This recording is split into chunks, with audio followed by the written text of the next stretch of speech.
Before we dive in, if you're new here, welcome to Novel Explanation, where we bring your favorite stories to life one part at a time. Hit subscribe and turn on the bell so you never miss what happens next. Chapter 1351 Storytime 2. Chapter 1351 Storytime 2. Unlike Lex's system, most systems were of a low rank.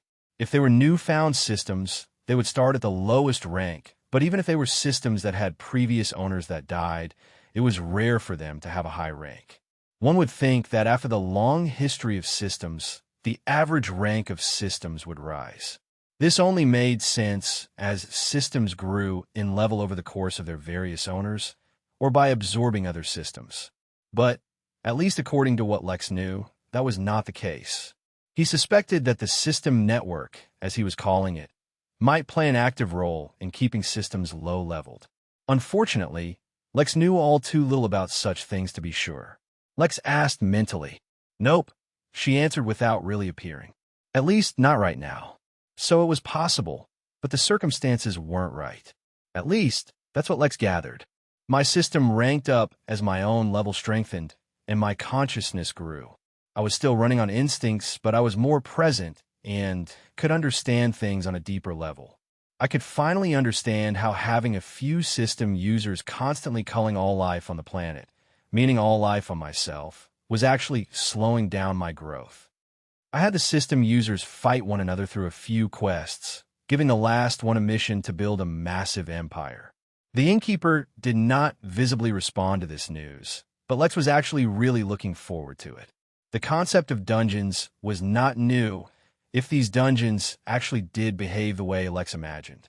They could be an excellent source for novelty and entertainment for the guests of the inn, of course, with a disclaimer that the inn is not responsible for any injuries or deaths sustained within said dungeons. If Lex and Erebos could come up with some kind of beneficial deal that would allow him to send guests to the dungeons, that would be great. In exchange, Erebos could get more people from whom it could farm experience to grow its own level. Back in the early days, dungeons weren't that great. They spawned with a few enemies, but could only be used once a generation since I would need to create dungeons in such a way that the dungeons could be naturally repopulate. That meant I had to create hidden chambers where the monsters could live and thrive. But the system users soon discovered those hidden chambers and treated them as special reward rooms since such an environment usually contained special treasures to support the existence and survival of those monsters. Eventually, though, as the millennia passed and the world went through multiple cycles of repopulation and culling, I grew stronger and the system upgraded once more. That is when I became self-aware and my conditioning started. All I had ever known was that the living beings that used my body to survive had to kill one another to grow stronger, even though that was as a result of my own interference. But back then, I could not understand that. Instead, I was conditioned by such knowledge, and as my system grew stronger and gave me more features, I used them to make that cycle of devouring as efficient as possible. I upgraded my dungeons, connecting them to hidden minor realms. The monsters within were born in the minor realms and grew stronger until they reached the level in which they could enter the dungeon. From there, I learned the concept of farming. I nurtured the monsters for my system users to reap the rewards of experience, which in turn fed me. But if I was then farming monsters, why couldn't I farm system users? I created complex social environments, ensuring that no system user became too powerful, always embroiled in some greater, ongoing conflict or issue. With the threat of survival always bearing down on them, they were never able to focus on complete self-development, while their societies lived in just enough prosperity to survive, but not thrive. More and more, I learned about how the powerful dominated the weak, controlled their very lives, used their mere existence to nurture themselves and grow stronger, because that's exactly what I was doing to them. Back in my early days, I was trapped in an echo chamber I myself created, setting my habits of devouring and taking any and everything I could. Then the day came that life was born on another planet in my star system, and I became familiar with the concept of fertilizing my farm. Back then, I was not strong enough to break free from the pull of my star, and by the time I became that strong, life on the new planet had developed to an immense degree. Lex did not interrupt Erebos, but he was secretly judging him real hard. If this was Erebos' attempt at seeking redemption, it was doing a terrible job. Every sentence he spoke just made him seem more and more like a power-hungry, homicidal maniac. In fact, it was a good thing that Erebos was voluntarily revealing all this, because Lex was getting a better idea of who he was dealing with. The better he understood this sentient planet, the better he would be able to position himself in any future negotiations that took place. Chapter 1352 Storytime 3. Chapter 1352 Storytime 3. Lex resisted the urge to rub his eyes. It was a good thing that Erebos was talking to him, and not standing in a court, for every single sentence the planet spoke just made him seem more guilty. Maybe he was just socially inept. Did he even remember that he was supposed to be explaining his rude behavior towards the innkeeper? If his ultimate excuse was that this was just the way he had always been and the innkeeper should excuse him for that, well, in that case, even if Lex could work with Erebos, he probably wouldn't. A blacklist would probably be the best answer despite how enticing dungeons sounded. Who knows, maybe Lex could create his own dungeons in the Midnight Inn. With my latest upgrade, I got the ability to modify the kinds of systems I gave away, and so I began to create a more complex society. No longer were my systems limited to killing to gain experience. Instead, a few key positions became available. All lords could level up their systems by building a prosperous territory. Tradesmen could level up in expanding their trade routes. Knights could do chivalrous deeds. My farms became more complex, I became stronger, my dungeons grew larger, and eventually, I learned how to search for and hunt down other planets containing life. A few, I must admit, were so strong they nearly ended up destroying me. If it weren't for my system, and how my system users could grow stronger even if they hunted on other planets, I might not have survived. But the more I faced such situations, the more I began to believe that my mentality was right. It was an eat-or-be-eaten world, with no other kind of relationship to actually exist. Erebos took a deep breath, as if he was now discussing a very sensitive topic. Wait a minute. Was Erebos using the innkeeper as a therapist and using the opportunity to talk about his traumas? Yeah, the governor was not a nice person, Erebos said weakly, looking at the innkeeper for signs that he might be offended. Suffice to say, he found my existence quite curious. He learned that I could give my residents systems, but did not realize it was as a result of me owning a system at all.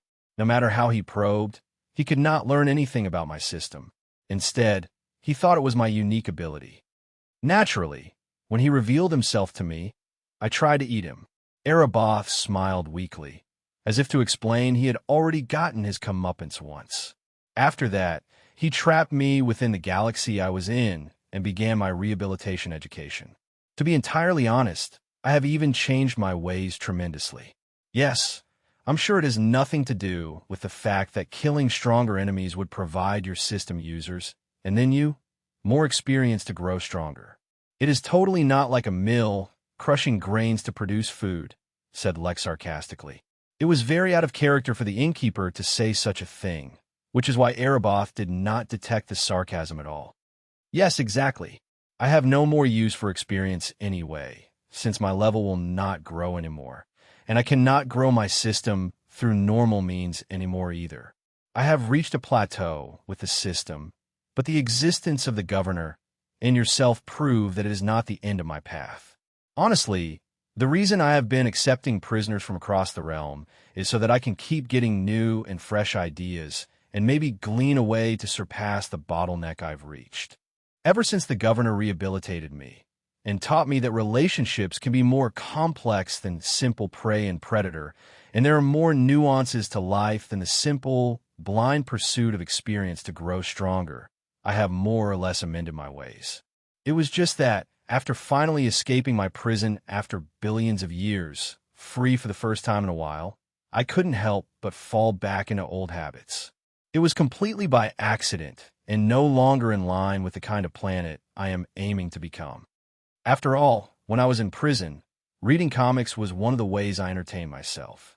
I am a huge fan of the inn. Normally, I would never think of harming the inn, and instead I would be excited to watch what new adventures the innkeeper is facing. I just suffered a momentary lapse of character as a result of billions of years of conditioning before I began my rehabilitation journey. Dear innkeeper, I sincerely and truly ask for your forgiveness for the poor behavior I have shown. Erebot's human body stood up and bowed deeply to the innkeeper, while in his mind Ereboth laughed connivingly. According to its knowledge of humans, such a display of remorse would totally win over the innkeeper, who was a generous soul. By asking the innkeeper to punish him somehow, he was secretly building the relationship between himself and the innkeeper, bringing them closer and setting the stage for a long performance in which he would eventually win the innkeeper's trust. This was the first step in an 890 million step plan he had concocted, which would only take a measly 90 million years to regain the innkeeper's trust, after which he would be able to learn the secret to growing stronger. Truly, there was no one more calculative than Ereboth. Meanwhile, Lex sat on his chair and looked at the planet with an amused face. That was the easiest bag he'd probably ever experienced.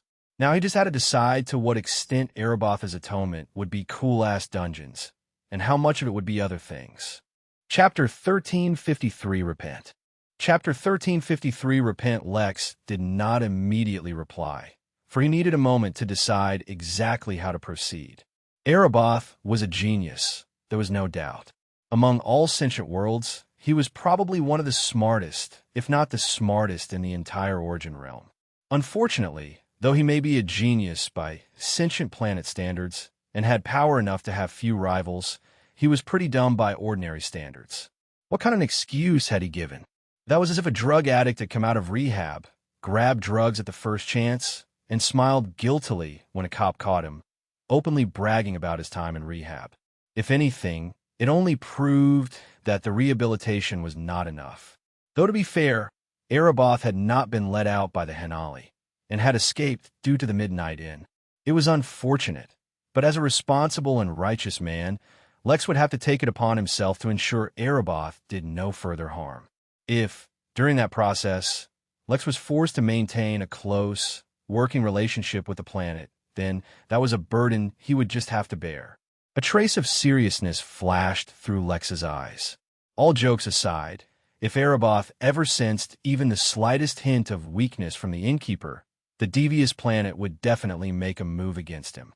No matter how truthful his words had been, and they were truthful, that did change the planet's nature. Lex could see it as plain as day. Back in his early days in the inn, he honed his ability to read people as the innkeeper, and just as he decided to return his attention to the inn, that ability was now coming in handy once more. Lex quickly made a list of the things he needed to do. First, he needed to complete his quest, which required somehow drawing the anomaly in Ereboth's system into his own, or at the very least, connecting their systems briefly. Based on his analysis of the quest, Lex guessed that the anomaly in Ereboth's system caused it to become disconnected from the system network, so this was actually also a good opportunity for him to learn how to achieve such a thing. Secondly, Lex had to decide if he wanted to take advantage of Ereboth somehow. He had thought of numerous ways he could do that, but it all depended on what measures he could take to keep the planet contained. Cooperation would not be worth it if one day the bloodthirsty planet decided to renege on their cooperation. Thirdly, and possibly the most important of them all, he had to understand why Ereboth had been unable to grow stronger. Although he could not reach the Tao Lord realm, Lex knew for a fact that there were many demi-Tao lords within the Origin realm, and wasn't that like an intermediary realm between Celestial and the Tao realm? Lex did not know the details, and was quite curious to learn them. Was the reason that Ereboth could no longer absorb experience because the system could not forcefully bring him to the Tao realm, or was it due to other reasons? Gaining some insight now might help Lex avoid problems later down the road in his cultivation journey. Speaking the truth does not preclude one from lying. The innkeeper spoke as he gave Ereboth a knowing look. Ereboth was suddenly stumped, and a trace of fear crept back into its heart. This was not according to the script it had imagined. The innkeeper waved his hand and pulled out a midnight in letterhead, summoned his innkeeper's pen, and dipped its nib in the inkwell. On the letterhead, The innkeeper wrote a single word: repent. Erebot's gaze was fixed on the letter, the innkeeper fury and wrath flowing freely in the aura contained within the single word. As a planet, Erebos did not truly have a heart. Yet even so it felt its heart constrict with fear as it looked at the word and was reminded of the fury of the governor. Back then, the governor had allowed Erebos to live because he found the planet's ability interesting and wanted to study it. Yet his system was no secret in front of the innkeeper, who seemed to know even more about systems than Erebos himself. Not only did he hold no interest in the secrets of the system, but there seemed to be nothing Erebos could provide that the innkeeper required at all. Carried within that single word was the aura of the clear disdain the innkeeper felt towards the pitiful schemes of Erebos. In fact, if it were not for the innkeeper's inherent, merciful nature, then Erebos might already be dead. In the back of Erebos's mind, he could not help but wonder how much experience one would gain for killing him. It was an absurd question, unless one knew the precarious relationship between Erebos and the system users it created. Any of them could become the main system user, so long as they defeated Erebos himself.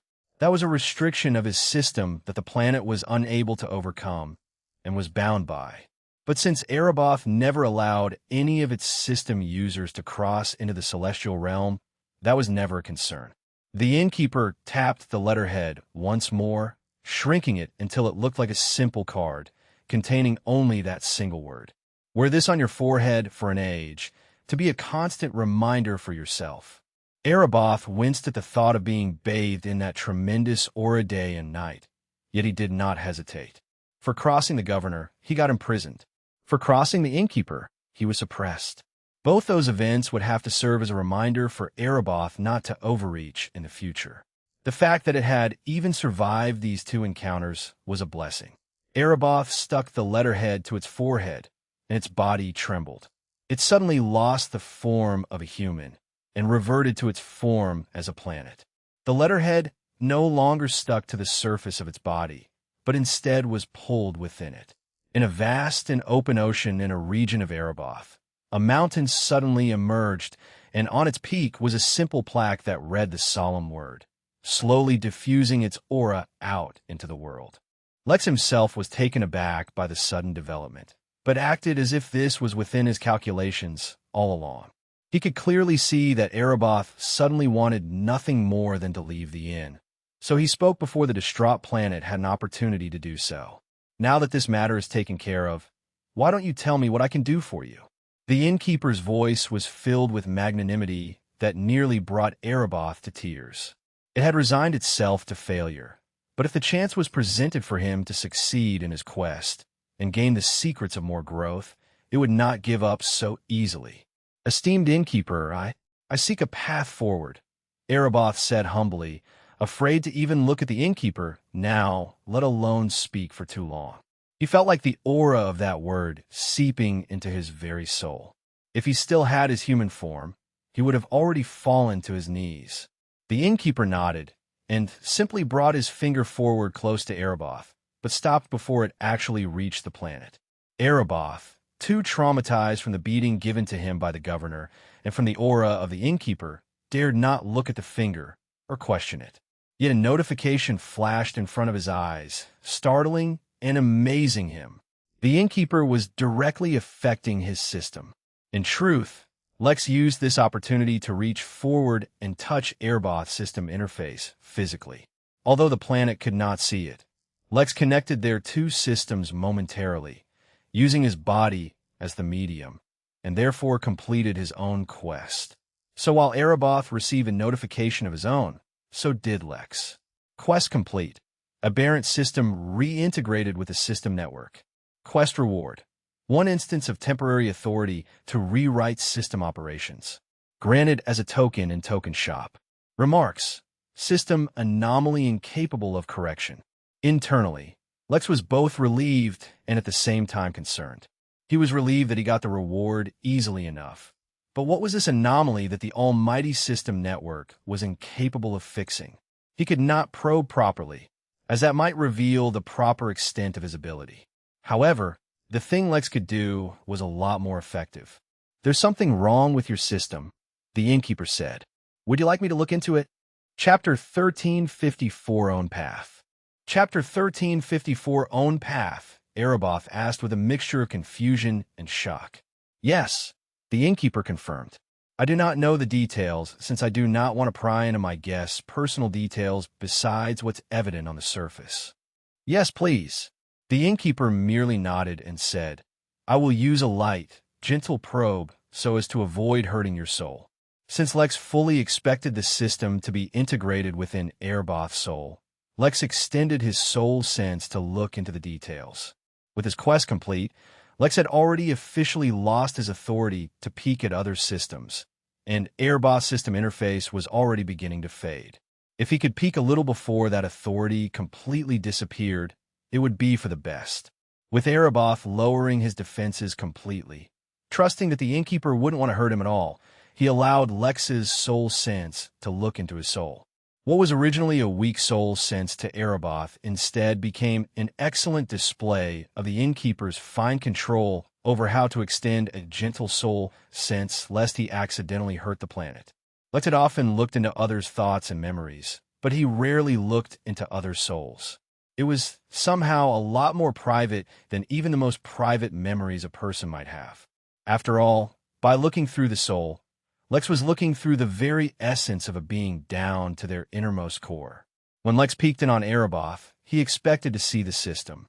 In truth, he did see the system, but he was almost immediately distracted by something else. There was a soul missing. To be specific, the system user had a soul, and a system also had a soul. Even though a system merged with the user, it should retain its own soul. Even if the two souls somehow fused, there would be obvious signs of alterations to the soul. It was not the kind of thing that could be hidden.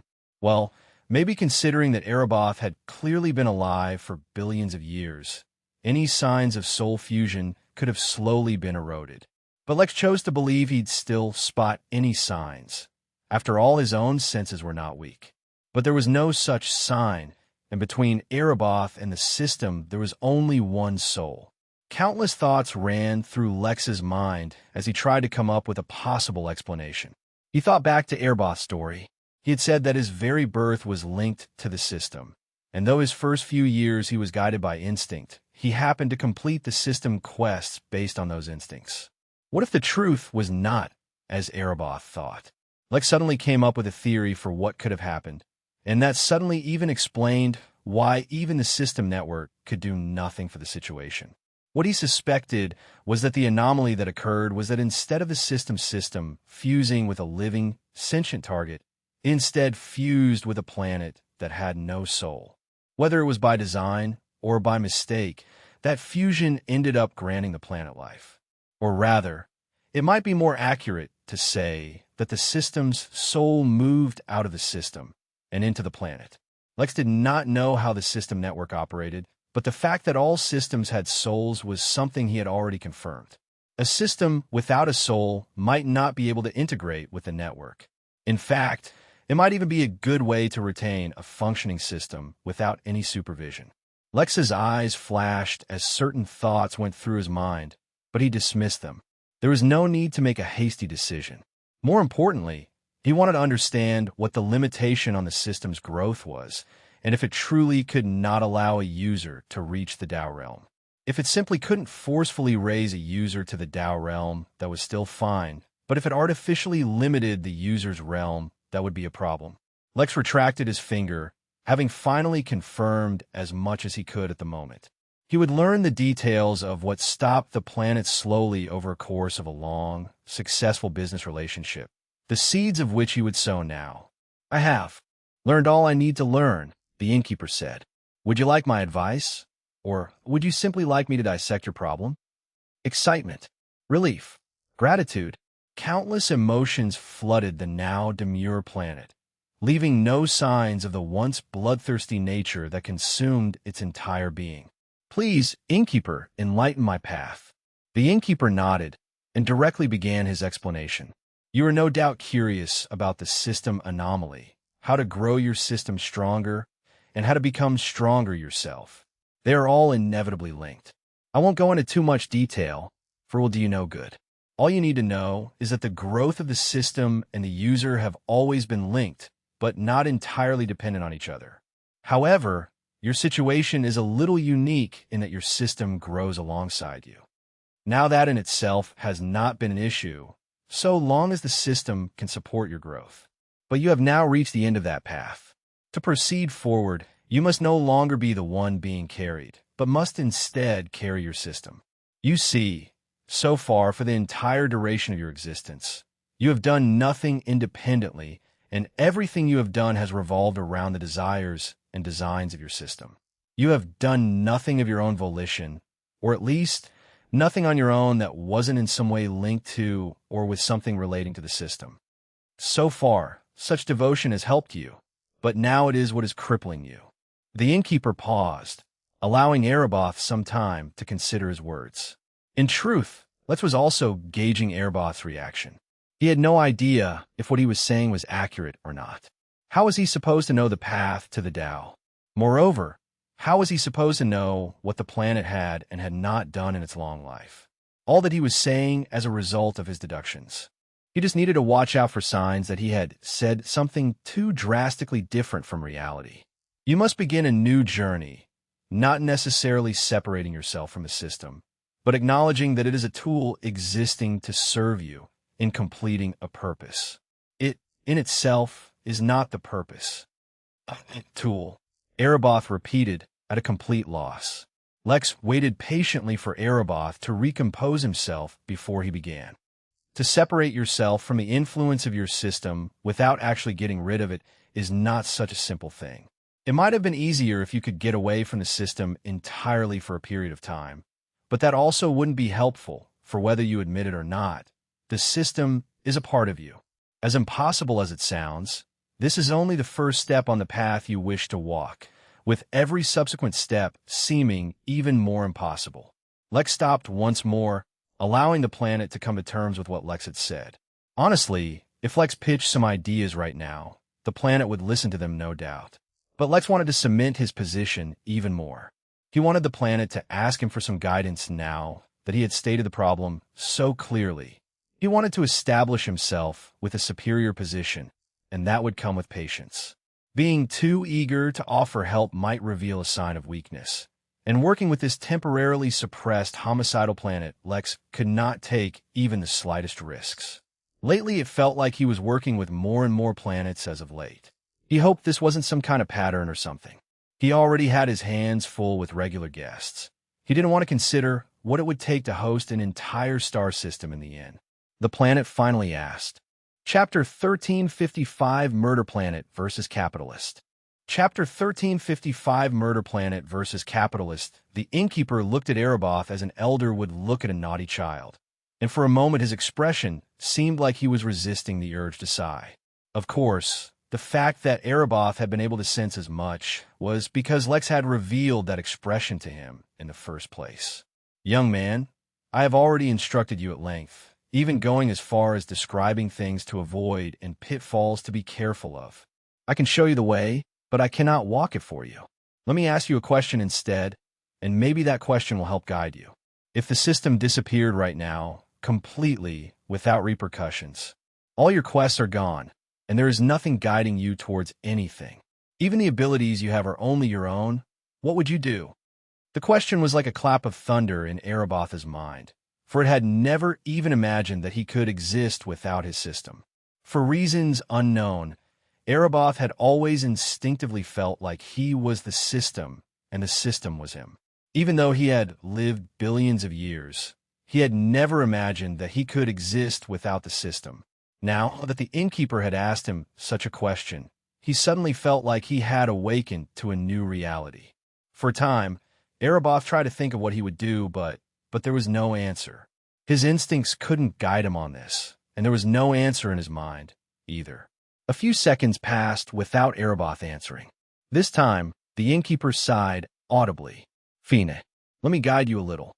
There is no need to immediately come up with an answer. Instead, just think of ways to use the system in ways that the system was not meant to be used. That does not mean going against the system or its quests, but just use the features of the system for a purpose other than what the system tells you. Erebath did not have a face in its planet form, and had been cowed by the aura of the innkeeper flowing directly into its soul, but its nature had not been completely suppressed. Feeling like he could take advantage of the innkeeper, or at least make use of the continuous aid he offered to build a stronger connection between them, Erebath was willing to go as far as needed. Moreover, he had been thoroughly convinced. Not only did the innkeeper's aura alone suppress him, the way he looked at the world brought him an all-new perspective on life.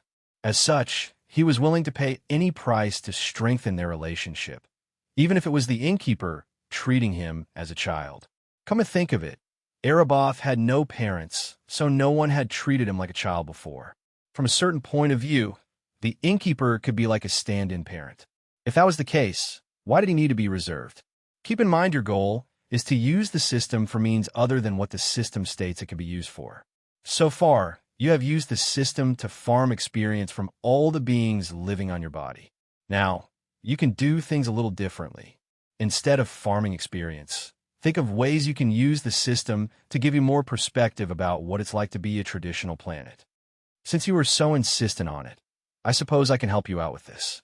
But keep in mind, I won't do so again unless you show progress. For the low price of 1 metric ton a month, I will allow you to link some of your territories and dungeons to the inn, allowing some of the Midnight Inn's guests to come and visit them. You can temporarily grant them systems, and use that as a novelty feature to attract more tourists onto yourself, and build a reputation as a tourist planet. Maybe this will give you some insight into the kinds of lives other sentient planets live, and what they strive towards. Deal. Done. Erebath exclaimed, suddenly energetic. He could not miss this opportunity to link himself to the Midnight Inn, and the innkeeper had even made the price of doing so incredibly cheap. Erebath would be a fool to spurn such an amazing opportunity. The innkeeper looked at the planet reluctantly, but it was too late. As soon as the innkeeper had made the offer, Erebath had made the payment and transferred the required amount. He would not take back the money, and the innkeeper would be forced to keep his word. Not only that, but he had even gained a source of new beings coming to it, even if it technically couldn't force them to stay forever. For the first time in a long time, Erebath felt excitement at the prospect of the new visitors coming to him. He already began to think of all the kinds of dungeons he would design. After all, he couldn't just show cheap or low-quality dungeons to guests of the inn. Internally, Erebath began to laugh. This was just the beginning. At first, he would bring the guests of the inn to the dungeons, but slowly and surely, he would expand their reach, bringing them to see all the world wonders he had created. Heck, he might even send some of the residents of his planet to the Midnight Inn. The evil, murderous planet laughed internally as he conjured up plot after plot in its mind, completely unaware that he was paying the innkeeper to do what the innkeeper wanted to do from the very beginning. Moreover, even the guests who wanted to go to the dungeons would need to pay the inn to reach them. The innkeeper put on a neutral expression, but his internal capitalist was laughing as well. Chapter 1356 Options. Chapter 1356 Options. Lex had set the stage for long-term cooperation, ensuring that the vicious planet would not turn against the inn, for Erebath himself was the one seeking favor between them. That did not mean Lex would drop his guard against Erebath. Far from it. No matter what it claimed, the planet had an evil nature. Yet a cautious relationship built on mutual profit was about as stable a relationship Lex could hope to build between them. But though the stage was set, the final details needed to be hashed out. This was, naturally, not something the innkeeper would do himself. Ordinarily, this was the part where the innkeeper sent his guest to go consult with Lex, the inn worker, to hash out the finer details. This time, however, he could not. Not only would Lex have to deal with Ripley soon once more, but there was also the fact that over the past few years, he had nurtured highly competent workers. He drew up his requirements in his mind about how he wanted the cooperation to go, what was required, and what could be negotiated on, and sent it to Luther. He also sent him a message to coordinate with the planning division on it. "I have guided you enough," the innkeeper finally said. "Anymore, and it would be counterproductive to your path. I have sent certain details to one of the inn workers named Luther." With the clear dismissal, Ereboth awoke from his internal monologue and laughter session and quickly bowed to the innkeeper, ready to leave. Oh, and Ereboth. The innkeeper spoke just as the shrunken planet was about to leave the office. It was not a request or a suggestion. It was a statement made from the innkeeper, and though he made it with a calm tone and smiling face, it gave Ereboth shivers. He exclaimed, "Worry not. That was a moment of weakness." The innkeeper merely nodded, allowing the planet to leave. Once he was gone, Lex monitored Ereboth through the system for a while, but after ensuring he didn't have any immediate plans of causing chaos, he turned his attention to the most important thing. He had an opportunity to temporarily change the rules of the system. This was an incredibly valuable opportunity, one he didn't plan on saving for later. The only decision that needed to be made was what the new rule would be. This was not a decision he wanted to make hastily, even if he already knew what he wanted. Yet before he could ponder on the topic, he felt the urgent need to begin cultivating. He closed his eyes and started circulating his cultivation technique right then and there, and in a few short moments, reached the peak of the 7th level of the Earth Immortal Realm. He could trigger the tribulation whenever he wanted. Lex was a little surprised by the sudden change, but he got his answer soon enough. He had faced a much superior being in a battle of wit and will, and had thoroughly established his supremacy over the other, to the extent of dominating him. By acting according to his tenet's outline in extraordinary circumstances, he could directly strengthen his tenet and boost his cultivation. This didn't count as increasing his understanding of laws directly, but by increasing the strength of his tenet, the control he could exert over tenets increased. This was good news, though Lex had been trying to slow down his cultivation lately. In the future, however, if he ever wanted to increase his cultivation quickly, this might be a good idea. He closed his eyes and meditated for a while in his office, as a means to clear his thoughts. Although a breakthrough was a good thing, right now he wanted to focus on something more urgent. When he felt like his state was good enough, he opened his eyes and made a list of the options. The first and most obvious was to take control of where the inn would be teleported to from. This was not a foolproof option, as restricting the place to a location rather than cultivation level meant that strong enemies could still find a way through. But if he restricted it to a cultivation level, then the reach of the inn and knowledge of it could technically continue to expand across the universe, making even more Dao Lords aware of it, a policy he wanted to avoid at the moment. The rule he could change could also be something related to self-defense. Over the years, Lex had used numerous ways to defend the inn, each more roundabout than the next. He had used formations, bodyguards, massive training dummy puppets, butter knives, and more, yet it was a persistent worry. However, the idea of increasing the defense of the inn had certain flaws, which was that no defense was perfect. Rather than focusing on that, Lex would rather focus on making fewer enemies. Of course, Lex could also make some kind of rule that would help make the guest experience even better, but Lex felt like he was doing a decent enough job with that anyway. Even if he wasn't, it wouldn't be a priority. Lex could also change the rules somehow to make the inn itself more difficult to find in reality. In truth, this was also one of his concerns. He wanted to ensure that the newborn realm would not be discovered by others, lest he get a war on his hands. This was genuinely a very pressing concern. Yet so was the concern of overwhelmingly powerful cultivators just dropping in whenever they wanted from anywhere. In fact, there was no point in hiding the realm to begin with if Dao Lords and Celestial Immortals could just pop in without his knowledge. But while he could add all those preventive, precautionary laws, he could also change a law to help him become stronger quicker.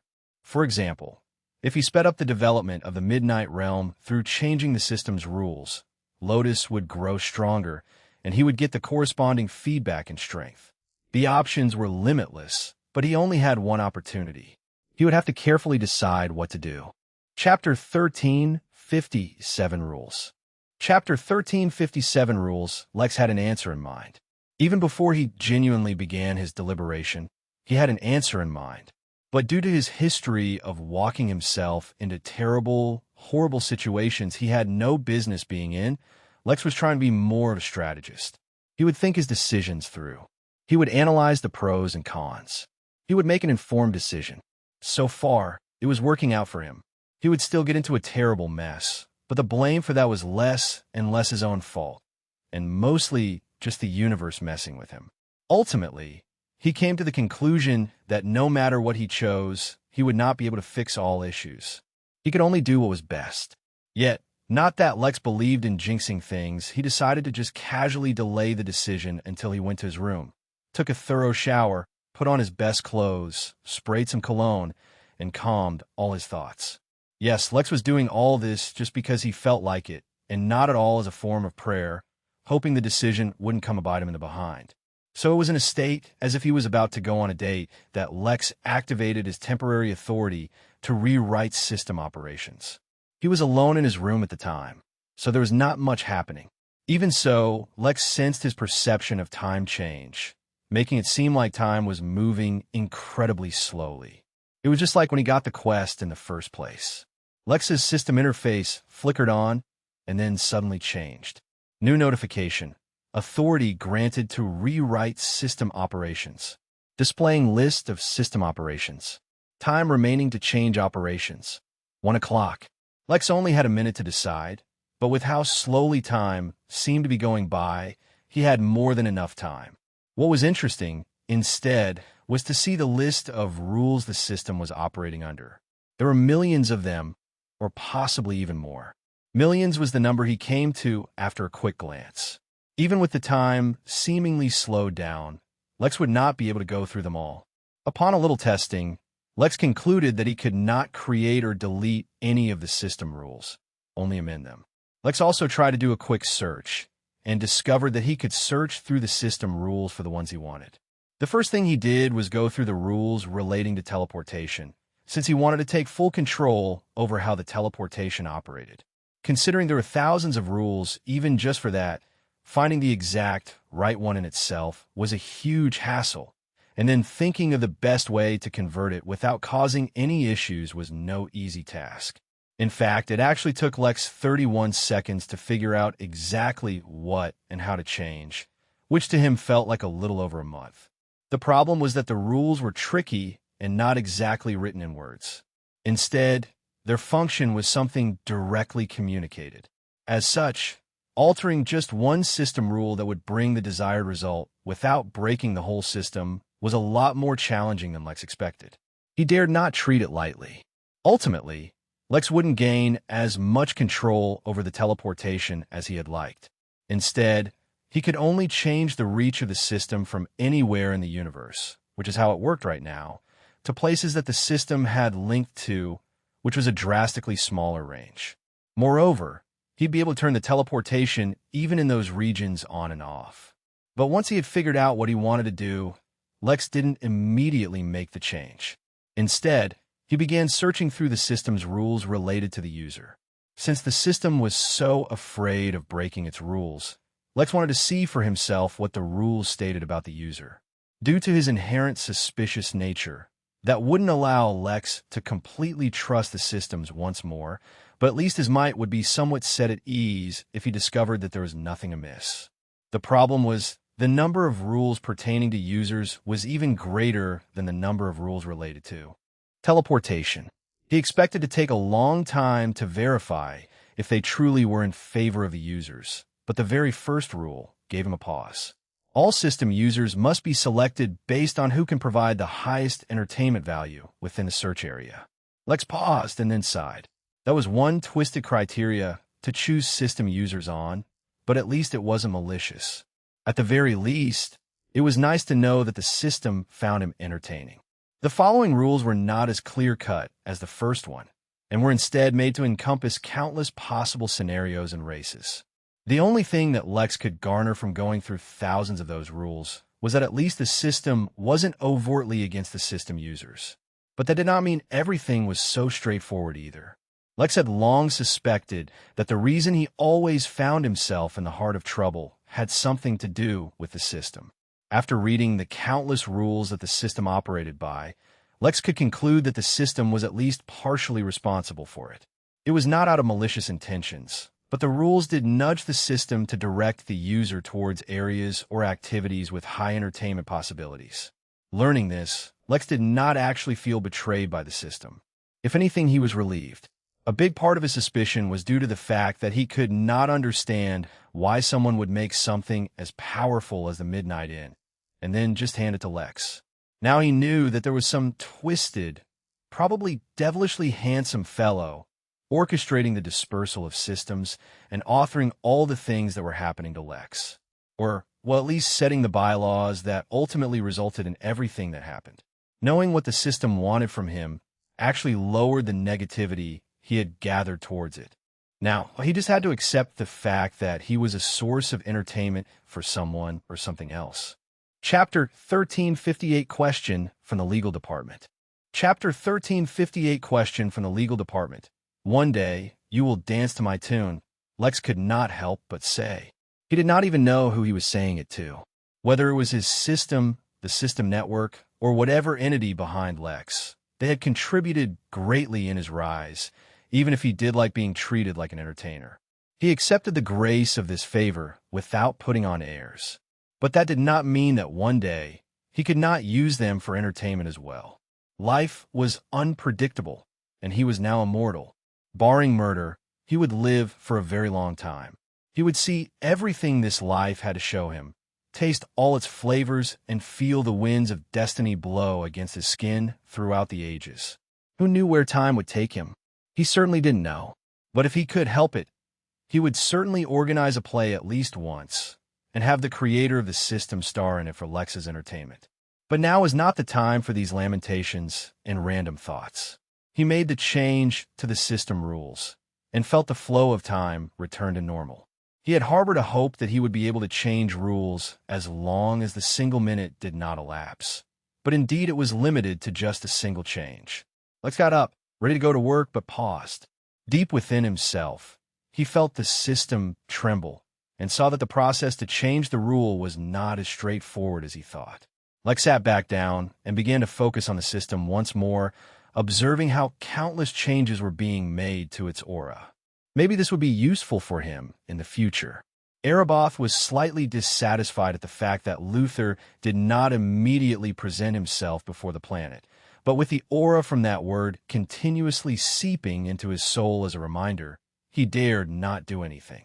So instead, Erebos the Insatiable went and searched for Luther himself. Finding him was not so difficult, but the experience after finding him was so infuriating Erebos nearly popped a vein, or as the locals on his planet called it, caused a volcanic eruption. A worker in the innkeepers, and though Luther may be, he was still a measly weakling. Yet Luther looked Erebos right in the eyes, or the eyes equivalent, and talked to him without a shred of fear or intimidation. "Dear guest, I have been informed by the innkeeper of your requirements," Luther said calmly. "You can work out the details with me. According to the innkeeper, a special entrance will be placed in various spots leading to designated spots you decide so that you may gain access to the guests of the inn. You can let me know how many such spots you'd like to designate, and then we can work on where the location of those entrances will be." Erebos took in deep breaths, causing countless typhoons, as he tried to calm himself down in the face of a mere human telling him what to do. But the innkeeper had clearly warned him not to make trouble, so he'd have to control himself. To start with, I will grant access to 7 world wonders and 7 dungeons. Erebos spoke magnanimously, gracing the human with the luxury to hear its voice, but Luther merely nodded as if he did not appreciate his magnificence. Erebos closed his non-existent eyes and did breathing exercises to tolerate the reaction that was a nod. A nod! Erebos liked humans a lot more when they were tiny specks of meat he could manipulate according to his will. Luther asked. Erebos transformed into his human form just so that he could glare at Luther, so that the pathetic human could understand the severity of Erebos' anger. But Luther was looking down at his clipboard, so he did not see the glare at all. It wasn't effective in the slightest. The difficulty will be from mortal all the way to the earth immortal realm, meaning that each of the 7 dungeons will have a different difficulty rating. The world wonders are generally safe, but a golden core cultivation is recommended, Erebos said. All right, moving on, I got a message from the legal department asking what are your laws regarding lost and found property? If the guests who come to the inn find something there, will they be penalized for bringing it back?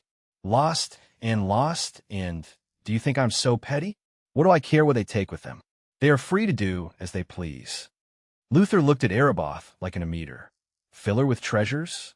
Sounds like an open invitation to get robbed.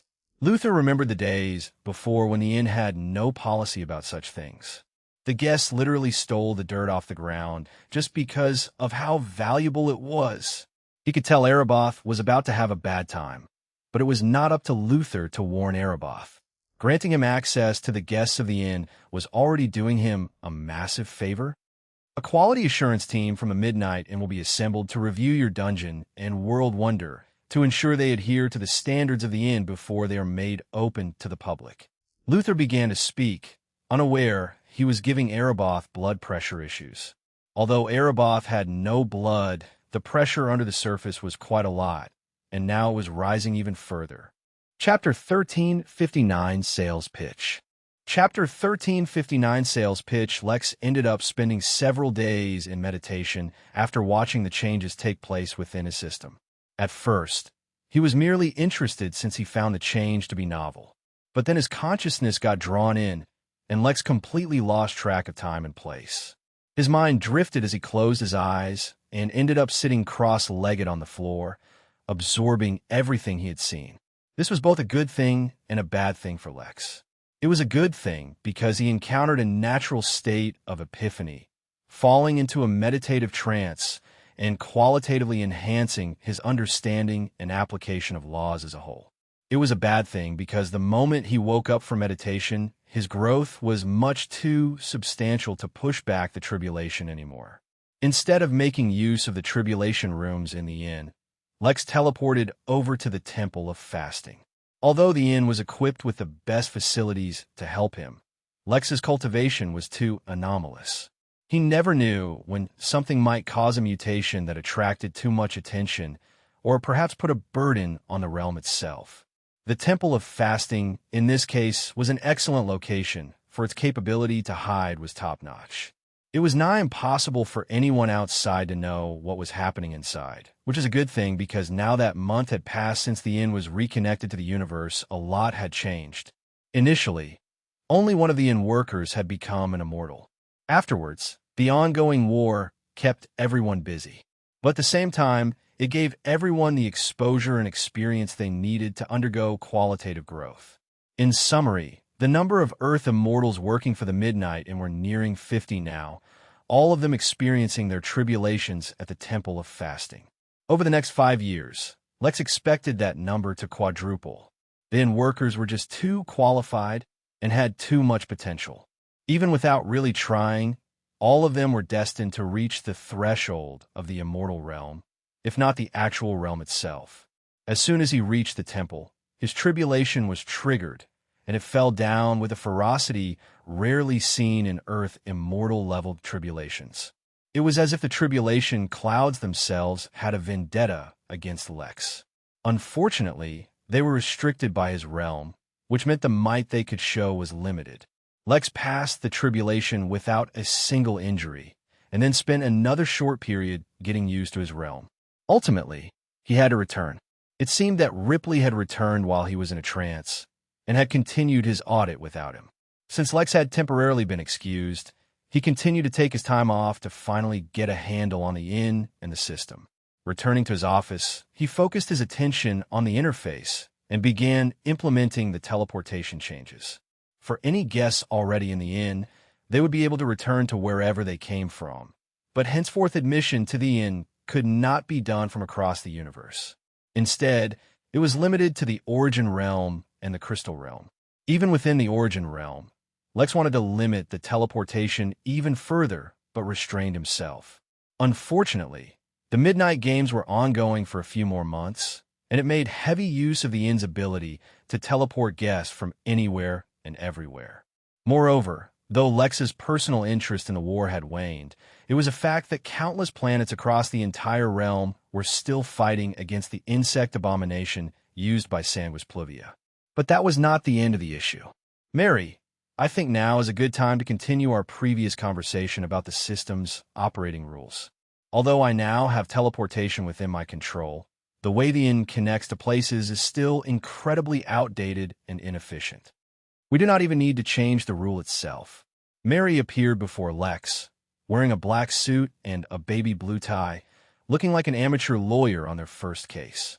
The system states that as long as you don't ask it to break any rules, anything is negotiable. Not a problem, Lex said, waving his hand as if dealing with insignificant issues. On the surface, the system wants me to travel to each and every point it needs to connect to because it relies on me to form a connection to that place. Lex paused and gave Mary a pointed look, as if to let her know that he knew the truth now, before continuing. Yet as my cultivation level rises, the number of issues and events that can truly entice or intrigue me, or put me in awkward or entertaining situations will decrease correspondingly. As a result, spending days and weeks connecting me into planets where the strongest living being is weaker than me will hardly be entertaining. I propose the following amendment: to connect the inn to realms, minor realms, planets, and basically any points that can be connected to the inn. If the highest living being is weaker than me, then I can send a midnight tavern there instead of going there myself. The tavern will serve as an anchor point for the system. It will further push the agenda of making the inn itself more popular. It will speed things along and provide the opportunity for entertainment through other characters and in workers. Correspondingly, for places where beings exist in my own cultivation realm or stronger, I can go myself to connect them. It's really a best of both worlds situation. More importantly, the inn can continue to expand its reputation in a stable way and give me an opportunity to balance things out a bit. After all, with at least one Tao Lord within the inn, no one can really claim I'm not in over my head. Chapter 1360 Tavern Tales Chapter 1360 Tavern Tales had sounded a lot like a sales pitch, mostly because it was. Lex wasn't exaggerating when he said he had gained a deeper understanding of the system and how it works. Entertainment value aside, each system had a certain range, as far as he could tell, that the system monitors for news and interesting events so that the system can give quests. Many times, the quests themselves, or perhaps their rewards, would end up being exactly what the user needs to survive an upcoming disaster that is unknown to the user. This is because through various means, the system detected what was happening within its surveillance region and reacted to it. Responding to things Lex said or did counted as a part of this, which explained why the system often reacted to things Lex said to it previously. Heck, Lex got the tavern by gaslighting the system into thinking any decent organization should have subsidiaries, and got the overpowered butter knife by belittling the system's defensive capabilities. Of course, this didn't always work, or else Lex's constant complaining about the teleportation would have been long addressed. If anything, the current tavern proves that sometimes sending a tavern can be more entertaining than actually going by myself, said Lex as he suddenly grinned. His projection was, more or less, always at the Midnight Tavern. It was quite relaxing and even fun. He'd been using the tavern for a long time, acting out his fantasy of being the secret, mysterious tavern keeper who slowly yet silently affects the trajectory of an entire country. Considering that his interference had saved countless lives, prevented innumerous tragedies, and improved the lives of the populace as a whole, he had no intentions of stopping. Of course, he never did anything himself. Instead, he always just guided his guests, but taking the final actions would be entirely up to them. The reason he was grinning was because something had happened in the inn which he was sure could be qualified to be called entertaining. It was not dangerous to the tavern, or put any of them at risk, but at least for the people involved it was quite dangerous, and filled with suspense and drama. He was certain that, upon witnessing what was about to unfold within his tavern, the system would agree to his recommendation of altering the way the system connected to new places. Baron City had been in chaos lately, though such could also be said for the entire Atak country where the city was located. The pressure from monster attacks on the borders had increased, and a neighboring country was also showing signs of aggression, hinting towards an upcoming war. To top it all off, internal strife was causing much anarchy within the country. There had been an assassination attempt on the king, who had since then fallen into a coma. The crown prince of the country had disappeared during the attack, with rumors now being spread that the prince himself was behind the attack. Simultaneously, one of the largest noble families in the country, which had amassed a little too much power, was silently causing trouble for the nation by resisting the call to arms to protect the country, giving the excuse that they were too preoccupied protecting their own lands. The Duke, the king's distant cousin, had taken this opportunity to take charge of the country, since it could not be without a leader in these troubled times. A dozen other terrible things had happened, including, but not limited to, a beast tide, food shortage, climate change, the spread of a plague-like school of thought called free market and capitalism, banana pizzas, rebellion and revolt, the resurgence of an ancient order dedicated to evil, not to mention a decreased population leading to labor shortages. The huntress did not know, nor did she care for what any of that meant. She had no allegiance to anyone, so she hardly cared for who ruled the country. Her new boyfriend, the alchemist, was a member of the Alchemy Tower, so he was also safe from such worldly troubles as well. No, what she cared about was that her latest hunt had gone wrong, mostly due to the interference of a bumbling buffoon who looked like he had never set a single foot in the wild before. In fact, his interference had almost gotten her killed. But at least the buffoon had a chivalrous heart and pushed her out of the way so that she was not harmed, and took the attack instead. Suffice to say, it was idiotic to the extreme. But the forthright action moved the huntress's heart. So as soon as the fight ended, she picked up the buffoon and began returning to Barren City. By now, she had entered the Chi training stage and had become a well-known figure within the city. Even though her previous clan still caused problems for her now and again, with her own strength and the guidance from a certain enigmatic tavern keeper, she had managed to survive. That is exactly why, instead of going to the hospital, the huntress brought the buffoon to the Midnight Tavern, which was always bustling whether it was day or night. The fact that their prices had not changed regardless of the food shortage, and that they never seemed to run out of food, made it a popular place. It also helped that the tavern maids, the triplet sisters, were as beautiful as the sunrise, and the bartender was stunningly handsome. Combined with their excellent service and warm environment, the tavern was the most popular place in the city. Even so, when the huntress brought the bleeding, dying buffoon in, no one batted as much as an eye. Nami asked with a hint of an exasperation in her voice. The huntress did not have an older sister, but whenever Nami looked at her or scolded her, the huntress liked to imagine this is what the care of an older sister would feel like. It was because even when Nami, the barmaid, scolded the huntress, the guest of the tavern, the huntress never felt any distress or agitation. She only felt warmth. A bumbling buffoon doing his best to die, the huntress said, and she allowed Big Ben to take the buffoon from her hands. I'll see what I can do to ensure he fails in his endeavors, Nami said with a shaking head. Of course he was waiting for her. The huntress shook her head and began heading upstairs, completely unaware that she had brought in the escaped crown prince who was in hiding and the new list of enemies she had suddenly made for herself. Chapter 1361, Tavern Tales 2.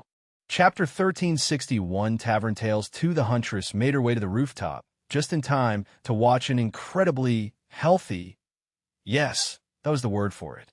She saw an incredibly healthy man leave, his torso the shape of an olive, his weight rivaling that of a building. It was, in itself, a display of magic that the tavern didn't shatter under the weight of the man, or that he could fit in the corridor easily.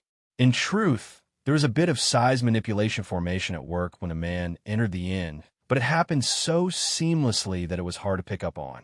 The huntress asked in shock once the man had left. I am not at liberty to reveal information about my other guests, the tavern keeper said casually, sipping a pina colada and wearing a t-shirt that read, I just met the Sultan. The huntress looked at the t-shirt, then at Lex, and then back towards the tavern hallway through which the Sultan had left. She asked with genuine curiosity. The Sultan was famous across their whole world, equivalent to a rock star. Everyone loved him, and the man had no enemies to speak of. Legend has it that a hug from the Sultan could cure depression, and spending time in his company increased people's feeling of self-worth. The huntress had once heard the story that 3 countries once approached him, separately, with offers to simply hand him rule over their territories. Naturally, the Sultan did not agree. It was a testament to his popularity nevertheless. "I think, before you do anything else, you should worry a little about yourself," said the tavern keeper, looking out over the city. The sun was about to set, which painted the sky in orange and yellow, making the normally unbearable city look picturesque. Or maybe that was just what the huntress felt like. Everyone else seemed to like Baron just fine. Her? She would have long left if the tavern weren't here. She asked, despite how casual he appeared to be, and the fact that he never, ever directly said what he was thinking, the tavern keeper was extraordinarily well informed. It would be like running away from wisdom to ignore anything the tavern keeper said. "Well, I would tell you the rumors going around about you, but they haven't started yet," the tavern keeper with an unusual smile. She asked, flaring her aura. She was not trying to intimidate the tavern keeper. That would be silly.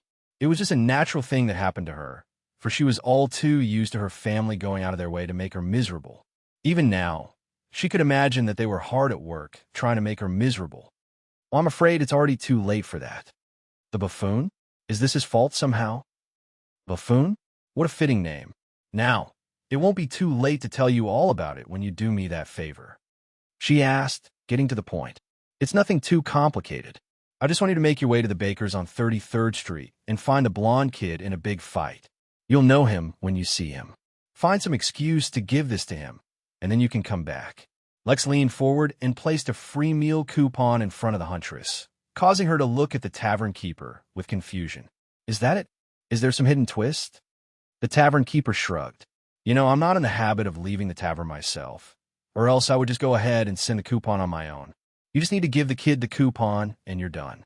"Fine," she said, grabbing the coupon and heading out, ignoring the blood that still stained her clothes. Compared to blood stains, it was the unknown problems coming towards her that annoyed her. The favor wasn't difficult to begin with, and even if there were a few unexpected issues, she'd deal with it. It turned out the task was simple. Just as the tavern keeper said, she spotted the child in the middle of a fight, fighting alone against a group of others, and getting beaten up pretty badly. If there was any redeeming factor, it was that he was toughing it out and still fighting hard. But she dispersed the fight as soon as she arrived on the scene, taking the blonde kid away from the groups, and then handing him a coupon. He felt concerned about it, but it wasn't like there was anything she was doing to harm him, so he cautiously took the coupon. By the time the huntress returned, barely 20 minutes had passed, but the whole aura around the tavern had changed. As soon as she entered, the conversation in the group hushed, and everyone looked at her as if she was some kind of freak. Every single person was looking at her, and that was not normal at all. Her senses as a huntress started to tingle, and she started to feel like she was in immense trouble. Without anyone prompting her, she made her way to the rooftop to find the buffoon sitting there already, looking completely confused and bewildered, just like a buffoon. Chapter 1362, Tavern Tales 3. Chapter 1362, Tavern Tales 3. "You've returned quicker than I anticipated," the tavern keeper said with a smile, but the huntress was not exactly in a mood to play games. "What's happening?" she asked, ignoring the confused buffoon who seemed even more confused upon seeing her. "Oh, that. Well, you see, shortly after you left, the most peculiar set of rumors started going about. One of them said that a wild huntress was seen carrying around the corpse of the crown prince across town, while another rumor said that there was a valiant warrior princess who carried the crown prince out of the jaws of death, saving him from a team of following assassins, and brought him to the city to get treated from his injuries. Instead of asking the tavern keeper why he knew these rumors if he never left the inn, the huntress looked towards the buffoon with bewilderment. She asked incredulously, "Wait till you hear his story of how he ended up in the forest." "Hey, that's not fair. You shouldn't talk about me like that," the buffoon said, sounding slightly offended. The huntress looked at the buffoon, feeling a sense of bewilderment, but she suppressed everything she was feeling and looked towards the tavern keeper. She asked directly, "Young lady, I do not know why you think that I would know anything about how to deal with such a sensitive situation." The huntress rolled her eyes. Must he say that every time he was about to offer help? To me, it sounds like you're in quite a pickle. Friends of the crown prince want to capture you for your crimes against him, and enemies of the prince want to catch you to find out where you're hiding him. At least, that's what I assume others might be thinking. I wouldn't really know. I suspect a more fitting person to consult about such matters would be a prominent public figure used to dealing with various interest groups and sensitive topics. One might consider a public figure and political leader, such as a prince, might know how to deal with such situations. It's unfortunate that there's no such prince here, just a buffoon. Hey, I just said. The buffoon began to protest, but the huntress gave him an intimidating glare, causing him to shut up. She asked him menacingly, how did the prince not understand that hiding his identity was important? It was such an obvious hint from the tavern keeper. She wanted to groan. Where can I possibly find Sultan? The tavern keeper shook his head disappointedly. I'm sorry, I'm unable to divulge information about other guests like this. The huntress directly looked up at the now dark sky and saw that a number of stars were oddly bright that night. It was almost like those stars perfectly aligned with each other, forming a few words that read, "The Sultan is at the Chamber of Commerce." I'll just have to try my luck somewhere, the huntress said, and began to leave before pausing. She backtracked, grabbed the buffoon by the collar, and pulled him along right behind her. The tavern keeper did not see them out, as if he was completely uninterested in the political intrigue that was now surrounding one of his favorite guests of the tavern. Instead, his attention was focused on a particular blonde kid who was walking into the tavern and handing a coupon for a free meal to Naki, asking her for a lot of food. Naki, of course, complied. The exchange was quite ordinary, and in fact, Lex had no interest in the kid himself. Rather, it was a necklace that the kid wore, which contained the remnant soul of a nascent level cultivator that interested him. It was almost impossible to find nascent soul cultivators on this planet. There was probably only one or two alive, hiding deep within their lairs, far away from society and the mundane world. You know, it's quite rude to eavesdrop on others' conversations. Lex set out into the open, and a seemingly invisible ghost near him suddenly turned visible. The ghost was startled at being revealed, and looked towards Lex with immense shock, followed by confusion. The ghost asked, "Me? I'm just a tavern keeper, looking after my tavern. It's not easy to do, you know. There's a certain provision in this country's law that increases the tax I have to pay on the food I serve during a famine. Can you believe that?" The ghost, for some odd reason, seemed embarrassed. But, as a ghost, he could not blush, so no one would ever know. "Anyway, don't mind me," Lex said. "I don't mean to keep you here. I just wanted to let you know not to spy on my guests. It's quite rude. That would be like if I spied on you and discovered that you're hiding in a locket being worn by someone who shares the bloodline of the ruling sovereign of this country, an illegitimate heir for the king, one might say. It's fortunate, then, that I don't do such things, don't you think? Otherwise, I might go ahead and suggest that you help the existing crown prince by having the illegitimate heir swap places with him, thus becoming legitimate. Now, the kind of high suspense, intense drama would probably keep someone on the edge of their seats, watching the progress at each turn and obstacle. But, like I said, I don't spy on people, so I won't suggest something like that. Such a shame, though." After a few moments of silence, the ghost sighed and bowed to Lex. "Thank you for not spying," the ghost said humbly. "I'm glad you understand. Before you leave, might I recommend you try having Rowan make you a drink?" "The kid doesn't drink," the ghost replied. "I never said anything about the kid." Chapter 1363, She Thought He Was Growing Up. Chapter 1363, She thought he was growing up sitting in his office. Lex knew that the system was aware of everything happening within the tavern. In fact, it had to. After all, the tavern was also a part of the system. At the same time, Lex not only proved himself a sufficiently competent tavern owner, but a skilled storyteller as well. By only subtly and indirectly influencing events happening in and around the tavern, he became merely a side character, albeit an important one. That meant the potential for the taverns to produce interesting stories was great. It could generate more than enough entertainment on its own. In fact, it could even set up the inn to become an even more entertaining place. He could imagine it now. A cultivator from some remote, one-star planet overcomes a lifetime of obstacles, escaping and evading death to succeed by a hair's breadth.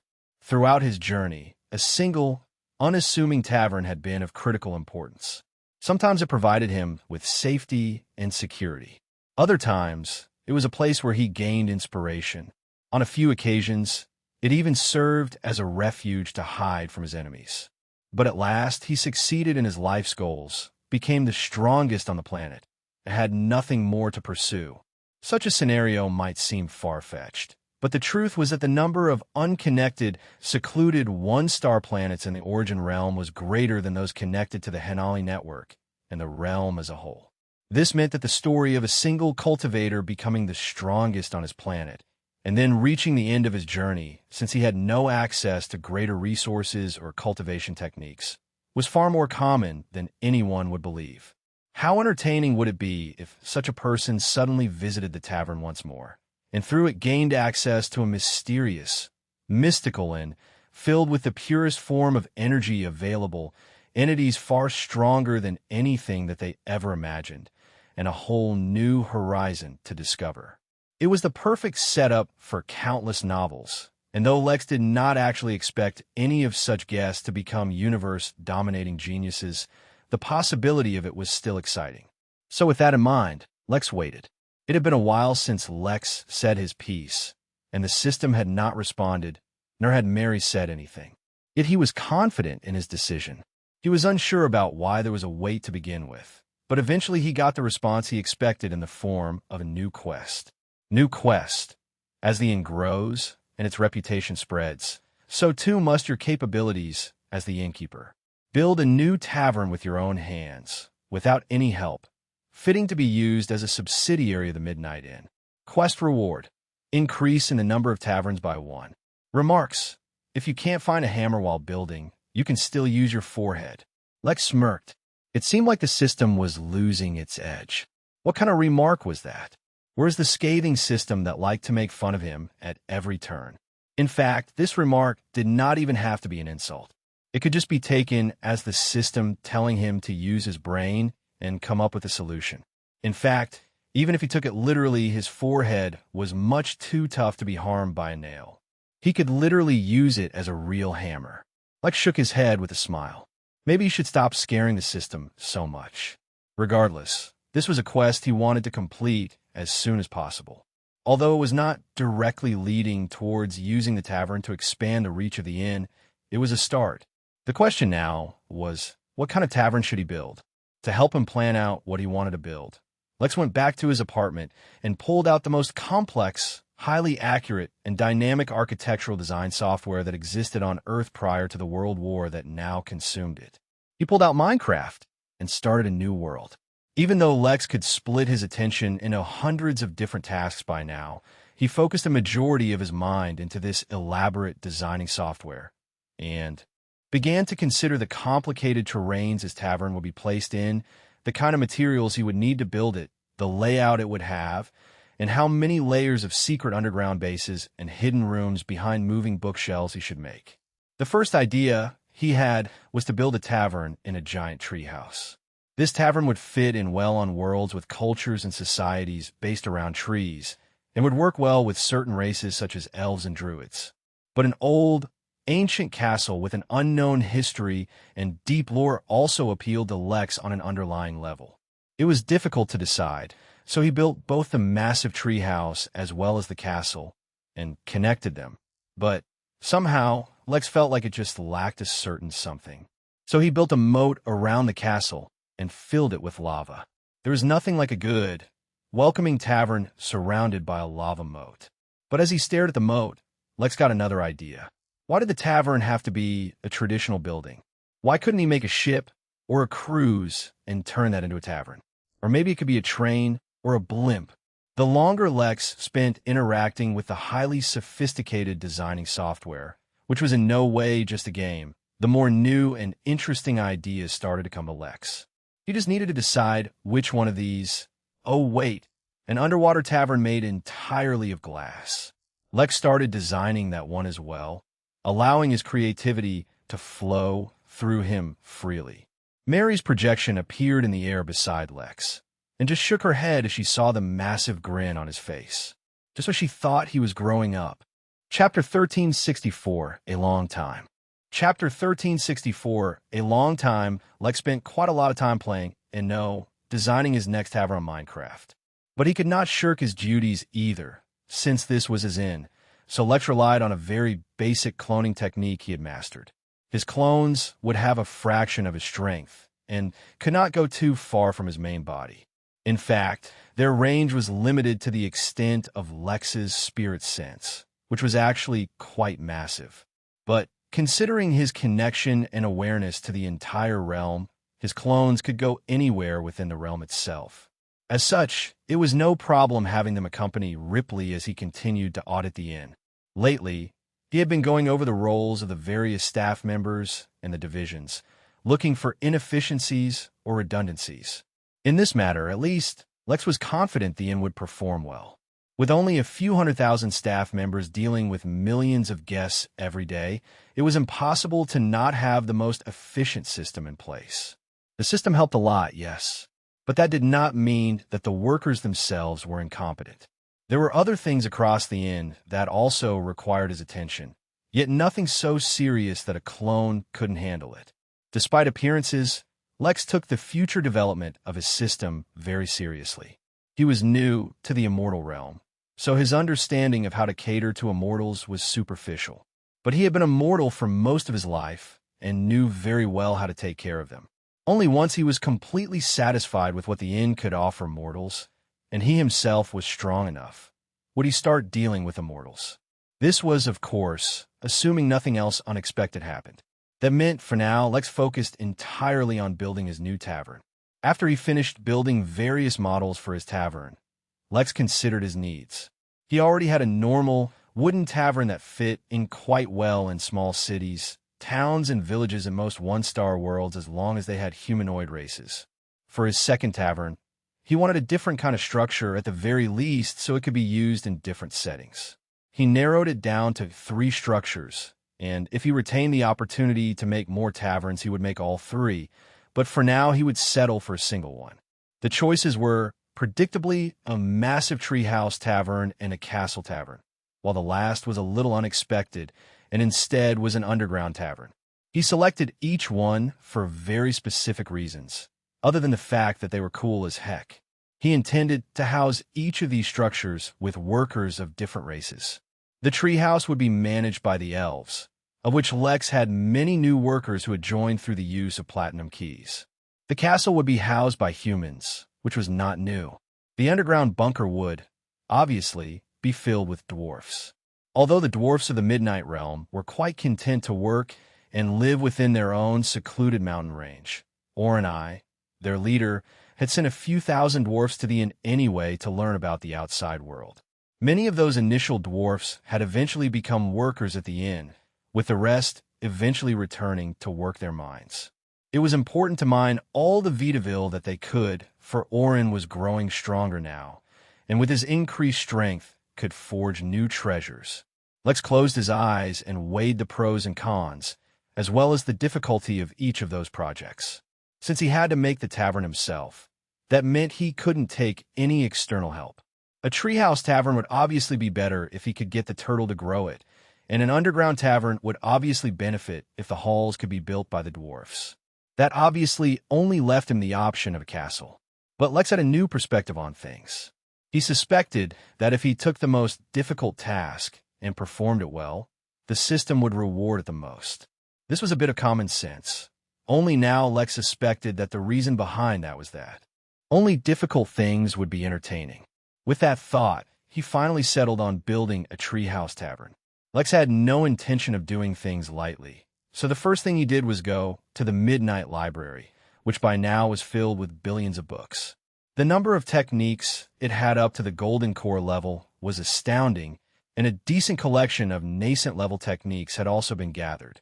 There were a few Earth Immortal level techniques, but they weren't really available to be viewed by the public, as Lex had personally set up restrictions for them. After all those techniques had been collected from the Temple of Fasting. Besides just cultivation techniques, The library contained a vast reserve of knowledge on various topics within the cultivation world, and that's exactly what Lex needed now. The first, most important thing to decide would be the kind of tree to use to grow the tree for the treehouse. The idea seemed insane considering the time it took for a tree to grow.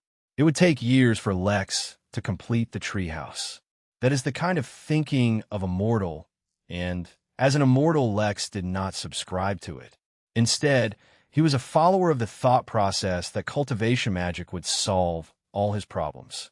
Also, the Midnight Realm itself had certain laws associated with growing trees, a result of the heavenly tree dominating an entire continent for a long time.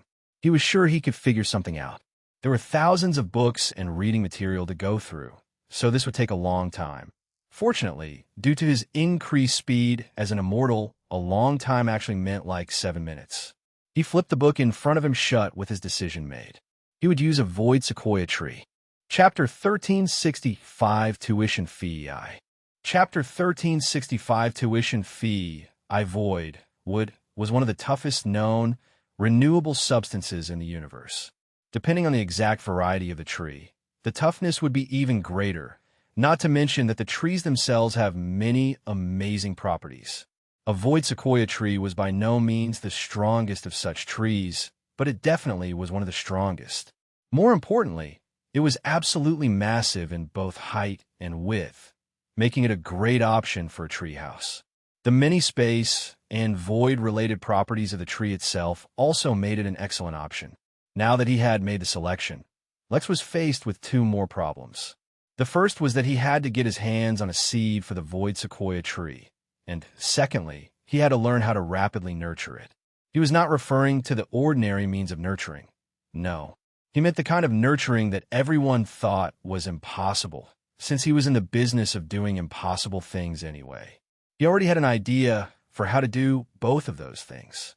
He needed to only put in an order for the seed at the Emporium, and Powell would take care of the rest. The nurturing he would learn from the Sovereign. Just because the quest said he had to build it with his own hands, it did not mean that he couldn't learn from others. With the plan decided, Lex directly went to the Emporium ready to order, but discovered that Powell was in a particularly good mood that day, even humming a song as he stared out into the distance. "Looks like someone's having a good time," Lex said with a smile. Powell looked over to Lex and grinned even wider. "You have no idea. Recently, the Emporium secured a meeting with the Versailles Bank. With their funding, the Emporium is going to break through the limits of a single realm and begin selling in another realm. This is a big step for a business." "Ah, congratulations." "Not at the moment. It is being deliberated on by the bank and the main Powell. Either way, it can only be a good thing for us." "That's great. I'll look forward to your expanded catalog." "A void sequoia seed," Lex answered. Powell's grin grew even wider. He knew Lex was his lucky customer. He was going to get another big commission for this. A void sequoia tree is a celestial level item and can only be reliably found within the void sequoia forest, which is a peak celestial level danger zone. Lex asked. He could pay with any random treasure he had, and it would be sufficient. It was true that he didn't have many items that counted as being on the celestial level, but he had an entire sea's worth of blood from a Jorlum, which was no doubt a celestial item. Speaking of which, he had to feed a Jorlum heart to the World Eater, lest it start eating the Midnight Realm. The pets that the turtle was keeping were really beginning to border on ridiculous by now. Not that he was complaining. "Excellent. I'm also going to need some other supplies. I prepared a list." Although Lex had yet to learn how to nurture the tree yet, he had already looked up the requirements for it to be planted and compiled a list of all the ingredients he would need. With the order placed, Lex returned to the inn and mentally prepared himself for the challenge up ahead. He was going to go learn about planting from the turtle. He could also consult the gardener, but as that mega-chat of a man had become an idol for the drama cats, Lex wanted to keep his distance lest something unexpected happened. Although, with the turtle, there was bound to be some kind of drama anyway. After a few deep breaths, Lex teleported to the turtle, who was still making preparations for his garden, which would eventually become a heaven. Lex asked, walking up to him, "Any progress with the heaven project?" The turtle paused and looked towards Lex. I still have an issue with getting enough divine energy for my plants, the turtle said. Maybe if you can get me some angels to help along with that, I can work towards tending my garden. Lex nodded, more or less already expecting such an answer. Rather than angels, I think you can consider working with fairies. Their fairy dust can be very useful and can turn into more or less any kind of energy they wish. The turtle paused, as if considering Lex's words. After a while, he turned to look at Lex and patted him on the head with his vine. Looks like humans are not so silly after all, was all he said before turning to once again continue his work.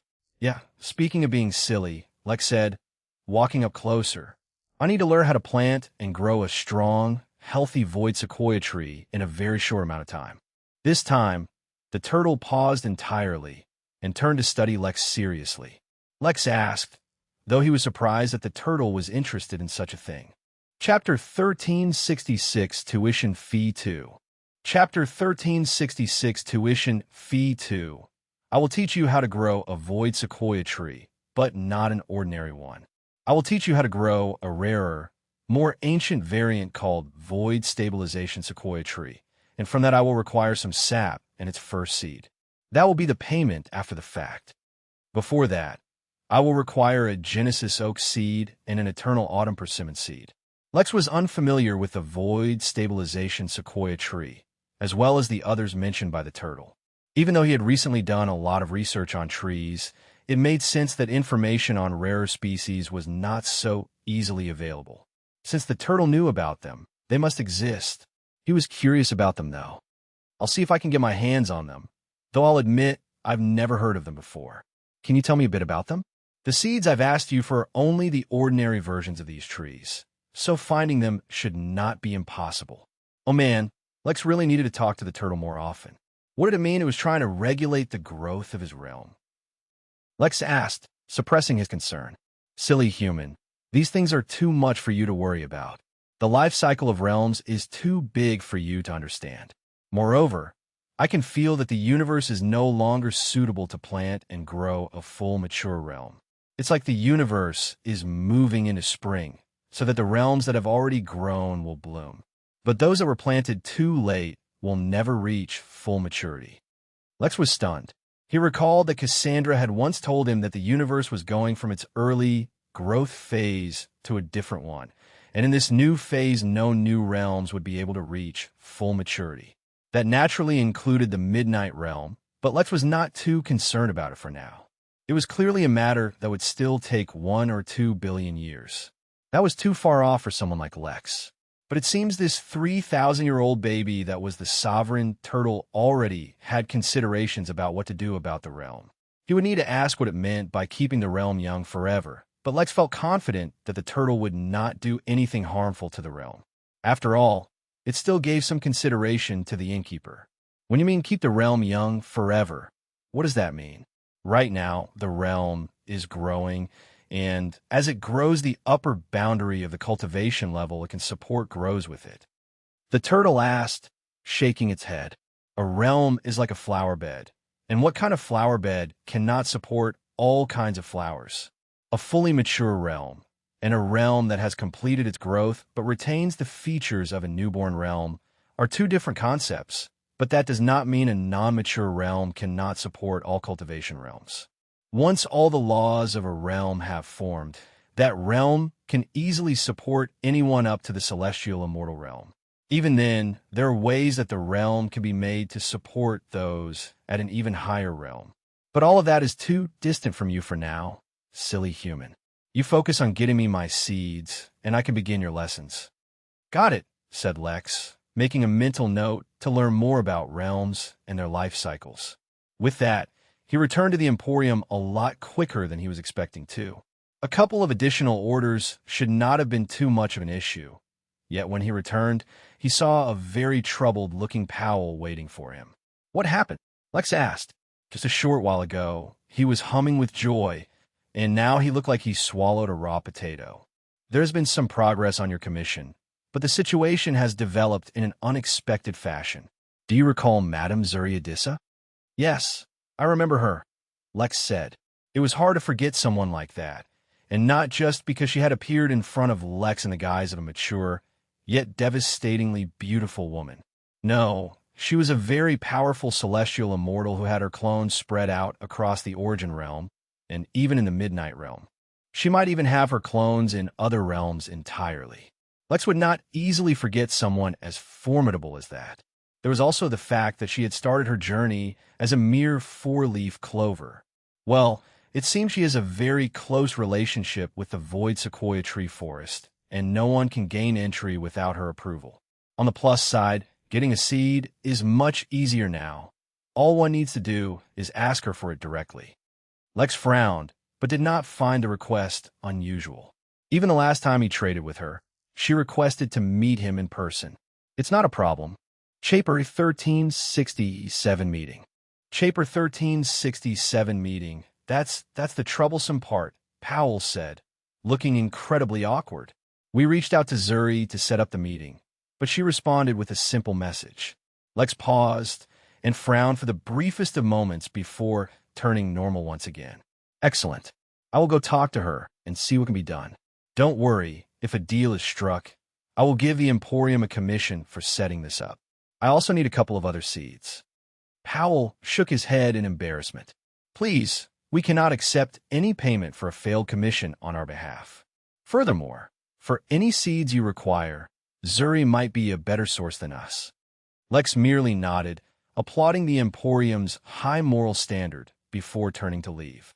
His attention now was on Zuri, the way in which she had sent the message, and was already waiting for him at the inn carried a hint of a plot. It was as if she already knew everything Lex wanted, and was just waiting for him. But the problem was, he could not see how she could have spied on Lex, as he would have noticed. Or, perhaps, considering that she was in the celestial realm, she had a way to observe him without him detecting. But since she was already waiting for him at the inn, he would go and meet with her. He wanted to see what this was all about. He returned to the inn, but instead of teleporting directly to the stated cottage, he appeared at the base on the mountain. Within the inn, he was well aware of everyone, so he already could tell that Zuri was sitting in the previously stated cottage, though her appearance was not the same as she had used last time. Instead, she appeared in the form of a treant, patiently keeping an eye out for him. Since that was the case, it would be a little rude to teleport to her directly, so he allowed her to detect his arrival from afar. Considering the ambiguous nature of this meeting, he did not want to startle her. Even so, his arrival did not take long. He knocked on the cottage door politely, walking in only when the door opened on its own. Lady Zuri, we meet again, Lex said politely. Zuri turned to look at him, her form slowly turning into what he saw previously. Her appearance was absolutely brilliant, carrying with her the charm of an older woman. But Lex was not impressed. Rather, he just wondered why the need for the facade of changing appearances. Lex Williams, it is a pleasure to meet you once more. My journey has been quite tumultuous since then. Growth was more a matter of necessity than anything else. Lex and Zuri looked at each other as a silence fell in between them. The hidden meaning behind Lex's words was quite simple. For enemies he could deal with himself, he would do so, and those he could not defeat himself, he would rely on his connections. It was nothing unusual, actually, but to state it out so simply like this was for a deterrent effect. Considering the nature of their meeting, the meaning behind his words should have been evident. Yet Zuri only smiled. You are very interesting, Lex. Do you know? Most people I know never come across more than one of my clones their entire lives. Despite how common my clones are compared to how vast the Origin Realm is, it is as good as nothing. The fact that you keep running into my clones, time and time again, is already interesting enough. But the fact that every time you meet my clone, you give it an interesting show to watch is even more intriguing. Like I said, I've lived a tumultuous life. Zuri laughed and stood up. If my clones were so easy to detect, then I would have done a very bad job with them. Their whole purpose is to be concealed. Through them, I have seen much of the Origin Realm. Perhaps I have seen too many things that I was not supposed to see. But let's put this matter aside for now. I've heard you want a seed. It just so happens I have the seed you want. Lex asked. Zuri turned and studied Lex, looking at him deeply. She knew things about him that he probably had not realized she knew. That gave her a slight advantage if they were to end up in some kind of negotiation. But the fact of the matter was, she had a very mature understanding of humans, and based on that, she could judge Lex's personality as well. Being direct would be much more useful than anything else. She asked, "You wanted me to ask the sovereign turtle if it wanted to come to you?" Naturally, it would not be interested. The things the innkeeper can offer, naturally I cannot. But that does not mean that another arrangement cannot be drawn up. I require the turtle's assistance on some matters. Chapter 1368 Karma. Chapter 1368 Karma. That Zuri wanted the turtle's help was not so surprising. She had once tried to recruit the turtle when the inn was much smaller in size. Her pitch back then was that she could provide a much larger gardening space for the turtle than the inn. Now that the inn had grown into its own realm entirely, that was no longer feasible. More importantly, Zuri had quite a bit of confidence in herself. Even back then, she dared to try and poach from the innkeeper, with the excuse that she knew that the amiable personality of the innkeeper meant he would not take offense to anything she did in an upright and fair manner. Now, although she was not poaching from the innkeeper, the shady way in which she arranged this meeting with Lex left him feeling like she was being spied on. Moreover, she was even meeting him within the Midnight Inn. Though she had been straightforward in her request, and had not requested anything absurd, Lex had the feeling that there was more to Zuri than met the eye. Moreover, he felt like she was trying to indirectly communicate something to him through her antics, but he could not discover what it was. "The last time we met, as a token of my appreciation for your efforts, I gave you a bit of a warning." Indeed, Zuri was the first person to detect the inscriptions hidden within Lex. Even the system, while checking his condition, had not mentioned them, mostly because they harmonized with him in such a way that they were no direct or immediate threat. Zuri's emerald green eyes suddenly shone with a quiet intensity, and within her gaze, Lex felt something he had not felt before, at least within the inn. He felt like all his secrets were being laid bare before her. Before he could react, or ask her to stop, Zuri stopped on her own. "There is an imbalance in your karma," she stated, her voice grave.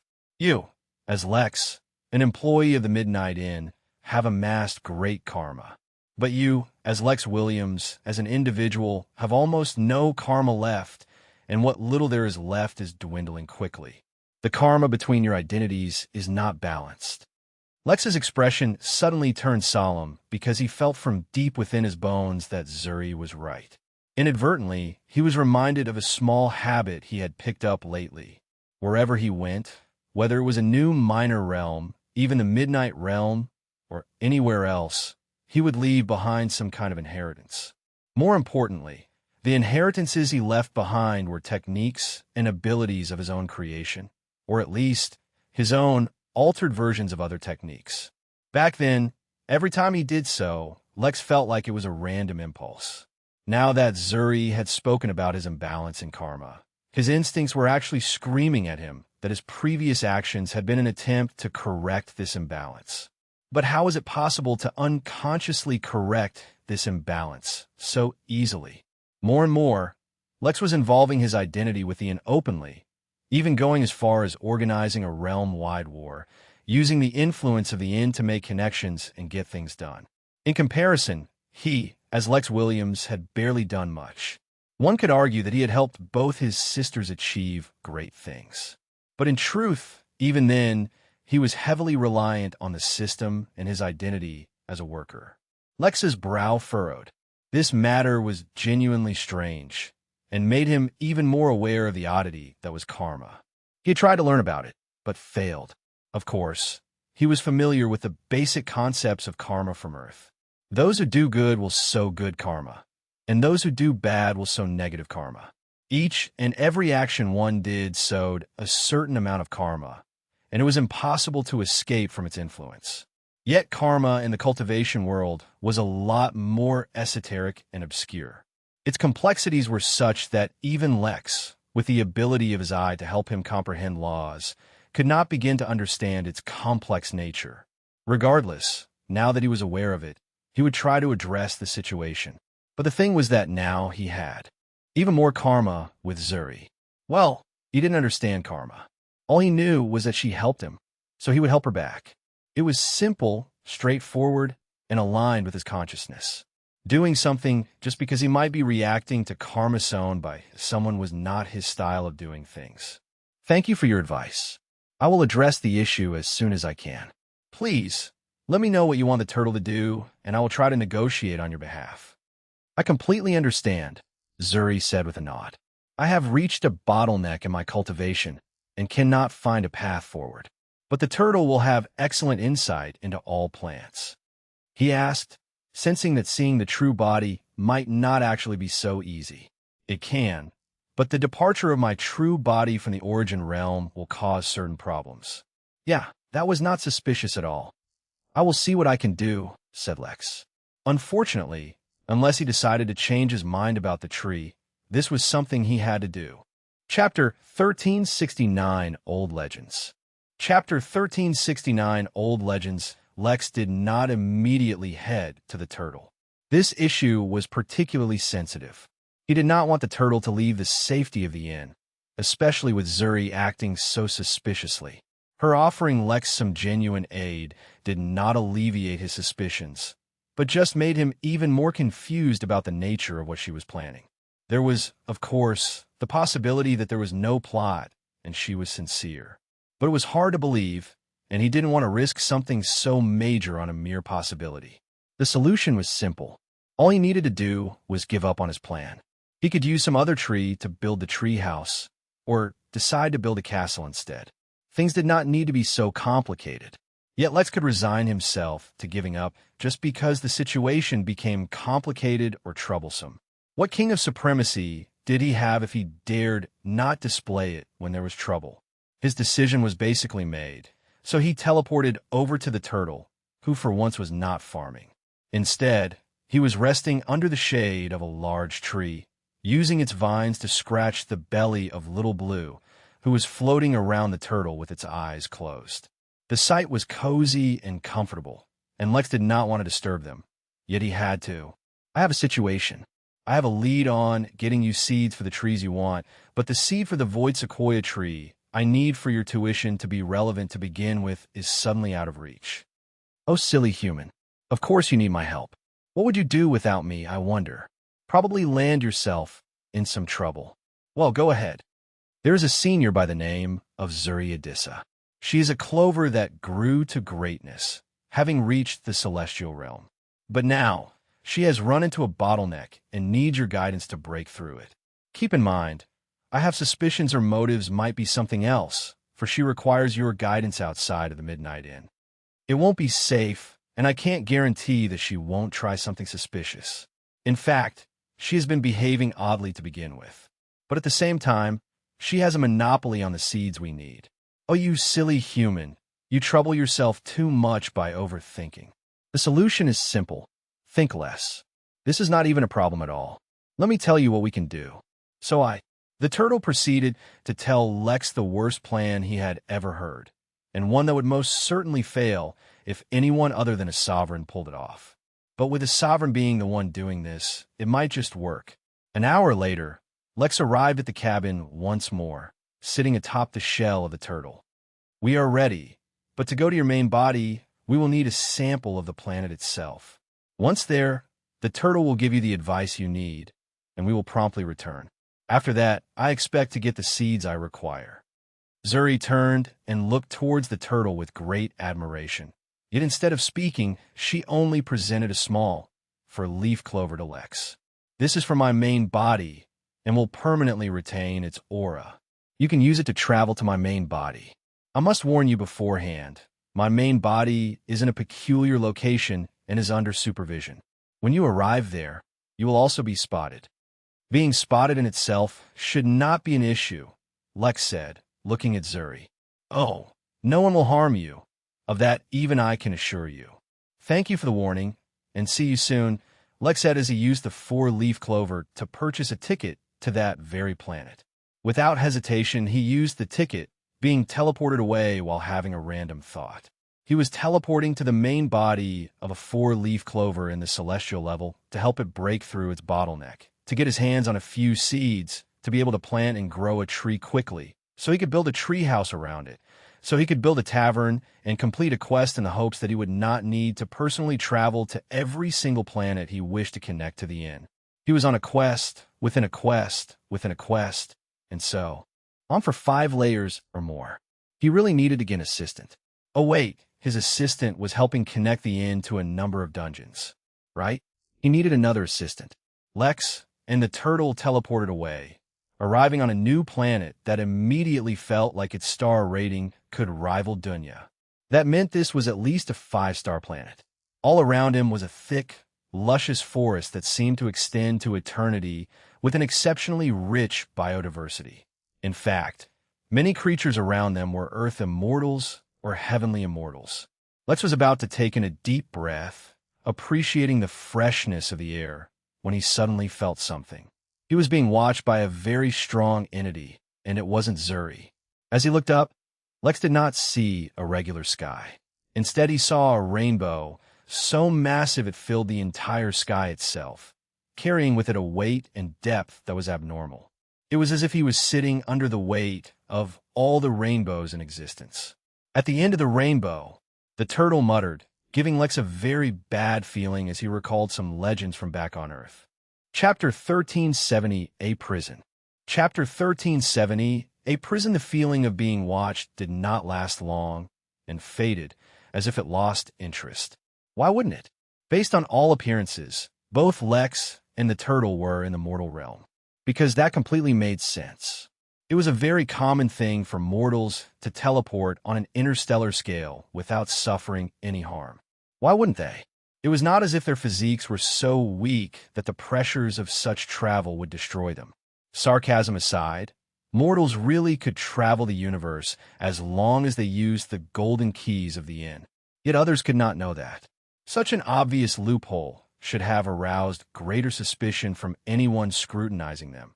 Yet since the turtle wished for his camouflage to be perfect, it was, and mere immortals could not see through it, or even conceive the idea that there was something amiss. This was only the first step in the turtle's plan.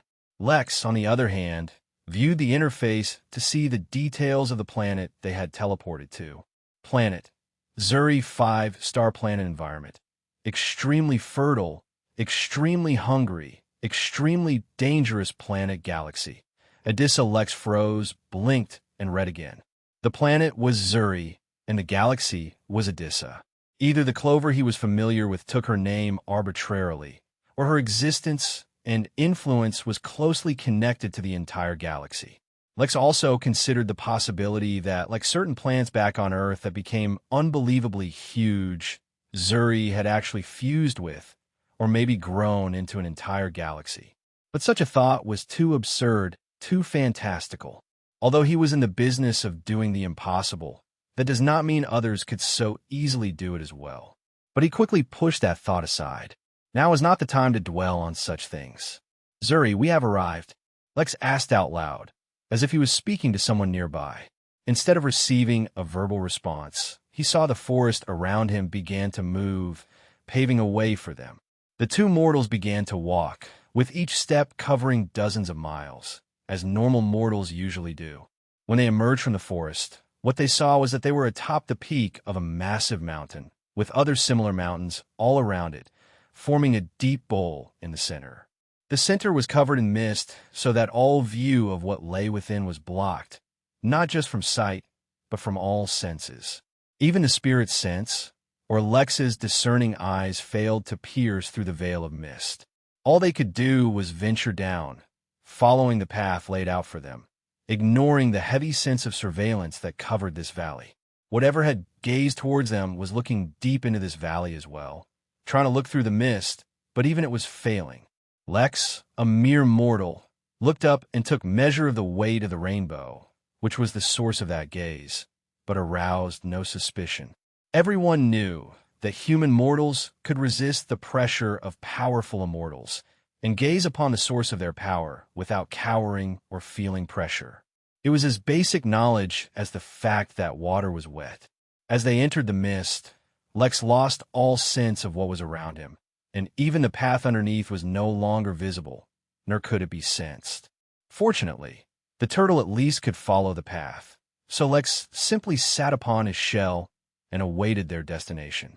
The journey actually ended up taking them several hours, even with their fast speed, demonstrating how deep the valley really was. In truth, Lex was able to sense that even his perception of time was skewed within the mist, something he could only tell because he had clones and projections in other planets and realms. Or perhaps it was the turtle underneath him that allowed him to sense this anomaly. It was not common or easy to encounter someone who delved in laws related to time. Of the many celestial immortals he had met, none had ever displayed any mastery of time. The fact that Zuri dared to do so demonstrated that she was far from as simple as she appeared. Not that she seemed simple at all. Eventually, they reached the base of the valley. Lex did not know what to expect, but he certainly wasn't expecting a simple meadow.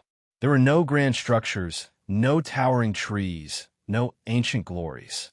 Just a simple meadow with a few fruit trees here and there and wildflowers all around.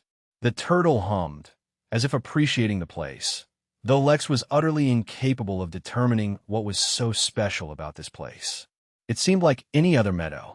Then again, the very fact that he could not see through it revealed just how special it really was. The path continued under their feet, so they continued walking all the way to the center of the meadow, where Lex saw something unbelievable. Right in the middle was a small, inconsequential four-leaf clover, looking no different from any other clover he had ever seen.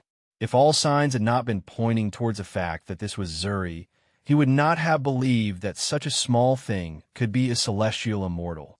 Didn't all things grow bigger and grander as their cultivation developed? Welcome, Zuri spoke into their minds, her voice soft and gentle. You're the first beings to see me in person in a very long time. Silly Clover. The turtle said with gentleness in his voice Lex had never heard before.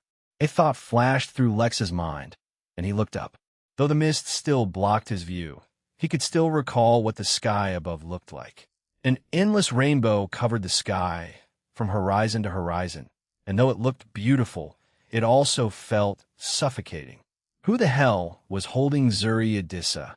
A celestial immortal? Prisoner? Could be a Tao Lord? Chapter 1371, An Evolution. Chapter 1371, An Evolution. It is not ideal, I'll admit, said Zuri modestly to the turtle. But it is the situation I have to live with. Lex himself was extremely curious about Zuri's situation, but seeing how the clover did not talk about it, nor did the turtle ask about it, he did not broach the subject. Your level is too far from mine, the turtle said honestly. I cannot guide you on your cultivation path. Even that will suffice, Zuri answered. The turtle nodded, and for the first time as far as Lex was concerned, did something other than use its vines. A deep green aura surrounded the turtle as his eyes began to shine, and the turtle floated a few feet off the ground, his gaze fixed on the four-leaf clover. Lex got goosebumps, his body telling him that something remarkable was happening near him. Yet, as a mere mortal, all he could do was sit and watch the spectacle unfold. The turtle began to genuinely radiate a formidable aura, making Lex believe that the turtle could actually be an impressive fighter if it so chose. Yet while the turtle's aura reached Lex, it did not go much farther, as the mist absorbed even that, letting not a single ripple of that aura leak outwards. Lex could not help but wonder how such a situation came into being. If whoever was trapping Zuri here was stronger than her, then why didn't he just come down and find her? If she was the stronger one, why did she tolerate it? And if they were equal in power, why would Zuri accept such a suppressed state? But he would not ask those questions. It was best just to wrap up their job and move on from here. So far, there seemed to be no threat, so it was best if things stayed that way. The green aura extended from the turtle and wrapped the small, almost inconspicuous four-leaf clover. Although Lex did not understand what was happening, he sensed that gaining some insight from this situation would be beneficial for himself. Lex was really beginning to understand why immortals took so long to grow stronger, why they needed immortality, and why they had so much mental resilience. He used to think it was because the mindset was changing to be less resistant to the years, but now he realized it was also so that they could deal with all the issues that came along with being immortal. He had to manage his tenet, comprehend laws, overcome tribulations, not go through his tribulations too quickly, avoid becoming a deity by accident, manage his karma, and Lord only knows what else. Now he needed to understand what was going on so he could replicate it himself. Although Lex complained in his heart, he paid close attention to what was happening. At first, Lex only thought that the turtle was analyzing the clover, but clearly it was also helping it somehow become stronger or perhaps become ready for its eventual evolution. Eventually, the green aura began to fade and the turtle descended back to the ground. A four-leaf clover, a harbinger of good fortune. But to bring that fortune, you must first be plucked. Whoever plucks you from your place will gain all the good fortune you have accumulated in your life. Lex suddenly understood Zuri's situation and could not help sympathize with her. She must have spent a large portion of her life hiding the truth of her existence, just as he had been doing for so long. Whether it was his cultivation technique, his system, or his bloodline, if any were revealed, he would be in grave danger, so he camouflaged himself. Similarly, it now made sense why Zuri was so good at transforming.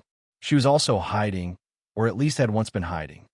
But so much good fortune collected need not be saved for the use of others.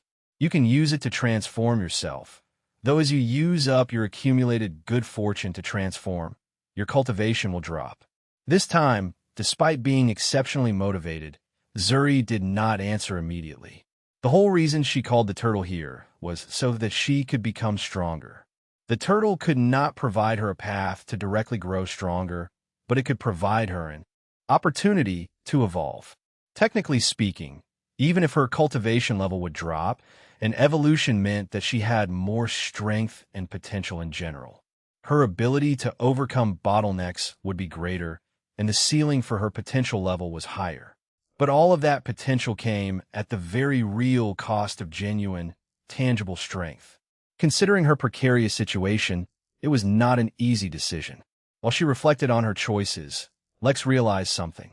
The reason Zuri helped him was because she was bringing him some kind of good fortune or helping him avoid bad fortune. Whichever it was, that was her way of cultivating. The concept that one could grow by helping others was a novel concept for him, at least in terms of cultivation. More importantly, he linked his attempts to leave behind legacies to this very same action. Could it be that he could remedy his situation by helping someone else? It was just one option. He would study his situation in great detail later on. For now, the focus was on Zuri. "I'll do it," she finally said with conviction in her voice. "Good. From fortune to fortune. The path I have seen for you is from a four-leaf clover, bringing fortune to others upon your demise, to good fortune and spiritual awakening for those near you." On by Searching Life Sketcher. Chapter 1372, The Height of Ridiculousness. Chapter 1372, The Height of Ridiculousness. Bodhi Tree? Lex had never heard of it. It was almost as if it didn't make an appearance in almost every cultivation novel he had ever read. That was because this was one of those rare trees, the knowledge and history of which had been lost to time, with only a scant few retaining their knowledge. Even Zuri, a formidable plant herself, and one of the strongest beings in the Origin realm, had never heard of it. Incidentally, there was a guest at the Midnight and who had also heard of, and in fact trained under a Bodhi tree. But such things were so ancient that no one would know of them, and not think to mention it to a random guest in the inn, especially when that guest was a Tao Lord. Asked Zuri. Although she was herself unfamiliar with this tree, she did not hesitate now that she had made a decision. It requires a few steps, but the most important is the transformation of the fortune power in your body to the power of golden purity. This will be difficult and intense, absorbing all your power of fortune and converting it into something else. That will be the primary cause of your loss in cultivation. Lex raised an eyebrow. Although he did not know what all these things were, they did not sound easy to done, said Zuri, interrupting Lex's thoughts. Lex immediately changed the lesson he was taking away from this experience. Having trillions of clones all across the realm was more useful than it seemed. The turtle then began to describe to Zuri how exactly to begin the change. The unusual thing was that, unlike almost every growth and power-up within the immortal realm, her evolution would be instantaneous. That is what the Seed of Enlightenment was for. It would enlighten her on how to change her fortune into golden purity, which would automatically begin the transformation. But while Zuri had gotten all the ingredients using her clones, they had to be absorbed by her main body. Transporting everything over would take time, ordinarily. With the Midnight Inn, it took her barely a few seconds. She sent her clones with the items to the inn, and then sent a clone from beside her main body at the inn to collect them and bring them back. It was lucky for her that Lex had not limited teleportation in the Origin realm, yet due to the ongoing Midnight Games. "If you do not mind, please witness my evolution," Zuri said with her clone as it walked up to the four-leaf clover. "Don't mind if I do," said the turtle, seeming pleased. Lex did not mind either. After all, if the turtle's strategy had not been seen through so far, it would not be revealed now. They were perfectly safe, so he might as well watch the show. The clone kneeled before the clover, and one by one added the ingredients. As soon as the Seed of Enlightenment was added, which was not as much a seed as a glowing orb of light, the clover began to glow with a golden hue, and Lex felt an immense amount of power wafting from her. It was fortunate mortals were not affected by the aura of celestials. If he were anyone else, he would already be kneeling in the face of such awesome power. Lex couldn't help but ask the turtle. Like her evolution took only a few minutes to arrange. To be precise, the feeling Lex was getting was that he was witnessing someone who completed all the side quests before doing a single main quest in a video game. "It is not quick at all," the turtle said, as he looked at the clone disappear into a mote of light, absorbed by the clover. Across the Origin realm, many of Zuri's clones suddenly disappeared, though not all of them. This evolution is millions of years in the making. She has already done the hard part. Now all that's left is the easy part. Even then, easy is a relative term.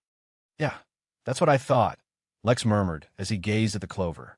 It was growing at a visible rate before his eyes, turning from a mere plant into a young tree. But more than anything, what impressed Lex was the mist. No matter how impressive or formidable the change happening down in the meadow, the mist did not let slip a single hint of it.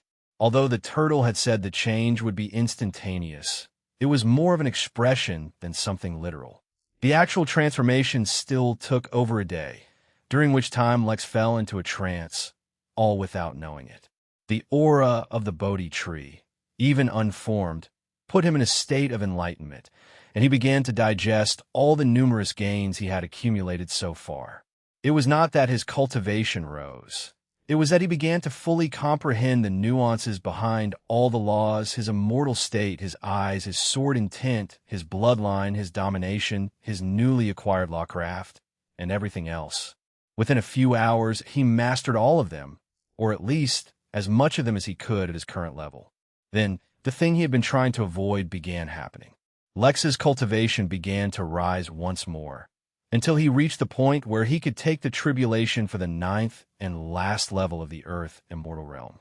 Chapter 1373, Shady Turtle. Chapter 1373, Shady Turtle. Lex woke up from his trance feeling amazing, powerful, and as if he had another headache on his head. How is it so simple to go through the realms in the Immortal Realms? Wasn't it supposed to be harder for various reasons? He, instead, was cruising through the realm despite his best efforts to slow down. Cultivating was really tough. He was trying to be responsible, but it was just too damn difficult. Of course, as far as anyone else was concerned, Lex was still immortal. He turned to look at Zuri and discovered that her body was now much larger, for it was now a tree. But as far as trees were concerned, she was actually small, for meters high. The bark on the tree was light brown in color, while the leaves were deep green. The tree seemed just as unassuming as the clover had been, and all the surging aura it had been releasing before had vanished. Lex asked, "Yes, it is done. A transformation millions of years in the making has been completed. The clover has become a tree, and its luck and fortune can no longer be plucked so easily," answered the turtle. "Indeed, it is done," Zuri said, her voice a whisper. but I need to rest for a while. Let us complete this transaction. Yes, one of my clones will deliver all of them to the inn. This has been a pleasant cooperation. Lex asked. If he stayed long enough, he'd be able to link the planet Zuri to the inn. Do as you wish, though I would request you to leave this valley for your own safety. You know what? I'll explore next time, said Lex, and allowed himself to fade. Yes, he did not teleport to the inn. Instead, he faded, for what had visited the planet Zuri was not Lex, but a clone of his that required complete synchronization of his being. This way, if his clone was harmed in any way, he would not actually be hurt. However, now that he no longer needed it, he dismissed his clone, which caused it to fade from existence. This was not something Lex had done, creating the clones and then establishing such a link between them that no one would be able to detect the difference was the turtle's idea and doing. In fact, that was one of the reasons why he felt like he was immortal. The clone was immortal, though Lex could still use all his abilities with the clone. It was a very peculiar arrangement, and one that worked to his benefit. Who knows what would have happened if Lex had been in front of the Bodhi tree in person? He may have resonated with it and triggered some kind of anomaly. Although his bloodline only worked on humanoids, who was to say that something odd and unexpected wouldn't happen randomly? Odd and unexpected was basically the theme of Lex's life. The deal is now fulfilled, and I will now teach you how to plant the void stabilization sequoia tree in the fastest time possible, said the turtle, though Lex suddenly squinted his eyes. There's something off about you, he said suspiciously. You haven't called anyone silly in a long while, and you're in too much of a rush to complete our deal. Do not be silly, human. I have done nothing wrong. I just see no reason to delay the deal. Lex squinted even harder, almost to the point where his eyes were almost closed, and the turtle started to look left and right nervously. All right, fine. I may have done a few things secretly, but that does not mean I harmed anyone or took advantage of anyone. Lex asked, feeling like he was seeing a whole new side of the turtle baby. I may have secretly planted a few plants in the valley to take advantage of the aura of the Bodhi tree's birth. But then I quickly plucked them back up. This is not a loss. Lex shook his head in disbelief. He had never heard the turtle talk as much as he did today. But in the end, he just nodded and asked the turtle to transmit the information. Although he was fairly certain the turtle was still feeling guilty, likely hiding something else as well, he could not be bothered to meddle in its matters. It was best to stay on the good side of the sovereign. The turtle hastily extended its vine and touched Lex's forehead, transmitting all pertinent knowledge about the tree Lex wished to plant. There was good news and there was bad news, although to Lex it wasn't really bad news at all. The good news was that the turtle knew exactly how to do just what Lex wanted, and even had a way to have it done in a small time frame. The bad news was that it was extremely expensive. But what did Lex have if not money? The answer was that he still had a lot, but the point was that he also had a lot of money. What was money good for if not for spending lavishly to fulfill one's unreasonable needs, such as growing a void stabilization sequoia tree in a matter of days? But for this expense, Lex really needed to pull out all the stops. He went to Pell Jr. and grabbed a vial of blood essence, which was not easy to get at all, considering how tough the dragon's body was. In fact, Pell Jr. had to self-mutilate for Lex to get his hands on it. He also took the opportunity to grab a few dragon scales and preserve a single second's worth of dragon's breath within a sealing scroll, an item which could seal anything inside of itself. Lex also grabbed some Jorlum Heart's blood. These were some of his most valuable treasures which he was willing to sell. He still had a couple Amber Chaos resin on hand, but he would not trade that away for anything. Those were Tao-level ingredients, for heaven's sake. Then he compiled a list and went back to the Emporium. Howell, upon looking at Lex, smiled awkwardly. How was the deal? Yes, it worked out quite well for everyone involved, Lex said, not revealing the details. That includes you, I might add. Lex held out the spirit crystal containing his list quite innocently, as if he was only requesting a few items. In truth, the list contained over 4 million items of various levels of rarity. Powell grabbed the crystal, and after a moment, grinned as widely as his face would allow. He exclaimed in excitement, to which Lex responded by taking a step back. Powell didn't mind, and instead rushed to the back, forgetting to tell Lex anything about how or when the order would be completed. He did not even return quickly. An entire 20 minutes later, Powell came running back in, holding what looked like a small jewelry box. "The first batch of your items are in here," Powell explained. Lex asked, unconcerned about the numerous issues such a request would raise. Lex held out a spatial ring, which contained all that he was offering to pay, causing the poor shopkeeper to tremble with excitement. "Please wait here while I see what I can manage," Powell yelled as he ran to the back once more. In truth, Lex had no estimate for the value of the items he was buying or the price of the items he was selling. But since it got the job done, who was he to complain? Chapter 1374, I Want to Be. Chapter 1374, I Want to Be. This time, it did not take long for Powell to return, and this time he looked extremely excited, and also a little tense. Lex did not show it, but he suddenly raised his guard, as his instincts suddenly warned him that he was about to encounter a critical moment, one that would directly impact his entire life. Lex could not comprehend why buying a bunch of items could lead to something that could alter his entire life, but it did not take a genius to detect that it had something to do with why Powell looked so tense. Internally, he just sighed. He was just trying to focus on his inn for goodness sake. Why did everything have to be so complicated? "I have good news," Powell said, his voice filled with excitement, though Lex could easily tell it was feigned. 8% of all the materials you require on hand, and can easily acquire most of the remaining ones in a couple of days at most. There is only one item that is slightly complicated to procure, and I cannot give you an estimate of when I will be able to get my hands on it. But fret not. Considering your VIP status at the Emporium, I will personally go out and try to get it. You can check back in 2 days when the other items are ready to see if I have it. Also, we need to discuss your payment." This was actually the first time ever Lex haggled over prices like this at the Emporium. Essentially, the items Lex provided had no real price, and their value could only be estimated, with their worth not having a fixed value, mostly because they were priceless. Putting a price on them was difficult. The Emporium naturally wanted more, and though Lex could pay more, he wanted to increase the value of his possessions. This, a fierce bargaining session, ended with Powell coming face to face with Lex's inner capitalist for the first time ever.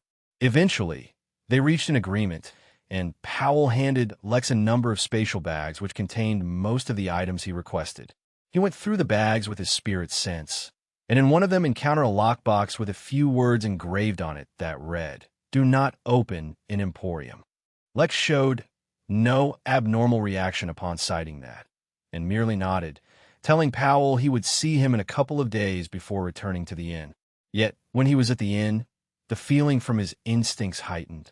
It seemed that whatever was in the lockbox would result in a critical choice in his life that would alter his future. One way or another, he had to make a choice. But since he didn't sense any danger from the lockbox, Lex returned to his apartment and took it out. The lockbox was a small black cuboid made of some unknown metal. Though now face to face with it, Lex sensed that it was incredibly valuable. In fact, the value of the box could not be understated at all. Even with his immense spirit sense, Lex could not detect the box right in front of him, nor could he peer into its secrets with his eyes that revealed even the laws within things. When he looked at the box, all he saw was the box. In fact, the only abnormal feeling the box gave him was a slight palpitation in his dragon's heart, which acted on the instincts of a dragon and longed for the valuable treasure. Yet in front of this immeasurably valuable treasure, Lex only sighed. Who could understand his pain? He just wanted to mind his own business and run his inn. Why was that so hard? He was like a fat man going on a diet, but receiving free ice cream on every turn. What kind of inhumane act was it to disagree to free ice cream? It was with great reluctance and a resolution to start his diet from tomorrow that he would be forced to unwillingly consume the delicious ice cream. Even though the fat man had already bought a new suit he wanted to fit into by losing a few pounds, he had to resign himself to only looking at that suit and never coming close to fitting into it. With great reluctance, Lex opened the box. It wasn't as if he could ignore it, and his senses couldn't peer into it. so opening it was the only choice left. Yet to his immense surprise, hidden within the immeasurably valuable box was a simple recording crystal, as well as talisman. Admittedly, the talisman seemed like it was incredibly valuable, but it still couldn't match the value of the box within it. Lex reached out to the recording crystal and sent his spirit sense into it. Please use the talisman within the origin realm. 6 hours after the conclusion of our exchange, whispered Powell's voice in Alex's mind. There was no other explanation given, but there it was. He had his critical decision in front of him. Oddly, his instincts were silent on what decision to make. But it wasn't odd at all. So far, Lex had encountered very few things to which his instincts could not respond. One such thing was someone much more powerful than him, such as the Tao Lord he had recently met, whose name Lex had deleted from his memory. But Powell was not so strong. In fact, even the main Powell was only in celestial immortal realm, if Lex recalled correctly, let alone his clone. So this was unlikely to be the case. The second thing that could evade his instincts was a system. Lex had long harbored suspicions that the Emporium was some kind of system, but considering the fact that it had been immensely helpful to him on so many occasions, he chose not to investigate it. Not to mention, Lex was not the kind of malicious, insane reverend to go around randomly plotting against every single person he met. Nor was he desperate to completely heal his system just yet either. He knew it would surely strengthen his system if he did, but he also had a feeling, based on his own assessment and not his instincts, that a complete system would land him in way more trouble than he was already experiencing. For all these reasons, he ignored his suspicions about the Emporium. Yet now, that was resulting in him not having any guidance from his instincts. That meant that this was a critical, life-altering decision. I just want to be Hokage. I just want to be a simple innkeeper. He now finally understood why Powell had seemed nervous. Clearly, he did not know whether or not Lex would follow through with the instructions in the box. But Lex decided to do it. Although he wanted to avoid any unnecessary troubles, that did not mean he was afraid of them. Over the next short while, Lex went over all the items he had bought and planned out his construction of his second tavern. He couldn't really begin until he had all the materials, but he could prepare. He picked out a distant spot in the Midnight Realm, outside the Midnight Inn and far away from any intelligent races. He had a feeling that the expedited method to grow a void stabilization sequoia tree might leave this place drained of all energy for a while, almost like a dead zone. Lex suddenly paused and had a thought. Was this the reason why Earth was a dead zone? Had someone refined an incredibly powerful treasure or nurtured some incredible plants there at some point in history, leaving that place devoid of all energy? Once again, his instincts were silent, not providing him an answer. Normally, an immortal could intuit simple things just based on their advanced level. Yet in this, Lex found himself without an answer. Lex groaned as he added investigating the secret of dead zones on his list of things to do once he was no longer avoiding unnecessary trouble. Once the specified time was near, Lex teleported to the Origin Realm. Perhaps because he had been recently thinking about it, he could not help but teleport to Earth. Instantly, he was hit with a wave of nostalgia as he saw the blue planet, though it had changed a lot. In that instant, though, his instincts began telling him that Earth had a few more secrets that no one had uncovered just yet. Lex put on the back of his mind. How could he not know that a planet that imprisoned a demi-Tao lord for thousands of years surely hid some super secrets? But now was not the time to dwell on these things. He pulled out the talisman and used it. Lex felt himself being teleported away and did not resist. It was time to find out what all the fuss was about. Chapter 1375, Really Bad. Chapter 1375, Really Bad. Upon teleporting successfully, Lex found himself standing in a swamp, with dark clouds hovering overhead. Thunder rumbled in the distance, filling the darkness with a sense of foreboding.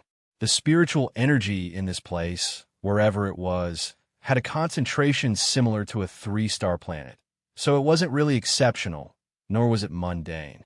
Lex spread his spirit sense out and discovered that there was nothing of significant interest anywhere around him, with the strongest being in the vicinity being an alligator-like beast, sleeping in the waters of the nascent realm. As far as appearances were concerned, there was nothing particularly special about this place. But, considering that Lex was being particularly attentive and thorough in his investigation, he discovered something. There was a particular region within the range of his spirit sense that seemed completely normal.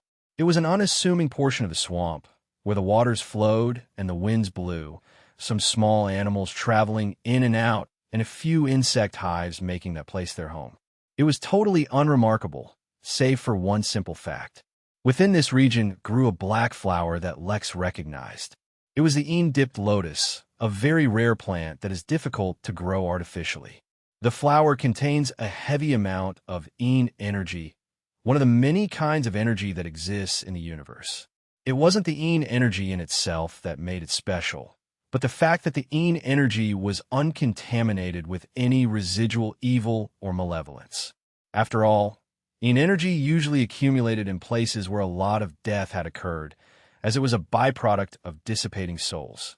Places with dense amounts of energy were also associated with hells, torture of the soul, ghosts, spirits, and generally all kinds of things with heavy negative connotations. Yet the dipped lotus contained this energy without actually having any association with death or decaying souls, making it a very pure source for this energy. As it happened, this flower was one of the items Powell told him that the Emporium did not have. It was believable, since the flower could not be grown in a greenhouse under ordinary circumstances and needed to be harvested in the wild. Such a flower, rare but with high utility, was hardly ever kept in reserve as demand was higher than supply. Lex did not find Powell's claim of not having it suspicious, but now that it was right in front of him, it was obvious that it was a sign for him to come here. Lex proceeded towards the flower, though he maintained his vigilance, but found no issue at all. After reaching the flower, he easily harvested it, using a spiritual technique to seal it so that it did not lose any vitality, so that it could be used later. Coincidentally, or perhaps not so much, as soon as he harvested the flower, his eyes fell onto an opening in a nearby tree that looked like it led to a tunnel that went underground. As it happened, Lex could not detect that opening with his spirit sense, nor were his instincts reacting to its existence. Not suspicious at all, Lex murmured even as he hopped into the hole, fully ready for this to be an elaborate trap of some kind.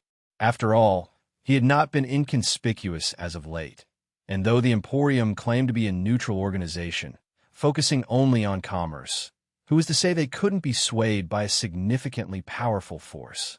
He slid down the hole and entered into a room, but in doing so clearly crossed some kind of threshold which caused his expression to change.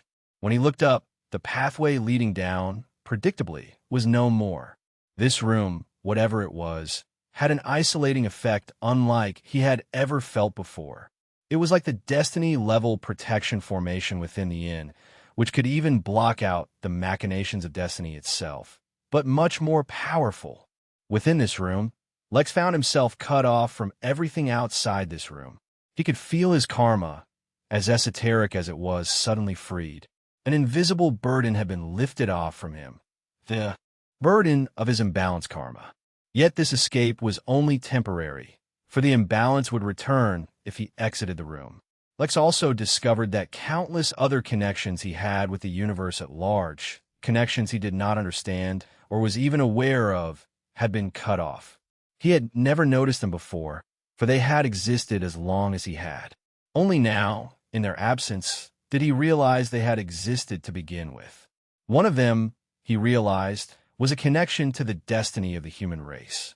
Whether he was aware of it or not, whether he wanted it or not, he was inevitably linked to the human race. That link was not just in the feedback he got from the cosmic ascendant spectrum, but what he contributed to it as well, not to mention something much deeper that he could not yet understand.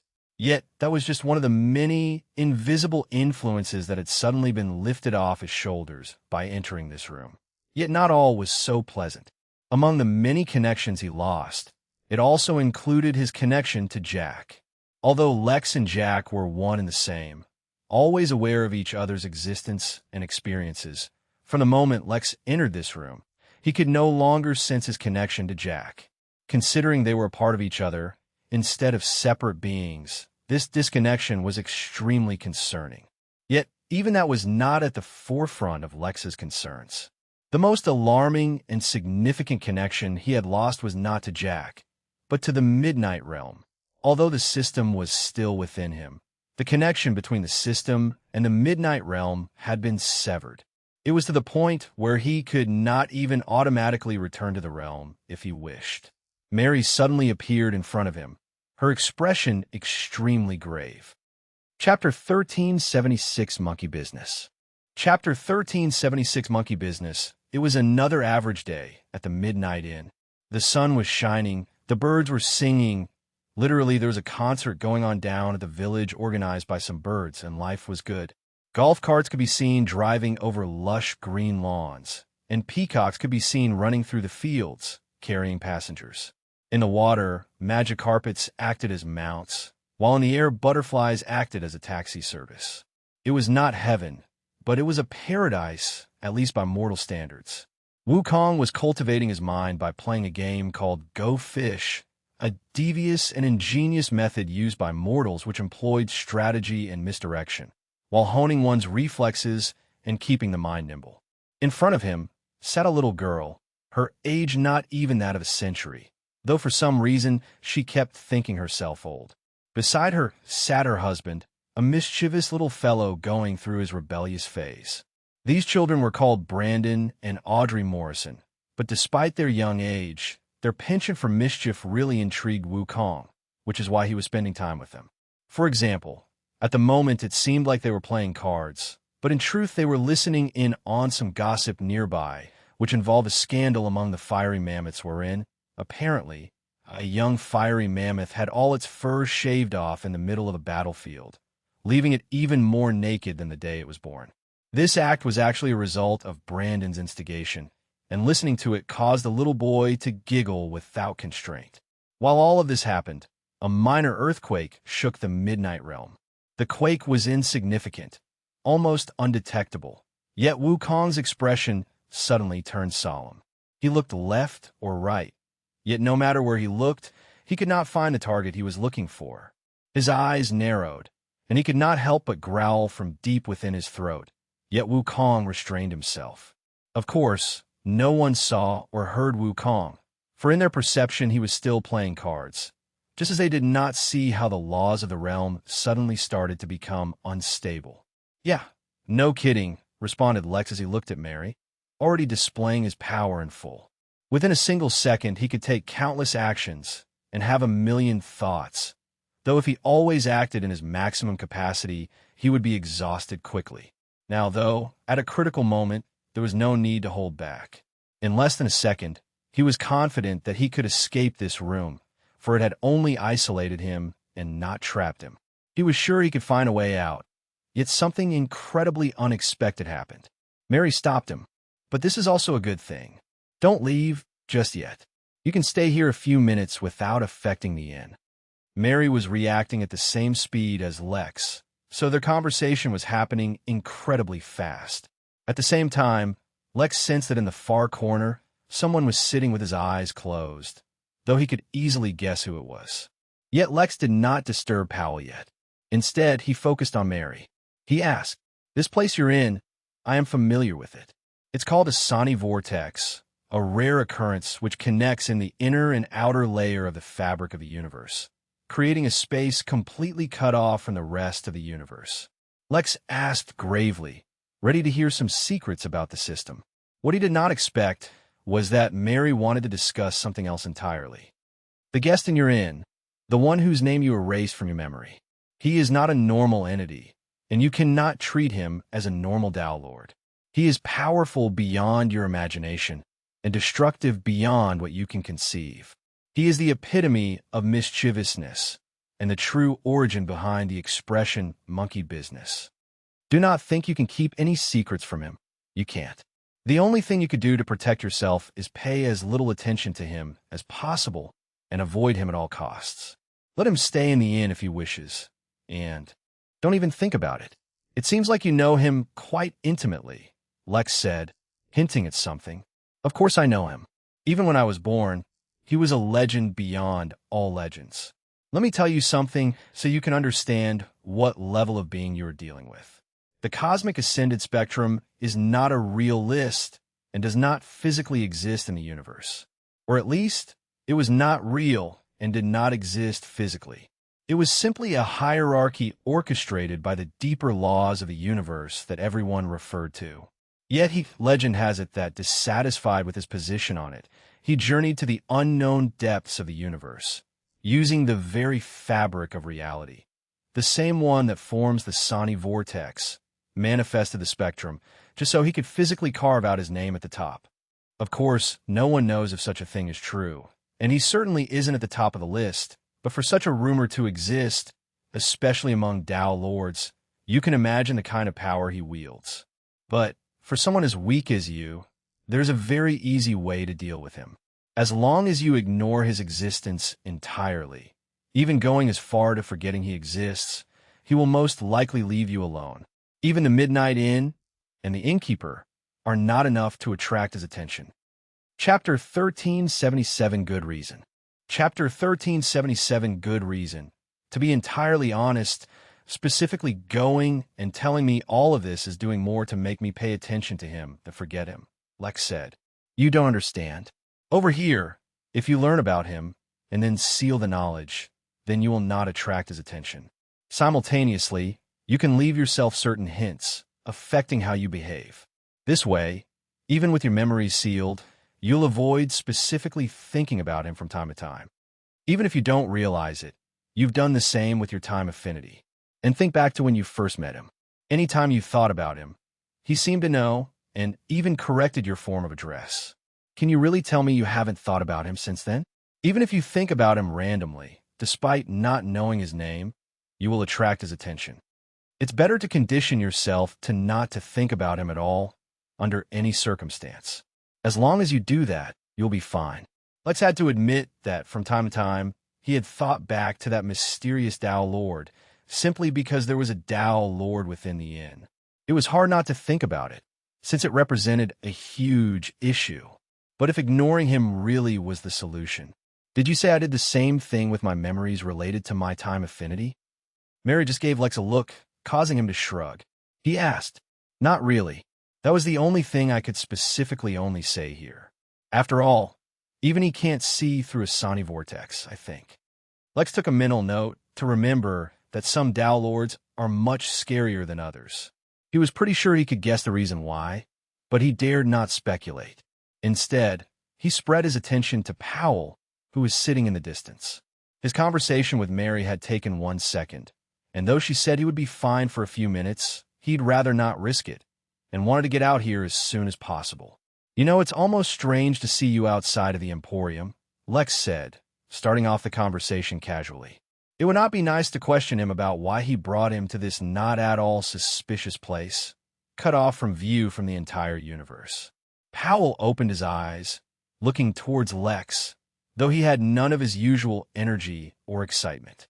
Instead, he looked quite worried. I was concerned you would not come, he admitted, though Powell's response was much slower than the speed Lex was talking at, meaning that their conversation would take at least a few seconds. Well, considering our long-standing relationship, I thought I'd give you the benefit of the doubt, Lex said frankly. Though pulling me into a Sonic vortex is really beginning to take advantage of that. Naturally I do, he responded. In fact, I am here for your benefit to begin with. You see, your frequent patronage of the Emporium is bringing you closer to gaining a special, secret status with the Emporium. Ordinarily, I'm not allowed to tell you about this. I thought I had the highest level membership, making me a VIP customer, Lex said. Yes, on the surface, that is supposed to appear like the highest status we can afford a customer. But in fact, there is another level above it.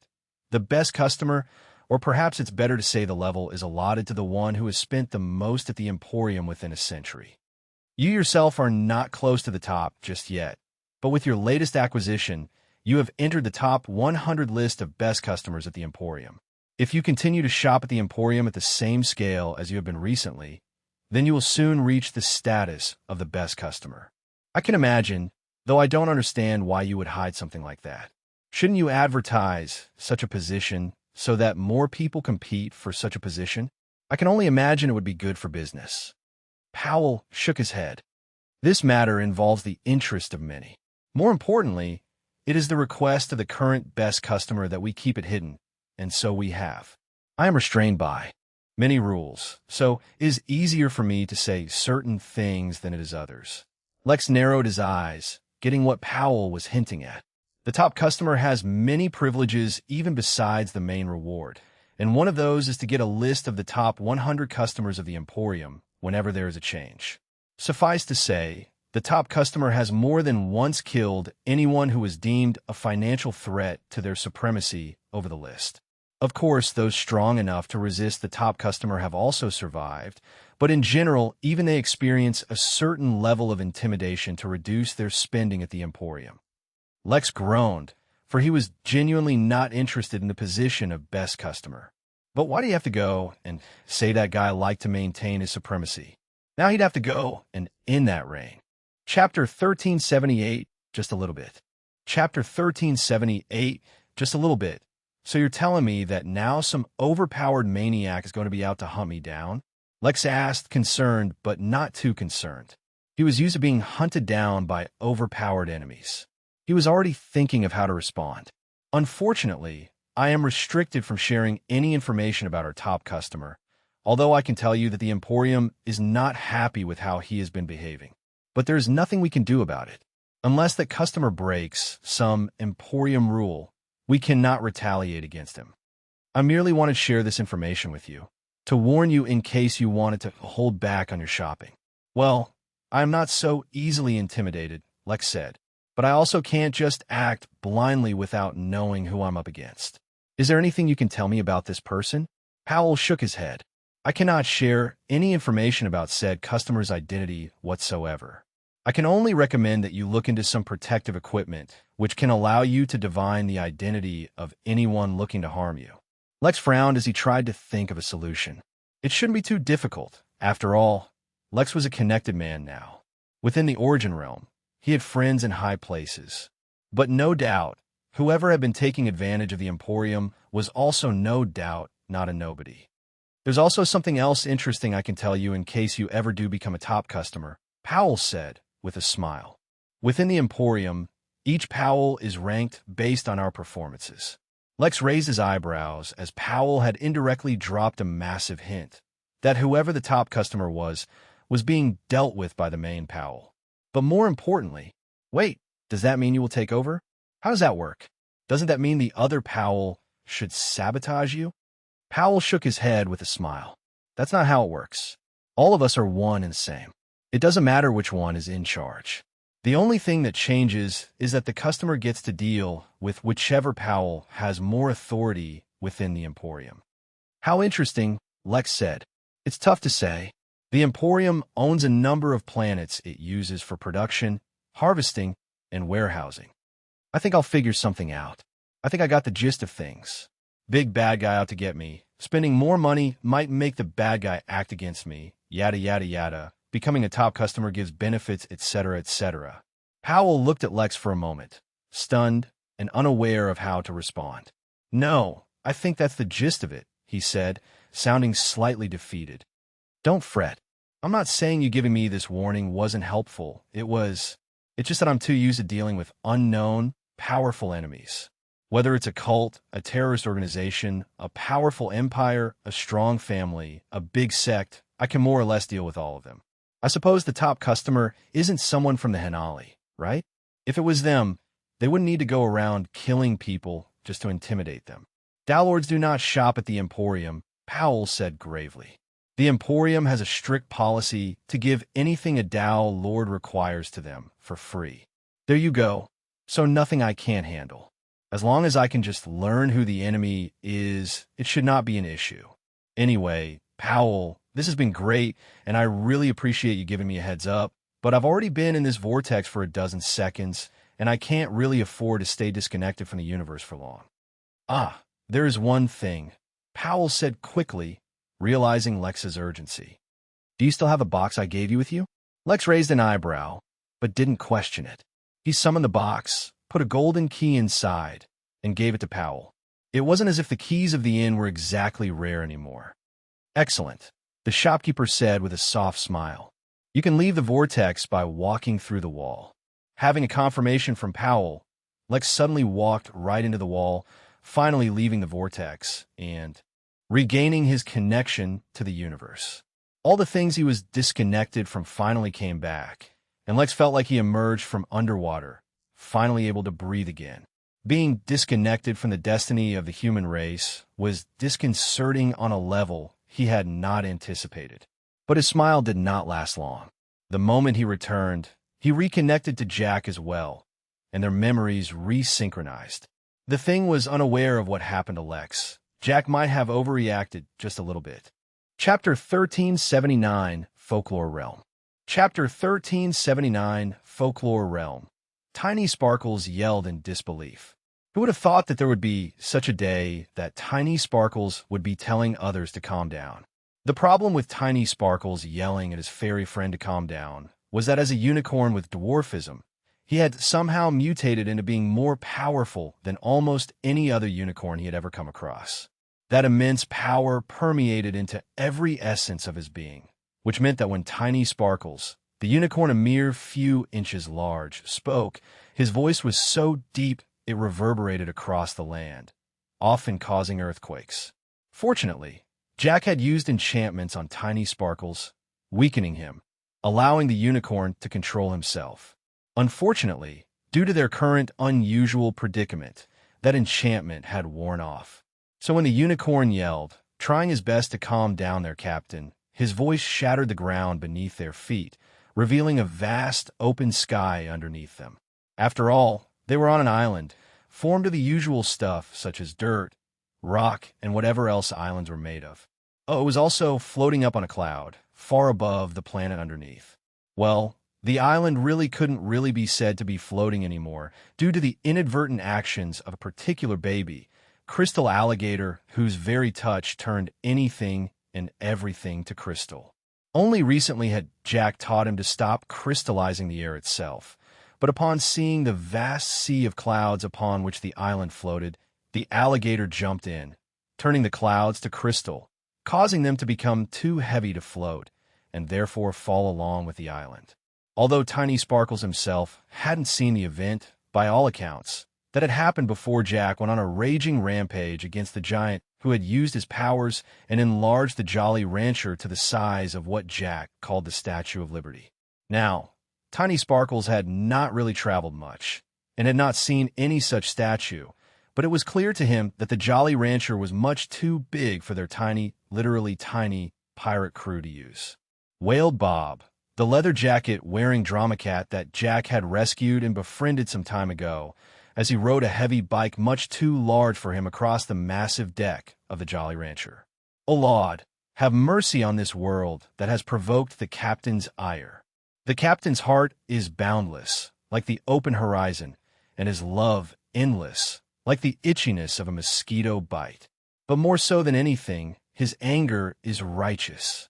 It is a benevolence I regret I cannot face, and so to those who face it, grant mercy. From his horn, Tiny Sparkles shot out a rainbow-colored beam that swiftly morphed into a chocolate-spread-covered piece of toast that was stuffed into Bob's mouth. Bob, the deity of chaos, entropy, and sugar rushes, first of the drama cats, destroyer of Mondays, savior of pancakes, and the latest member of Jack's pirate crew, was also an anomaly. His prayers would always be granted, though it was unclear if he was granting them himself, or it was just a passive ability he had, or some super-powerful Lord was secretly watching over him. Either way, everyone knew it was too dangerous to let him talk too much, especially now, in such a chaotic situation. Clouds of crystal fell from the sky, like flaming meteors crashing down onto the ground beneath. Above them fell a large island that remained mostly intact, though it had clearly suffered some damage here and there. A massive, flying wooden ship dove down in the sky as well, following the descending debris closely, while countless explosions rocked the skies around them. A giant grizzly bear, slightly over 500 feet, 152 meters, tall was also falling down with the island, the place it had formerly called home. Yet instead of saving himself, the giant was engaged in a fist fight with a fairy a few inches tall. Physical strength was not exactly Jack's forte, but he had augmented himself with his special ability that he called the power of friendship, which turned all his magical fairy energy into physical strength so that he could duke it out. Ollie, the shadow Talon that could travel between planes, was also flying all around them, fighting off many of the giant bear's underlings. The cannons on Jolly Rancher, under Tiny Sparkle's control, shot out deadly artillery that only added to the chaos all around them. In truth, Tiny Sparkles too felt anger at the situation, but as the first mate, he had to try and control his captain. Unfortunately, that was easier said than done. Lex had only been gone a few seconds. He disappeared for 30 seconds at most. How much could go wrong in that short period of time? As it turned out, a lot. The moment Lex returned, Jack actually calmed down. But it was already too late now. When Jack and the others completed their task from the Tower of Providence, Jack was looking forward to his reward. The last time the tower gave him taro fertilizer, something he needed to make the Midnight Realm form quicker than expected. This time, the task was even harder, so the reward should be greater, right? Right? Unfortunately, the greatness of the reward was debatable, for Jack had received the time and coordinates to save Bob's life. Well, Jack was a good Samaritan, so he saved Bob, robbed a few local banks along the way, and inadvertently set himself on the trajectory for utter insanity. Instead of returning to the Midnight Realm, they had been sent to the Folklore Realm, one of the very few mature realms in existence that did not have a proper ruler. That was because of the unusual laws of the Folklore Realm. Jack did not understand too much about it yet, but one thing led to another, and Jack had been trying to cook some kidney beans when they suddenly sprouted into a massive beanstalk that pushed them into the air to an island, where they were confronted by a giant bear. So far, things were still reasonable. Using a bit of his fairy magic and the charm of a crew of tiny, cute pirates, Jack was negotiating with the bear. Then the bear felt a severe case of FOMO, fear of missing out, and wanted to join them in their ship. Instead of being reasonable and shrinking down to size himself, he used his gigantism powers to enlarge the pirate ship. As it happened, that was also the instant Lex disappeared. Well, Jack overreacted a little bit.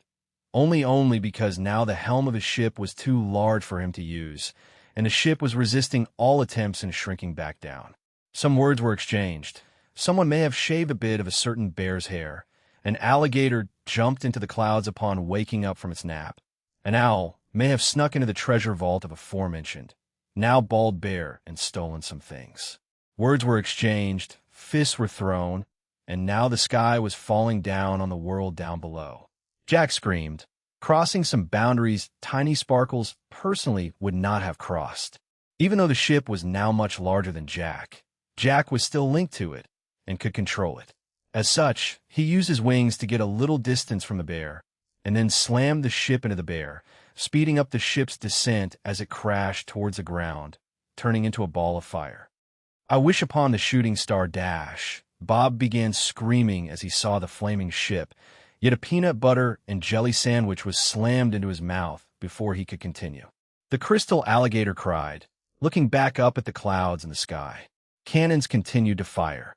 Ollie hid the treasures, and Tiny Sparkles tried to call out to the captain once more, but this time the weight of his voice caused a chaos tribulation, a phenomenon that only existed in mature realms. The pandemonium came to an abrupt halt when the ship, ramming into the bear's face, finally reached the ground, causing an explosion that may as well have been nuclear. The severity of the explosion forced everyone to pause their actions and defend themselves, finally allowing for some peace once the actual explosion subsided. Tiny Sparkles, you really need to stop distracting me while I fight, Jack complained as he flew over, feeling great after venting all of his frustrations on the bear. Jack also re-established the weakening enchantment on the unicorn, so that his voice was no longer a lethal weapon. Not much, he responded. I just wanted to let you know that only the bear can shrink the ship, since it used a bloodline ability we're all too weak to counter right now. Jack's smile suddenly faded and looked towards the bear that no longer had a face or a neck or an upper torso.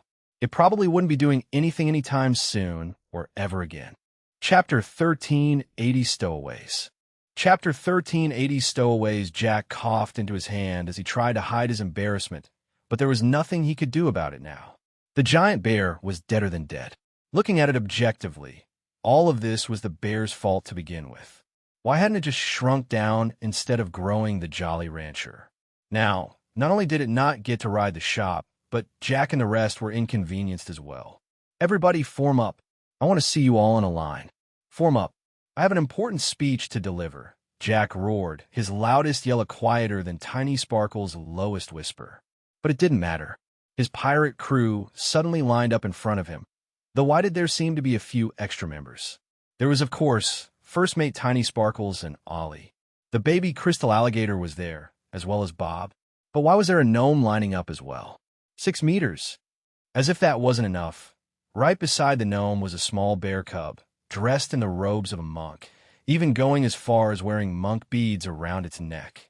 Was this cub related in any way to the massive bear Jack had just killed? Logic dictated that as the most likely answer, but the cub bore no ill will towards Jack. The fairy could sense as much. But even more than the bear cub, the sudden new addition that attracted Jack's attention the most was the final one, a regular-sized hamster that stood on its one hind leg as well as wooden prosthetic and was dressed like a buccaneer, looked Jack right in the eyes as if there was nothing suspicious about his presence there whatsoever. You guys were not really hiring? Jack asked, pausing from the rousing speech he was about to give. The gnome said abruptly. We wish to see the universe, the monk bear said. My teacher told me monks eat lots of meat and meet lots of women. As such, I have decided to stain myself with the red sands of the mortal world and witness such things for myself. Safe passage would be appreciated. Jack looked at the two, and then finally looked at the hamster who looked like a hardened criminal who had lived a long life. Kill me or take me. I'm not leaving this ship, the hamster said, and then spit at the ground. But instead of spit, it accidentally spat out one of the nuts it had been hoarding in his cheek. But he was too embarrassed to go pick it back up, so instead he just looked away, his bulging cheeks hanging on either side of his face. Jack was literally stunned to silence by the shameless display of the stowaways. Just to be sure, he used his intention to gauge the intentions of the newcomers, but it seemed like they genuinely either wanted to join or had nowhere else to go. Good thing, too, because Jack was thoroughly impressed by their shamelessness. Jack said, Everyone else, listen up. We're not playing games anymore. This is no longer the tiny realm we came from. This is a full, immature realm. Do you know what that means? It means there are Tao Lords who are born in this realm. Probably more than one. Compared to all of them, we're nothing. A random sneeze from a passing immortal could tear our ship apart and send us to a permanent journey to the depths of hell. Which is why I say to you lads, now more than ever, we need to be vigilant and not act carelessly. We need to be dashed. The remainder of the island and the sky started to crash all around them, suddenly forcing Jack to take control of the Jolly Rancher and begin dodging the debris. Jack screamed over the sound of falling island debris. You see, someone has cursed all fairies, but I'm determined to be the first fairy Tao Lord, the hamster said, before spitting on the ground once more. But this time, instead of a nut, the hamster accidentally spat out a long sword. The awkwardness of the situation caused a momentary silence, where even the explosions in the background seemed to pause. There's a black market in the Jammu region of Red Lily County, just a few light years away from our current location. Rumor has it that a shaman exile from the Dryad race practices there. Jack said, flapping his wings to produce fairy dust so that the Jolly Rancher could fly faster. Captain, the ship doesn't need sails to fly, Tiny Sparkles said, but as always his statement was ignored. Manned by a crew of pirates, no good guys. Jolly Rancher, the ship, was manned by a crew of good guys and knew nothing about ships, but that didn't stop them. Under Jack's guidance, the ship set out for its destination. Though fortunately, they had only gone for a few hundred miles before the hamster remembered that they were going in the wrong direction. The massive ship should have been quite conspicuous, but Jack was not brainless. He used his fairy magic to turn the ship invisible. though admittedly, it would only be invisible for people at or below his level. Yet, as it turned out, that was not really a problem. Though compared to the ferry, the ship was absolutely massive. Compared to the realm they were in, the ship was tiny. Jack was beginning to feel like their plan was not completely destined for failure when he was forced to take his first detour. After all, he finally discovered a trail for one of the items written in the blueprint for the Midnight Castle. Collecting the necessary materials to build the castle had turned out to be much more difficult than what Lex guessed. So once they got a lead for one of the materials, they were forced to take a detour. The Bear Cup asked, looking over the side of the ship. "Well, you're not wrong," said Lex as he leaned over the side. "It definitely is red sand." Beneath them was a massive desert with the sand stained red, though even from afar Jack could feel the immense aura of negativity from down below. "That sand is red from blood," said the gnome. "Don't be ridiculous. Blood would start darkening after so long," said the hamster. "Don't you be ridiculous. How can cultivators' blood darken?" "Who said cultivators' blood can't darken?" "It's hard to argue with that logic," murmured Tiny Sparkles. "Oh, Lord Dash," Bob began, but this time Jack stuffed a jawbreaker into his mouth. "Whatever it is that's causing the sand to turn red, it's clearly coming from there," Jack said, pointing to a massive, gaping hole in the sand far away. "As responsible pirates, as responsible good guys, it's our job to restore this natural ecosystem and set things straight." While the whole crew discussed the red sand, down below the deck, in a room, Ollie was glaring at the baby alligator. "Don't you dare," the Shadow Talon threatened, hiding a treasure chest behind himself.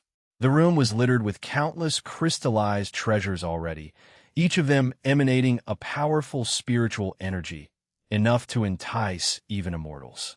But neither the Shadow Talon nor the alligator cared about those. They instead were focused entirely on the last treasure chest. The alligator snapped its jaw, as if complaining that it needed a chew toy. It was, after all, teething and wanted something to scratch its gums with. "I'll scratch your gums with a dagger if you come close," Ollie threatened.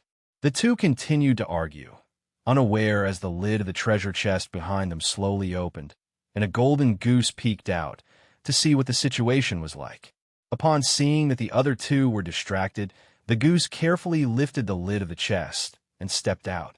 The entire process was soundless, but the moment the goose touched the wooden floor, the wood started to turn into gold. Up above, Jack, who was connected to the ship, immediately noticed something awry. Chapter 1381, Planting Prep.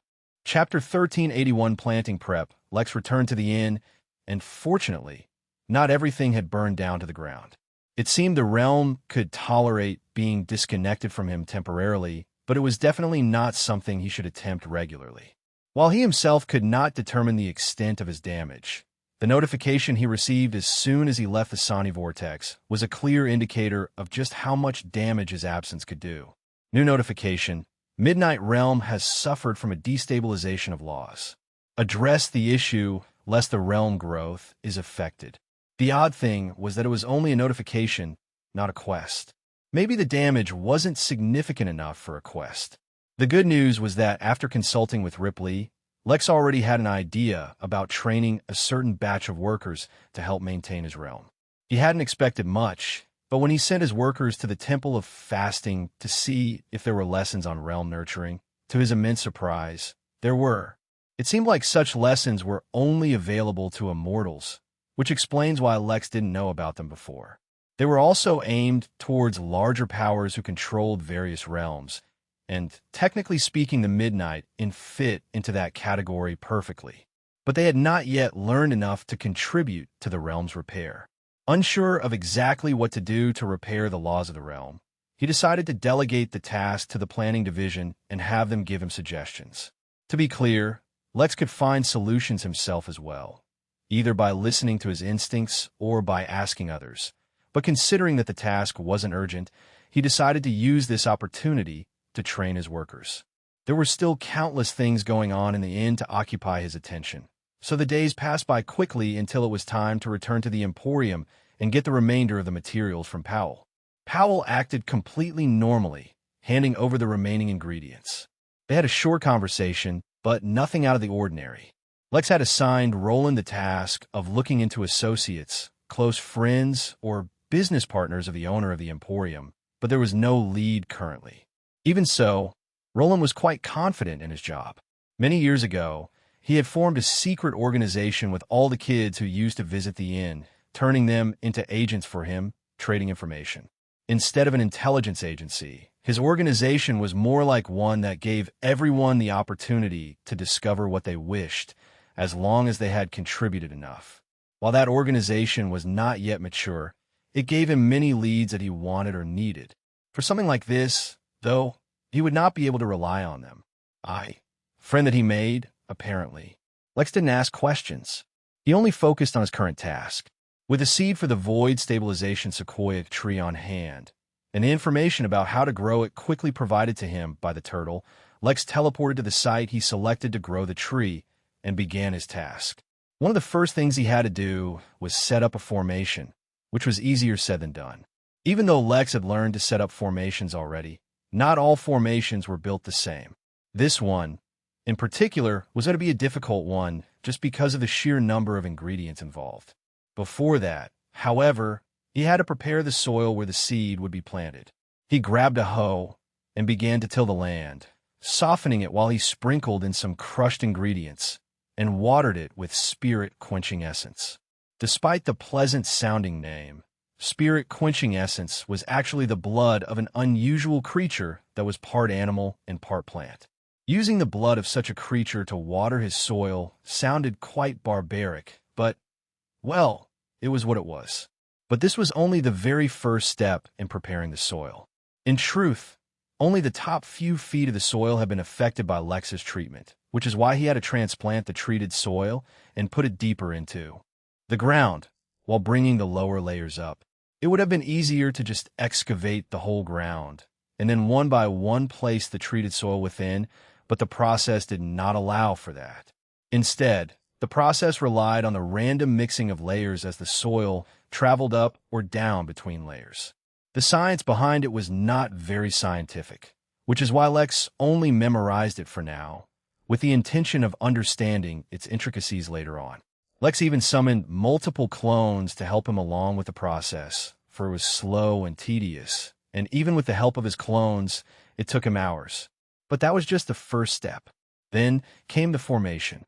For this, at least, he didn't require clones, for everything would be done with his spirit sense. The formation had to be accurate on a microscopic level, so he had to ensure that everything was done perfectly. As if the scale and complexity of the formation weren't enough, their power sources were extremely delicate as well, and each layer of the formation required its own power source, since the formation would mix various energies while the plant grew. In fact, the process of trying to grow the tree was also an immense learning experience for Lex. He was not too familiar with all the numerous kinds of energies in the universe, and now finally began to be introduced to them one by one. There was the Yin energy, which had the corresponding Yang energy. Then there were the common earth, air, water, and fire energies, as well as the less common lightning, darkness, light, malevolent, reverent, righteous, and evil energies. Yes, there was literally an energy called evil energy. What was interesting was that these were just the energies required to grow the Void Stabilization Sequoia tree, and not a list of all energies. Lex didn't know why or how evil and righteous energy could work together, but it was certainly something to look into. One thing he did learn was that energies seemed to be able to escape the influence of unaffiliated laws. Then came the more esoteric energies that Lex struggled to even comprehend, but they came after the formation was already made. Creating the formation took an uninterrupted 50 hours, for Lex had to be extremely meticulous with all the countless ingredients. 9 million ingredients involved. Once the formation was complete, Lex needed to alter the feng shui of the environment. To be entirely honest, Lex read the instructions about what feng shui was and how to alter it countless times, but didn't understand what it was about at all. Even though Lex was lauded for his amazing perception and comprehension, certain things eluded even him. Fortunately, the instructions for how to alter the feng shui were precise, and he didn't need to rely on himself to do it.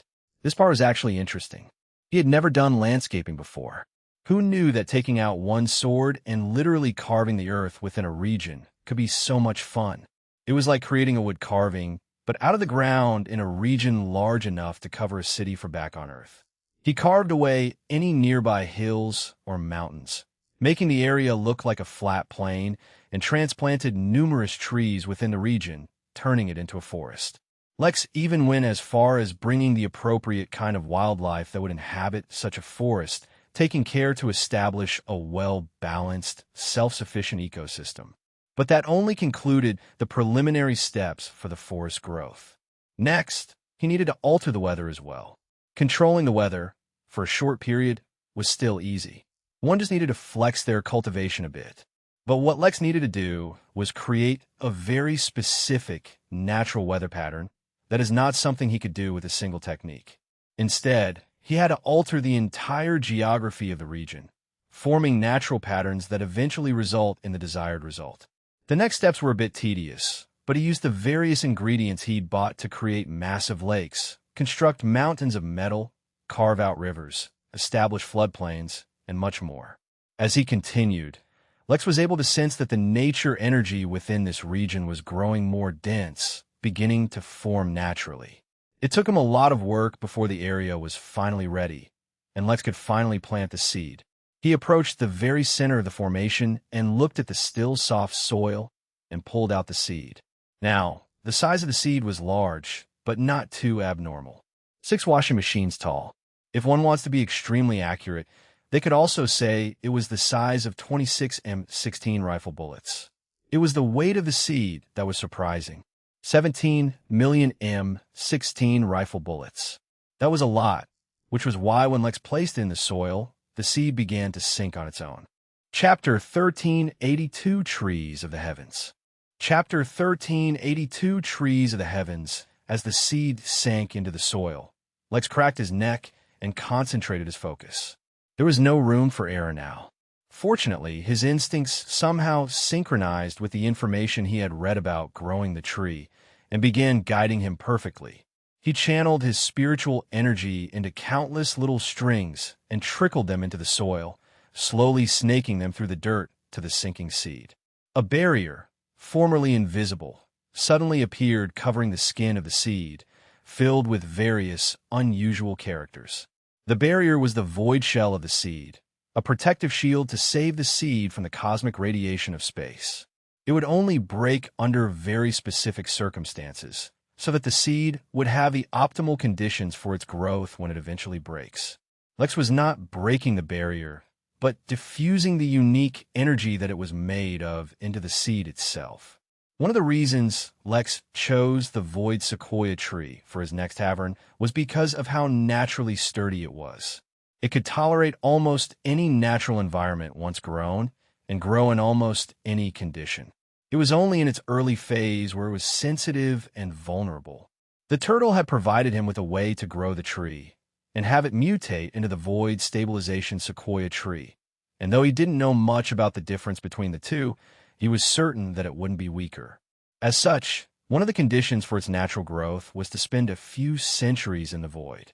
That was the one environment Lex could not recreate, but there were ways to emulate its effects, such as using the natural void energy in the protective barrier. Lex channeled his energy into his right eye, and countless tiny arrays started forming above the soil, sometimes watering it, other times striking the soil with lightning, and other times just gently blowing on it. For a time, it seemed like Lex was just pumping his energy into the soil without any effect. But as soon as the barrier on the seed began to actually dissolve, a tempest began to blow within the region. Spiritual energy from all around began to flow into the soil, as if there were a hurricane above it, rapidly pulling in all the surrounding energy. Lex also began releasing some of the ingredients he had gathered, allowing them to be pulled along with the energy. Yet the energy storm was just the beginning. With the blowing winds came clouds, gathering directly over Lex, and they kept gathering until the entire region was shrouded in darkness. Then came the flash of lightning, followed by a raging thunderstorm. The winds buffeted Lex as if they were hated rivals, and the rain pelted him like it was artillery. The strength of each drop was so immense, it could kill a normal mortal man. That was because this was not water that was raining, but spiritual energy essence.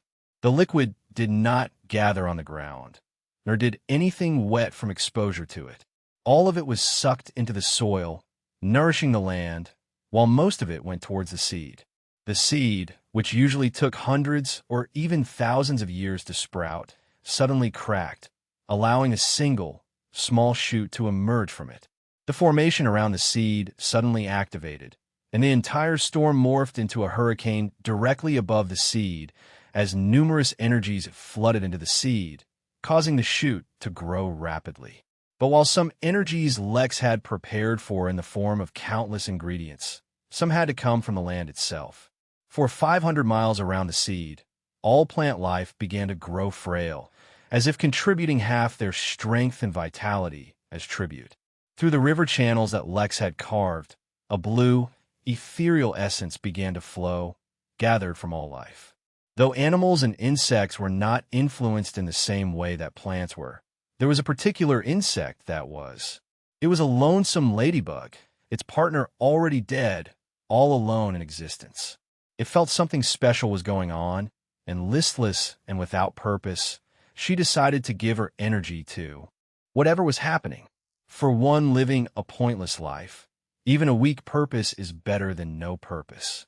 Yet so frail was the ladybug that when it donated its energy, it was swept away by all the other energies flowing through the land, bringing it closer to the epicenter of what was going on. Yet as the energies began to nourish the shoot growing out of the seed continued to sink deeper into the ground. It seemed like there was no hope for the shoot to reach the surface anytime soon. At this point, Lex began the next phase of nurturing the tree. From within his spatial ring, Lex pulled out a jar of stardust honey, a special kind of honey made by bees who did not collect nectar, but stardust from active stars. This particular item was a celestial level item, and was so hot that touching it burned even Lex's skin. But it was like cultivator steroids for plants. The shoot, which had its growth stalled, suddenly shot up through the soil like an arrow, reaching for the honey. The exact moment the shoot broke through the soil, touching the honey, the river of vital energy donated from the surrounding plants reached the shoot, preventing it from suffering due to its rapid growth, and helping it overcome the weakness that would have otherwise followed. At this point, Lex pulled out Naraka, coating it with his spirit's sense as he activated his tenet and began manipulating the surrounding laws. The ground did not change, the sky did not change, the location did not change, and yet it almost seemed as if everything had been transported into the emptiness of space, filled with dangerous cosmic radiation and wild, chaotic energies. Yet instead of being harmed by the difficult environment, the shoot seemed even more nourished. The land, covered in darkness due to the clouds, suddenly gained a few tiny dots of light, as if far in the distance, as if stars millions of light years away. This was a result of an illusion brought about by the changes Lex was bringing about by manipulating laws. Completely focused on his task, Lex did not realize that the laws of the Midnight Realm themselves began to stir. They had become corrupted, to a degree, due to the momentary absence of the Midnight in system, which acted as the very core of the realm. But in this moment, as the void stabilization sequoia tree began to grow, and as its roots began to dig into the soil, they touched more than just the ground. Instead, they grew down into the foundational laws of the very realm. Since the laws of the Midnight Realm already were very supportive of trees, the void stabilization sequoia tree encountered no resistance when it touched them. Instead, the laws began to nourish the tree itself, while the tree, true to its name, began to provide a stabilizing effect to the laws of the realm. The growth of a realm was not quick, and was influenced not only by time, but by the events that took place in the realm itself. The greater and grander the event, the more the realm would gain a capacity for supporting greater and stronger existences. At the same time, the realm's laws would also become more varied. Being less or more varied was neither a good or bad thing. Each situation was unique to its own realm. Under the influence of the tree, The realm's laws began to stabilize long before they were meant to. They were supposed to be malleable to account for the changes that would happen to the realm when the cosmic sea is used up. But as the laws began to stabilize, that malleability began to vanish. But the issue at hand now was that there was no way to form the cosmic sea anymore, for it was formed naturally by the energies produced during the birth of the realm. Yet while this new issue presented itself, the older issues began to vanish. The destability in the realm laws began to vanish under the stabilizing influence of the tree, and the realm began to strengthen itself. Focused completely on the task at hand, Lex did not notice the changes, nor did he read the system notifications. But the turtle, the mischievous turtle, who was looking at the Bodhi tree sapling it had secretly acquired, felt the changes to the realm and grinned. The turtle had decided it would make the greatest heaven of them all, combining all the holy trees. It had on its hands the saplings for the Bodhi and heavenly tree, but many more still remained out of its reach. But soon it would also acquire the Eden tree sapling, as well as the Yggdrasil sapling. Then it would need to find a way to get its hands on saplings for the world tree, tree of life, the Irminsul, the cedars of the deities, the peach tree of immortality, and the jambu tree. Once it got its hands on all 10 of these saplings, it would begin to develop the ultimate heaven.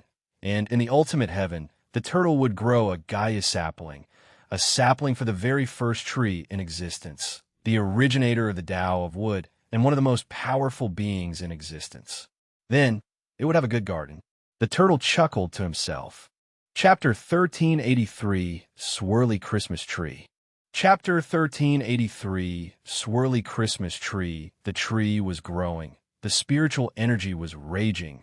Legends were being written, and within his heart Lex lamented that he was once again doing something heaven-defying, setting an incredibly high bar for others his age. If his life were a cultivation novel instead, real life, then his skill level would be so high, others his age would never even get an opportunity to try and slap his face. It would be a boring novel. That is why real life was more interesting, because it hardly mattered who was his age and who wasn't. When one faced an enemy, the talent level, cultivation time, genius level, and any number of such things did not matter. What truly mattered was how much money Lex could make from it. And from this tavern he would make a killing. So he put his utmost effort into it, tapping into the noble and sacred Tao of capitalism. On a serious note, Lex had to concentrate not because of capitalism or anything else. It was because the tree was growing rapidly, being nurtured by the most exquisite quality energies available. Such nourishment meant that there was a high chance that the tree might gain spiritual awakening, which was not ideal. To be clear, just because something was of a high level or had an immense amount of power or strength did not mean that they would undergo spiritual awakening and become sentient. If that were the case, every rock and tree in 5-star worlds would be a living entity. Instead, such things would need to be nourished by spiritual energy of a higher quality, depending on their own inherent strength. For example, a random apple tree from Earth could easily gain spiritual awakening in the Midnight Realm, because its own inherent level was low. But such an environment would not be enough to awaken a void sequoia tree. But the specific nourishing Lex was providing the seed with, not to mention the fact that he was stimulating a mutation, meant that there was a pretty decent chance that the tree might encounter a spiritual awakening. Strictly speaking, the system did not set any conditions preventing such a thing. An ascension tree would still serve as a treehouse. But Lex had learned his lesson from having a spaceship with a fear of heights. Becoming sentient was good and all, but what if the tree woke up with a personality that was a neat freak? How would he deal with customers walking all over it? Or what if the tree had a personality that wanted to transform into a human shape, much like Zuri walked around looking like a human? That would not be conducive to acting as a treehouse at all. At such a time, Lex would have to take measures to address the situation. But something like that, in his mind, would be Plan B. Plan A was to prevent such a situation to begin with. Unfortunately, preventing a spiritual awakening was not a part of the manual the turtle provided, so Lex had to rely on the few methods he already knew. Unfortunately, most methods could not be used, since they required slightly injuring the spirit, and he did not want to compromise the quality and strength of the tree. Even without having a spiritual awakening, most living things had a spirit, even trees. It was just that they weren't to the point of being sentient. The way Lex used to prevent the tree from gaining sentience was to oppress the spirit. This wouldn't harm its growth in any way, yet keep it from growing. How did Lex oppress the spirit? Naturally, with his display of domination. With domination pressing down on the tree's spirit, Lex could monitor it for any changes and ensure there was no activity. At the same time, he continued to grow the tree. Under the influence of the formation and Lex's numerous other preparations, the tree's growth in a matter of hours could rival what would normally take centuries. But it was far from enough. The void stabilization sequoia tree was barely as big as a regular oak, let alone the size of the sequoia trees back on Earth. What Lex needed from this tree was to be even larger than that, which meant that there was still a lot left. This is also when the nurturing became more difficult and strenuous, requiring a lot of Lex's effort, as well as resources that were priceless. In fact, one of the options the turtle had given Lex was to use his own blood to nurture the tree, since his own blood was also invaluable, having been tempered by the most incredible cultivation technique and even having been influenced by a Tao-level item. But Lex was not willing to do that. Although he relied on his blood for his healing techniques, Lex was very secretive with his blood and was unwilling to use it for anything, especially since his body, spirit, and soul had been fused. His blood also contained his soul, so mixing it with other things was certainly not a good idea. Yes, he'd done it before, but now that his realm was higher, he was unwilling to repeat those actions. Instead, he used dragon blood. He had an endless supply of that stuff with Pell Jr. now controlling the dragon body, so he wasn't stingy with it at all. 4 meters in height, Lex took out his butter knife, the one given to him by the system, and began to implement his newly learned bonsai techniques. A true void stabilization sequoia tree could grow up to several thousand miles in height, but that would not be ideal for a treehouse. Maybe if Lex wanted a treehouse that could replace a small planet, he would consider it. But since he didn't, that was not ideal. Moreover, a tree that grew up in a straight line was good for a treehouse, but also boring. As such, he needed to begin shaping it and use the remainder of its growth potential to strengthen the tree itself rather than growing it taller. Of course, since he was just beginning to use his bonsai technique now, the tree would still end up growing a few hundred feet more. At the same time, the requirements of the tree, in terms of nutrients and energy, began to subtly surpass what Lex was providing from the various ingredients he was providing. This was on purpose, for he didn't want to grow the tree to the end of its potential, and instead wanted to grow it sufficiently and with a steady foundation. Over the course of countless years, the tree would surely get many opportunities to grow even stronger. This clear malnutrition would not actually weaken the tree, but slowly halt its accelerated growth. Of course, it would also leave the region where the tree had grown barren of nutrients and spiritual energy. But, with time, that problem would fix itself, much like the dead zone around Earth suddenly vanished one day. Lex was momentarily distracted by thoughts of the dead zone once more, as if his subconscious was directing his attention towards it. Lex noticed this, but the list of things he had to do were too numerous. Adventuring would have to wait. Under Lex's careful guidance, while the main branch of the void stabilization sequoia tree remained straight, its many branches grew outwards in a spiral all around the tree, forming a peculiar yet beautiful sight. It was as if Lex was looking at a Christmas tree, yet instead of the branches coming straight out, they swirled around the tree from the bottom to the top. That was merely the appearance from the outside. Hidden behind the thick outer layer of leaves was a complex maze of trunks, as if numerous streets going across a vertical city. The foundation for the treehouse was complete, and the tree was finally grown. Now, Lex had to actually build the treehouse on top of it. Best of all, the tree hadn't gained any sentience, so he could rest easy. Now, to construct the actual treehouse itself, Lex was not using wood. Instead, he would refine the entire treehouse out of metal, using bits of vegetal within, the same metal as his sword. The house portion of the tree house was going to be a treasure he refined himself. While Lex couldn't claim to be the best treasure manufacturer around, otherwise he wouldn't have had Orin craft Naraka for him, he was still pretty good. Lex teleported away, and with his departure the pressure on the tree finally faded. The tree's spirit, having been refined under the pressure of domination, nourished by the purest forms of energy Lex could provide, and fertilized in dragon blood, began to bubble, as if it was about to undergo a metamorphosis, shedding its mundane form for a far greater one. Above the tree, a tribulation cloud began to gather. This was not the tribulation cloud of someone entering the immortal realm, but the cloud that provided tempering to a universal grade treasure that was about to be born. Chapter 1384 Treehouse of His Dreams. Chapter 1384 Treehouse of His Dreams, Lex returned to a place he had not been to in a short while. The home of the dwarfs in the Midnight Realm. The last time he was here, he had forged Naraka, his sword. It was genuinely a tragedy that Lex was not a wholehearted sword cultivator, because his sword was amazing. Its potential was just as endless as himself, and the stronger sword intent it was bathed in, the faster it would grow even stronger.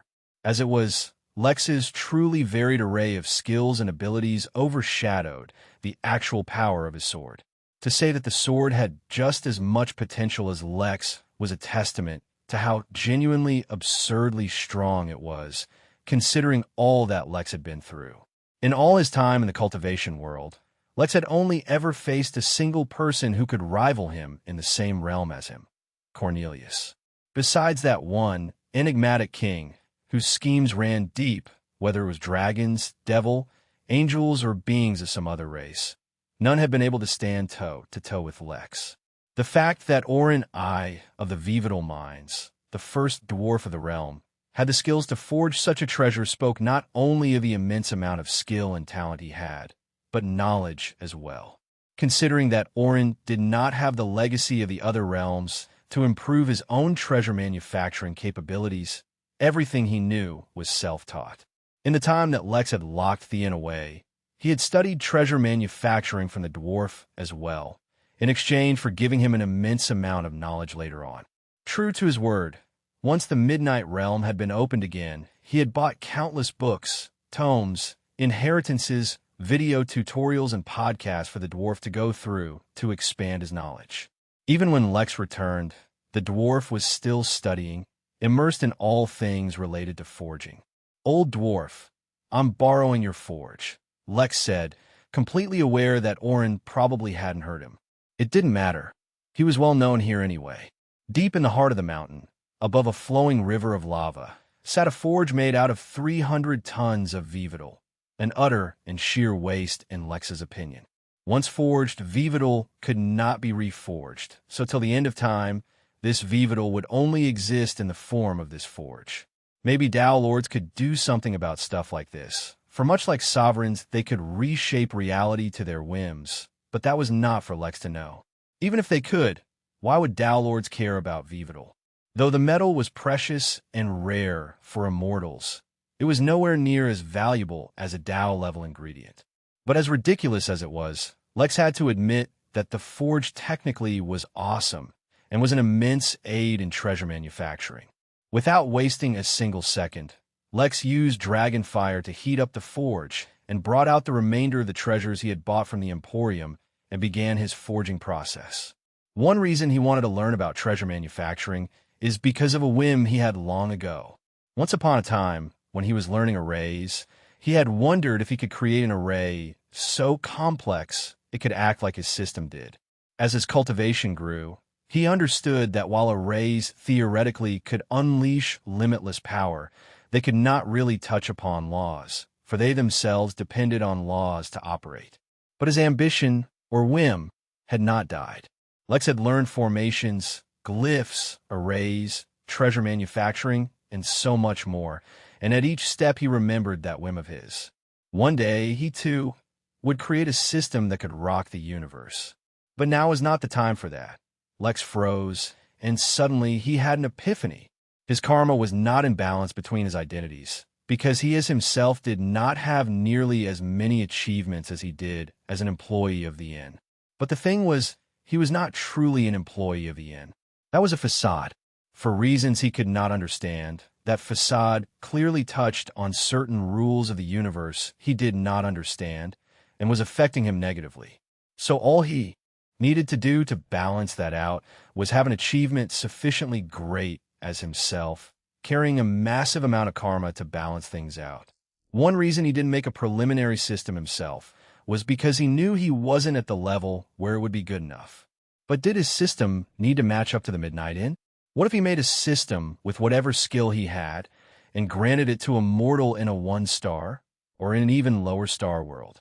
As soon as Lex had the idea, it latched onto him and wouldn't let go. Unfortunately, he was already busy with other things, so he would have to push it aside for now. Why was he always busy with so many things? It was like he hadn't even finished one task, and several more hopped onto his plate. Truly, being a rich, successful business owner was not easy. Casting his distractions aside, Lex began crafting his new treehouse.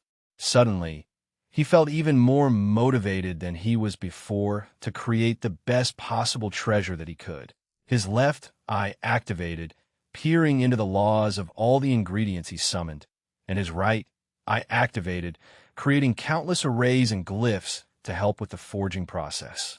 Lex immediately began forging the treehouse of his dreams. Within the Origin realm, on a frozen planet, seemingly devoid of all life, a wolf suddenly appeared. His appearance was oddly similar to that of Fenrir, almost as if they were from a similar breed, but it seemed to lack a certain, almost imperceptible charm.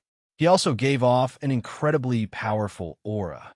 The wolf sniffed the air and then teleported away, appearing in an underground, abandoned bunker.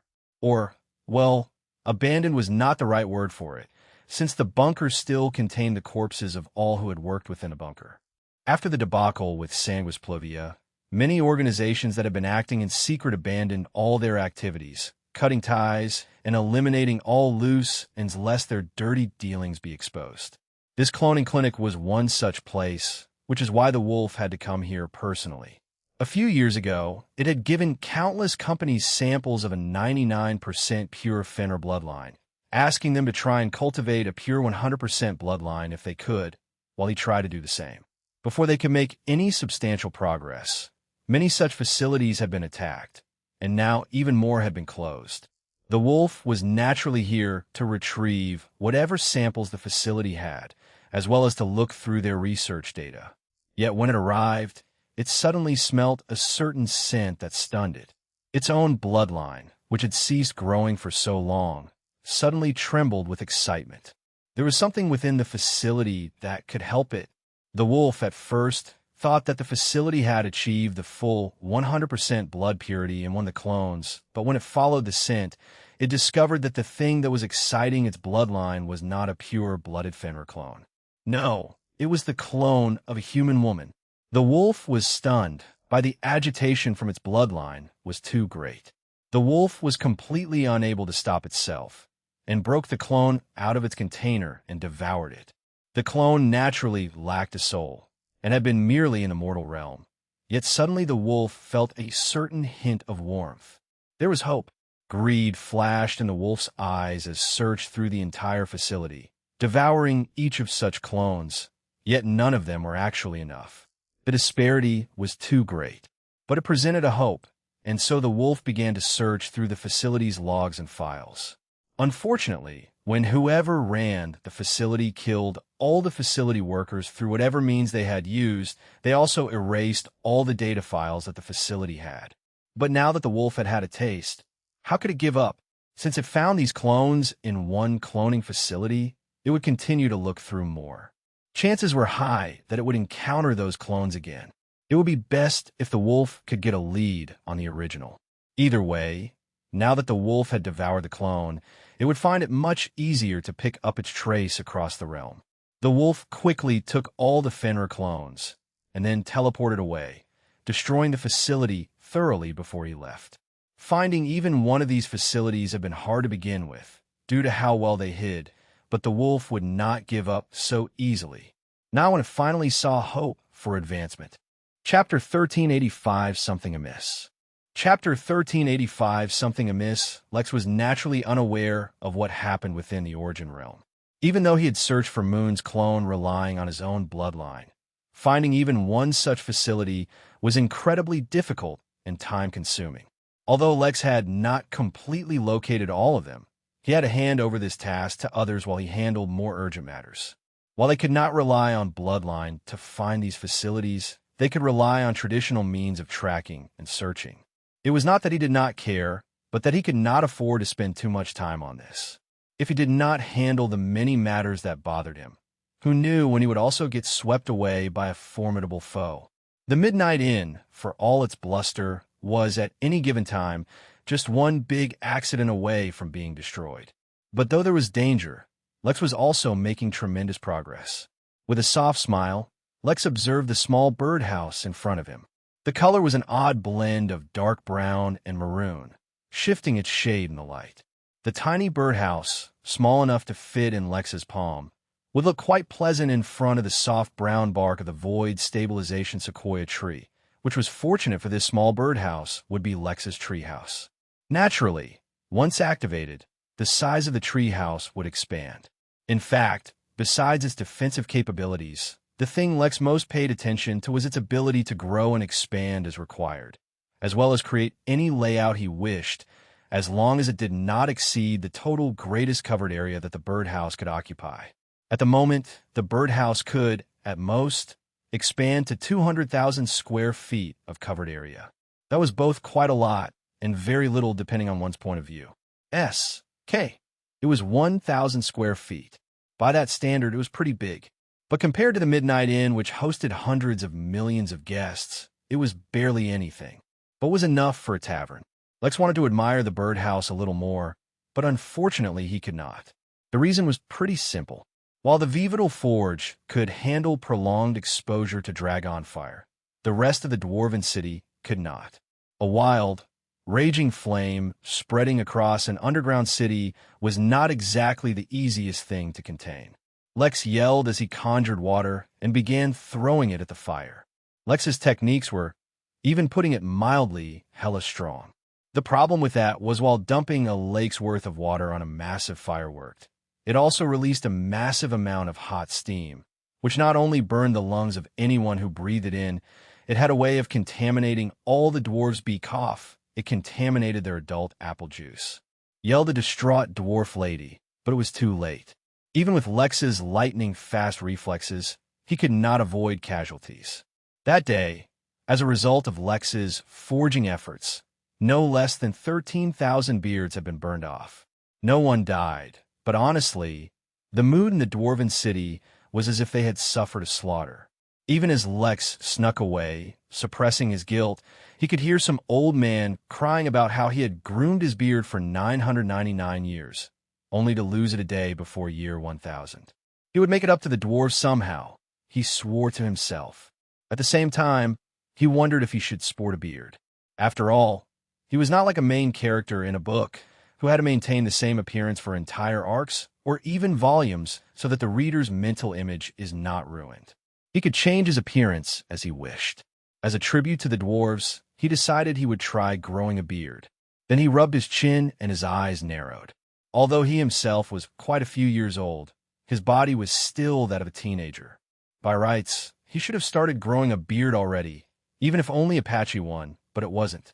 This was one more problem he would look into. Lex had already determined to sport a stubble or maybe a light beard. He was getting sidetracked. Lex returned to the tree and paused.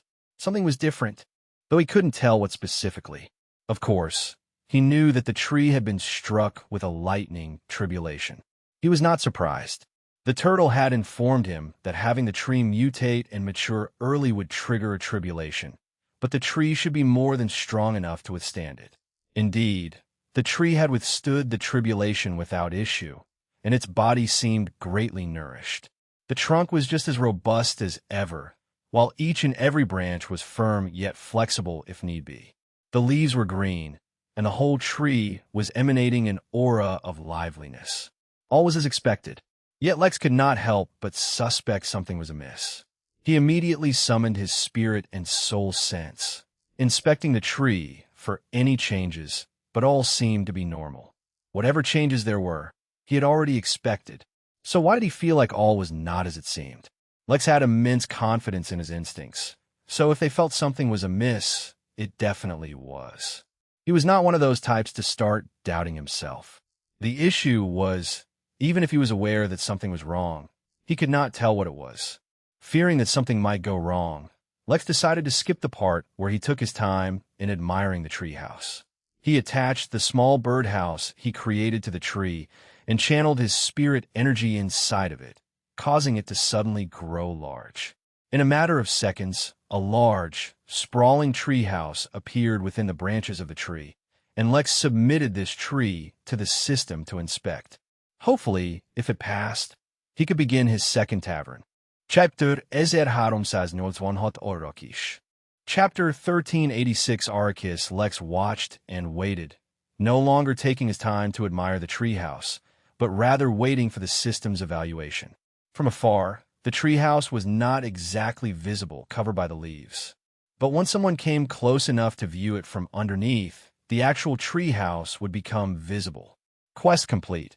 As the inn grows and its reputation spreads, so too must your capabilities as the innkeeper.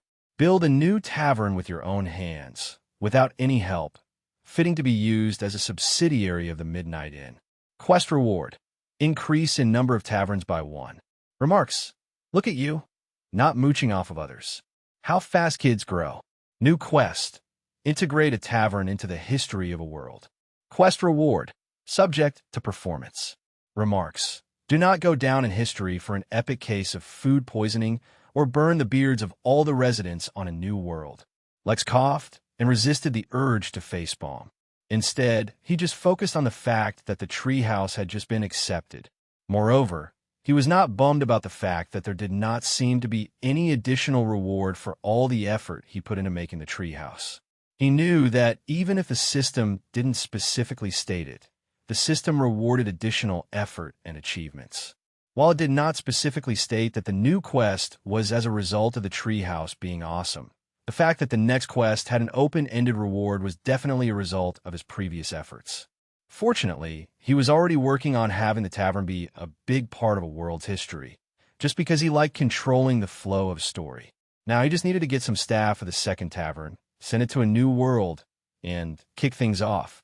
With that done, he could focus on the Midnight Games, the audit report, shutting off the teleportation in the Origin realm, and Lex had to pause and rub his eyes. He was forgetting something. What was he forgetting? The problem with remembering everything was that sometimes it was hard to discern which thing he had to be paying attention to, which basically just resulted in the same outcome as not remembering something at all. Although Lex had his suspicions that such things were not normal, and that he was just multitasking too much, he was going to operate on the belief that immortals weren't forgetful, but remembered too much, leading to the same outcome. Dungeons. Right, that, said Lex as he snapped, and made a mental note to follow up on that soon. Ereboth was a mean planet. He hoped he wasn't giving Luther a tough time. With everything in order, Lex sent out a notice to the inn workers asking if anyone wanted to volunteer to work at the new tavern. Once he had enough workers, he bought a ticket for a new planet and tore it, sending himself and his new treehouse to an unknown planet. One thing he had learned about the system was that while many things seemed random, the system never actually did anything randomly. Just in the way Lex often found himself coincidentally running into people being hunted or crown heirs to powerful empires secretly on the run, or random demidao lords orchestrating a conspiracy to overthrow a realm, he would never actually appear somewhere he couldn't technically survive. The planet or environment he would end up at would be, in some way, work for him and his tavern. His newfound faith in the system. Lex froze as he looked out at the planet. Disbelief struck him, and it struck him so hard he flew into the air and spread out his spirit sense. Yet no matter how far he looked, he found no change. No, how could this be? Lex had a whole new, positive attitude towards the system. How could it betray him like this? It was, oh wait, it one of the most entertaining results, right? Just to be sure, Lex flew all the way to space to observe the planet. only to confirm something that the system interface could have told him easily. Planet. Arrakis planet rating. 1-star planet environment. Desert planet Lex had arrived with a 400 feet tall treehouse tavern onto a desert. Planet that had no trees whatsoever. Well, at least the treehouse would be easy to find at least. He just needed to position it in a place where it would easily encounter flow of traffic. Originally, he thought it would be nice for the tavern to be in a town, or even a city, but a giant tree appearing suddenly might be a little startling. Lex pulled up a holographic map of the world and studied it for a while. The map displayed all large cities, towns, trade routes, migration patterns, treasures, and anything else that might be relevant to him. After a while, Lex decided on a spot and teleported over. Well, how bad could things be? He was sure that he'd find something interesting to do on this planet. He was sure, because having a system would more or less ensure it. During his free time, Lex decided to start working on the schematics for the system he would make himself. The first thing he had to decide was what kind of system he wanted. The planet Arrakis was a desert all around, but that did not mean it was entirely covered in sand or everything was hot. The tree reappeared in a barren desert, where the ground was hard and cracked for countless miles, with the most distinguishable feature nearby being a large mountain range made entirely of rock. As it happened, on the other side of the mountain range was a cold desert, and the tips of all the mountains were covered in glaciers. As such, throughout the year, a number of streams flowed down the mountains, forming a lake near which the planet's largest city was built. One day, when the tree suddenly appeared within view of the city, all the residents within were confused and afraid. The city entered lockdown, but not before a single person escaped the city, wounded and bleeding. But seeing as how the gates sealed right behind him, he managed to gain some time while running from whoever was chasing him. But all was not well. He would need to reach the city before sundown, or bad things would happen. Yes, among the entire populace, Tatsuya Saigen was the only one who knew what a tree was, and so didn't fear it. Even if he didn't understand what it was doing here, he was not one to judge. After all, he himself was from X-142, the very same planet that Lex used to visit the Emporium. Chapter 13, 87 Paradise I. Chapter 1387 Paradise I, the Midnight Treehouse, as Lex decided to call it, so that it was easily distinguishable from the Midnight Tavern, was pretty big, so naturally the house part of the treehouse was big as well. Despite there being a reception room right at the foot of the tree, from where new guests could enter, the rest of the treehouse was higher up. This design was purposefully selected by Lex, since he was on a 1-star planet. The locals here wouldn't be strong, and it might be inconvenient for most to reach the treehouse itself if the entrance weren't on the floor. From the entrance, there was a staircase that went around the trunk of the tree until it eventually reached the upper levels. But in case guests were not in the mood to climb hundreds of stairs, there was also a teleportation formation. The actual layout of the treehouse would be ever-changing, for that was the whole point of the treasure Lex crafted. Based on the surroundings, the weather, the solar and lunar cycles, and anything else that could affect the scenery, the layout would keep changing to present the best possible layout, to give the guests the best possible view at all times. Oh, there was also a bunch of feng shui stuff going on with the layout, which apparently meant that the spirit energy within the treehouse would always be very high and pure. It would naturally cleanse the surrounding air of any pollution, not to mention that the area surrounding the tree would slowly become richer in spirit energy the longer the tree stayed in one place. As the layout of the treehouse changed, Lex paid special attention to the treehouse, watching it for any abnormalities, but picked up nothing. It would suck for the first guest to appear at the treehouse, only for the tree to pull out a root and whip them to death. Though the tree technically didn't have a cultivation realm, it would take a nascent soul cultivator to even begin making a mark on the tree. Fortunately, all was well. With everything proceeding according to plan, Lex went to the highest room in the treehouse, near the very tip of the tree, sat down with a clear view of the planet, and began to think. In the tavern on planet Azula, Lex was orchestrating a grand struggle, allowing a new generation of hopeful, yet hard-working and honest folk to change the world for the better. Of course, he never did anything directly, otherwise it would not be fun. He had the power to influence the whole planet on his own. But if he did that, then it would make the struggles of everyone else pointless. Instead, he simply became a catalyst, allowing those who were already working towards positive change to achieve a much greater impact through gentle guidance. Now he wanted to decide what he would do on this planet, at least until it was linked to the inn and he could go back. Already, from his vantage point, Lex could see Tetsuya clearly. Lex recognized and recalled Tetsuya clearly, and though he wondered how this old acquaintance had made his way to this planet, he made no actual moves to approach him. Soon enough, Tetsuya would be at the tree anyway. While Lex was perched atop the tree itself began feeling its surroundings. The tree had gained sentience, and with that came some knowledge from within his inherited species, as well as everything that happened to it as a seed. For whatever reason, the tree felt like it should not reveal itself to its new keeper, Lex. As such, the tree did nothing for now. All actions were taken either by Lex or were according to the tree's instincts, which would not arouse any suspicions. Until Lex was gone, the tree would have to satisfy itself with only sensing the universe around it. That wasn't too bad. As a newborn, the tree did not actually know much about the universe, so studying all the living beings occupying the house attached to its body would present a good learning experience. For now, that included Lex, who the tree absolutely did not observe at all. From the information it inherited in its memories, it knew that certain beings, once too powerful, will be able to tell if anyone observed or even thought about them. The others, however, were all right. But there weren't too many others for now. Fortunately, as the tree's roots dug deeper into the ground, something it naturally did, it discovered that there was an abundance of life on the seemingly desolate planet.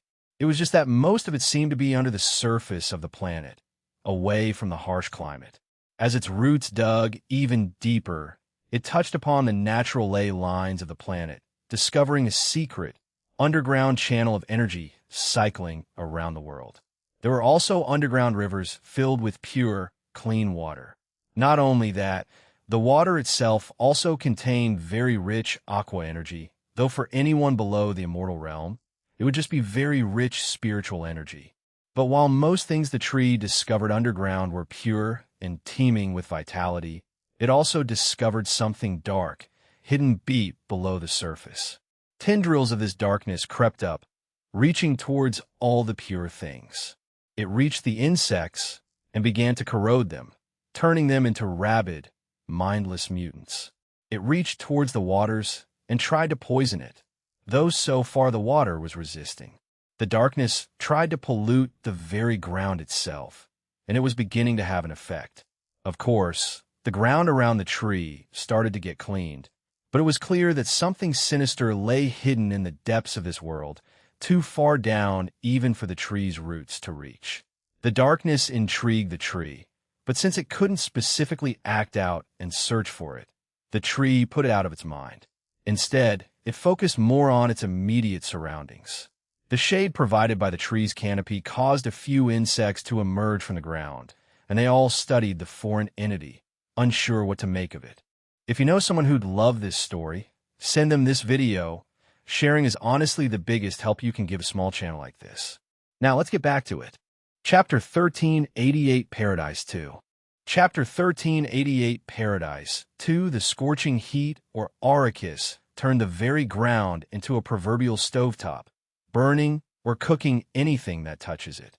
At least where the sands cover the ground, the insects could bury themselves within the dunes, but in the tough, impenetrable grounds of the barren desert, these insects could only hide within the cracks in the ground, emerging only at night.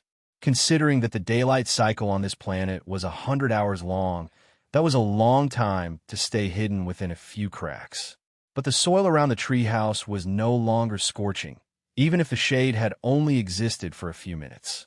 The burning, insufferable winds suddenly became cool and pleasant as soon as they entered beneath the tree, as if a formation existed around the tree, preventing the boiling heat from entering. In fact, it was not just the heat that was being kept out. The tough soil began to soften and turn fertile. Though nothing had grown here for a long time, Over the centuries, countless creatures had died and turned to dust atop these lands, fertilizing them. Now that the conditions finally allowed for it, the ground was ready to support life once more. Lex, sitting at the top of the tree, also noticed the subtle change and had an idea. From within his spatial ring, he summoned a few patches of grass he had plucked from the Midnight Realm. The grass from that realm was a treasure and could literally save a dying man's life or turn a mortal into a cultivator. He recalled back on Earth, there was a cultivator who turned from a mortal into a nascent soul cultivator. His grass did something similar, but not exactly.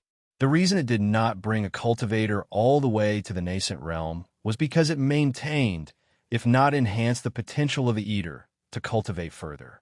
Of course, the grass could not propagate in this one-star world, but Lex did not intend for that either. Instead, as he planned those few tufts of grass right at the base of the tree, touching the trunk, he expected a lesser variant of it to grow and cover the now soft soil beneath the tree. Since the tree was already foreign to this world, there was no reason to hold back. He would turn the area under the tree into a paradise. Indeed, right before Lex's eyes, the grass began to break down, for the energy and soil of this place could not support it. Yet as the grass turned to dust and spread all around, new grass started to grow in a wider area. But even that broke down. As the process kept replicating itself in wider and wider areas, with simpler versions of the grass, Lex thought of what other things he could plant. After a brief consideration, he decided to plant a few fruit trees. He planted a few fruits from Earth, and one fruit tree native to the Midnight Realm called Bombo, which had the appearance of a kiwi, but texture and taste of jelly. It was highly nutritious and extremely delicious, and Lex loved it.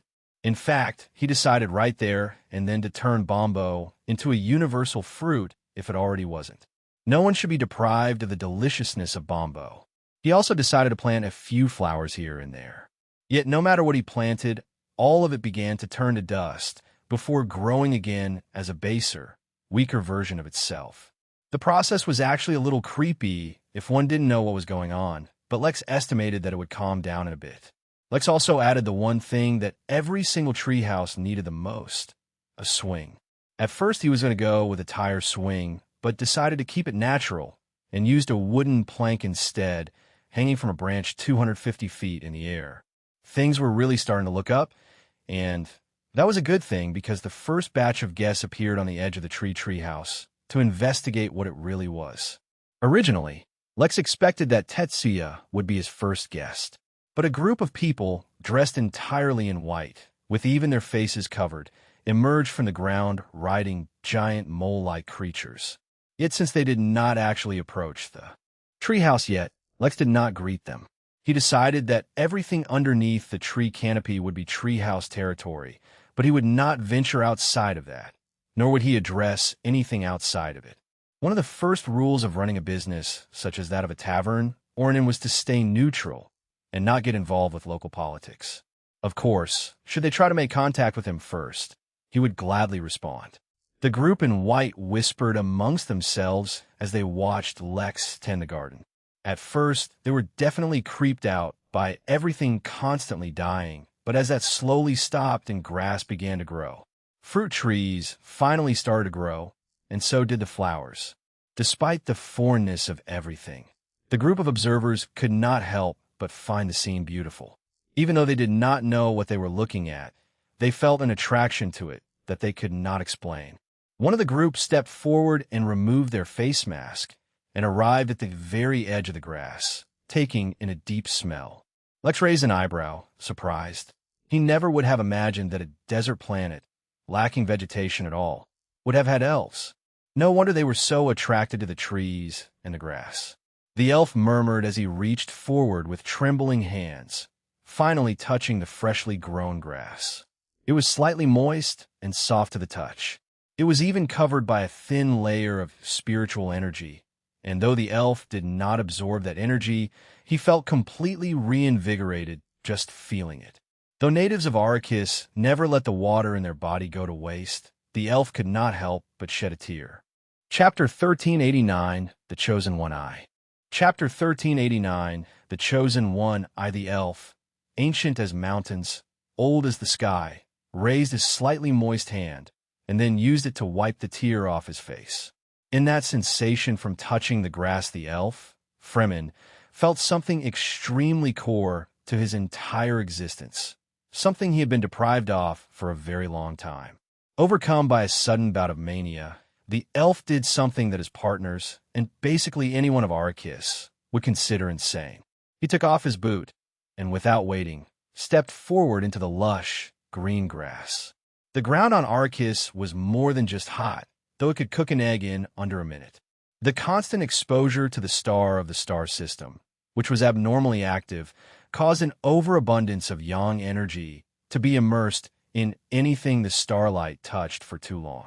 Now, regardless of temperature, anything containing yang energy could sear off the skin of anyone below the immortal realm, unless they specifically had a cultivation technique attuned to it, or against it.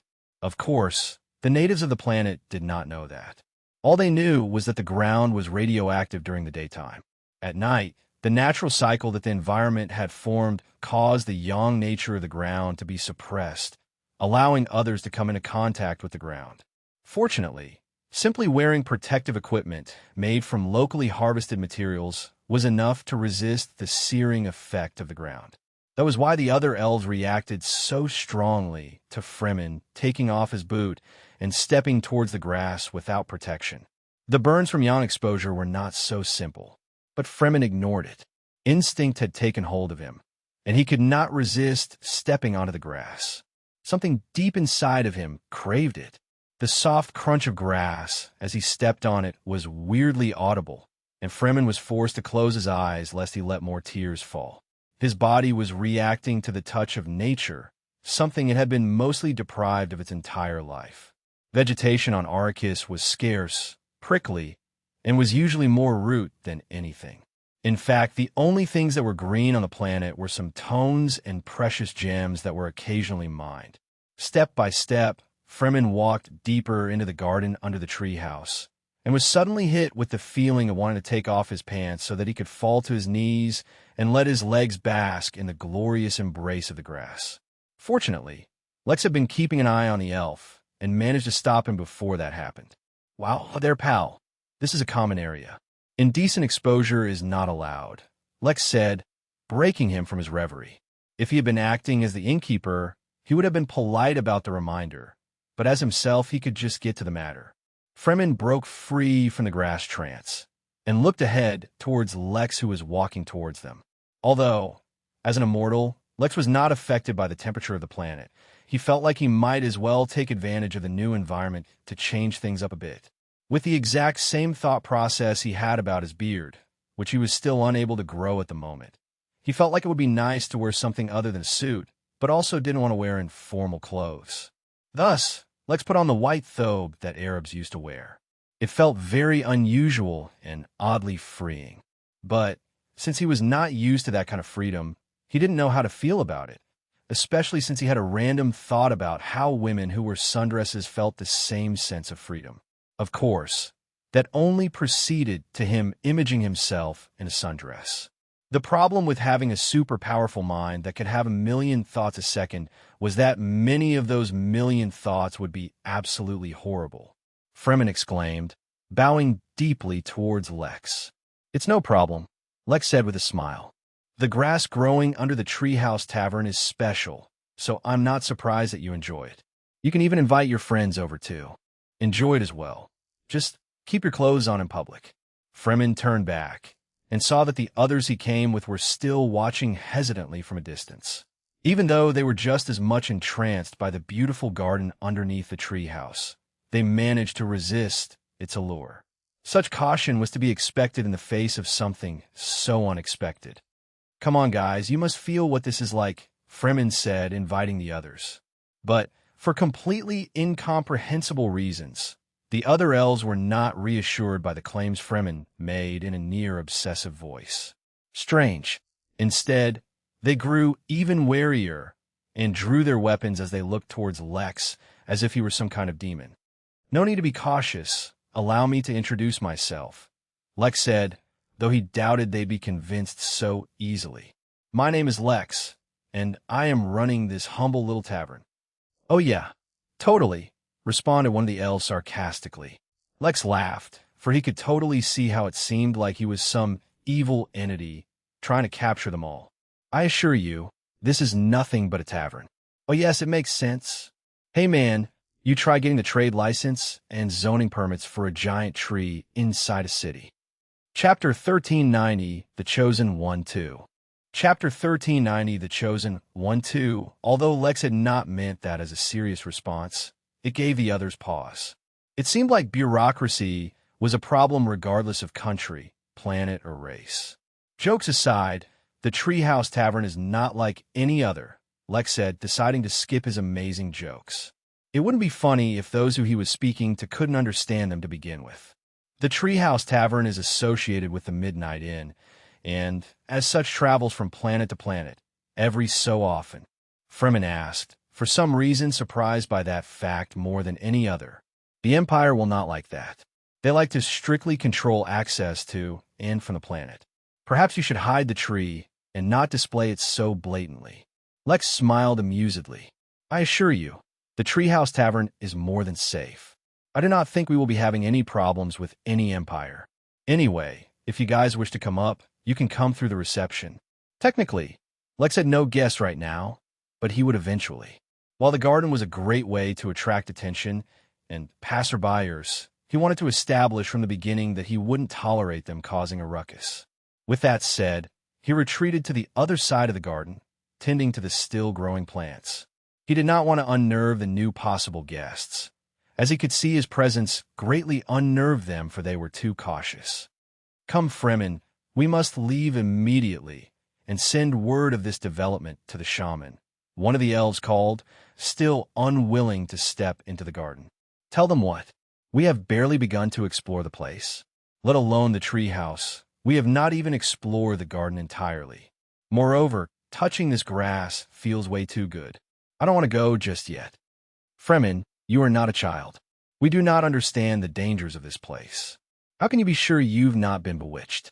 We need to check if you've been influenced by any kind of magic." Fremen looked reluctantly out at the garden and felt the longing his body felt towards all that greenery, but eventually turned back.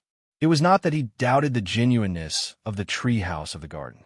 Instead, he knew the others would not trust the tavern unless the shaman confirmed he was fine. If they did not trust it, they would be deprived of it. It was literally only for his own teammates that he put a heavy stone on the longing in his heart and turned to leave. "Since you guys did not come in, you don't understand," he said as he left, having put his boots back on. "I think this is the paradise from prophecy." The others fidgeted upon having a line from their prophecy read out, and could not help but glance at the tree one more time. They too felt the attraction from it, but resisted out of fear. Instead of approaching the garden, they climbed back onto their moles, which began to dip down into the dirt. Just before they left, they saw a vague figure on the horizon, running towards the tree.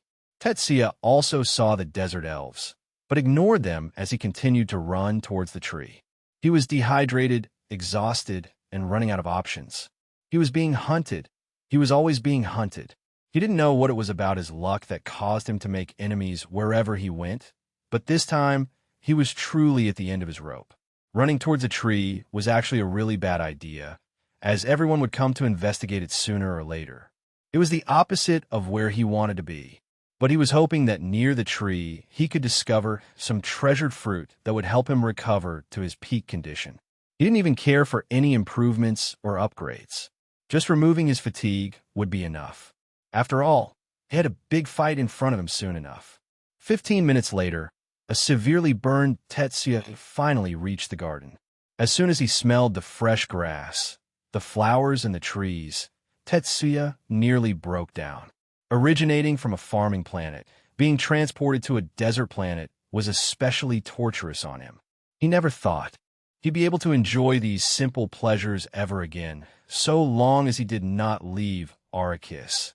And he would never be able to leave this place as long as the Empire ruled it.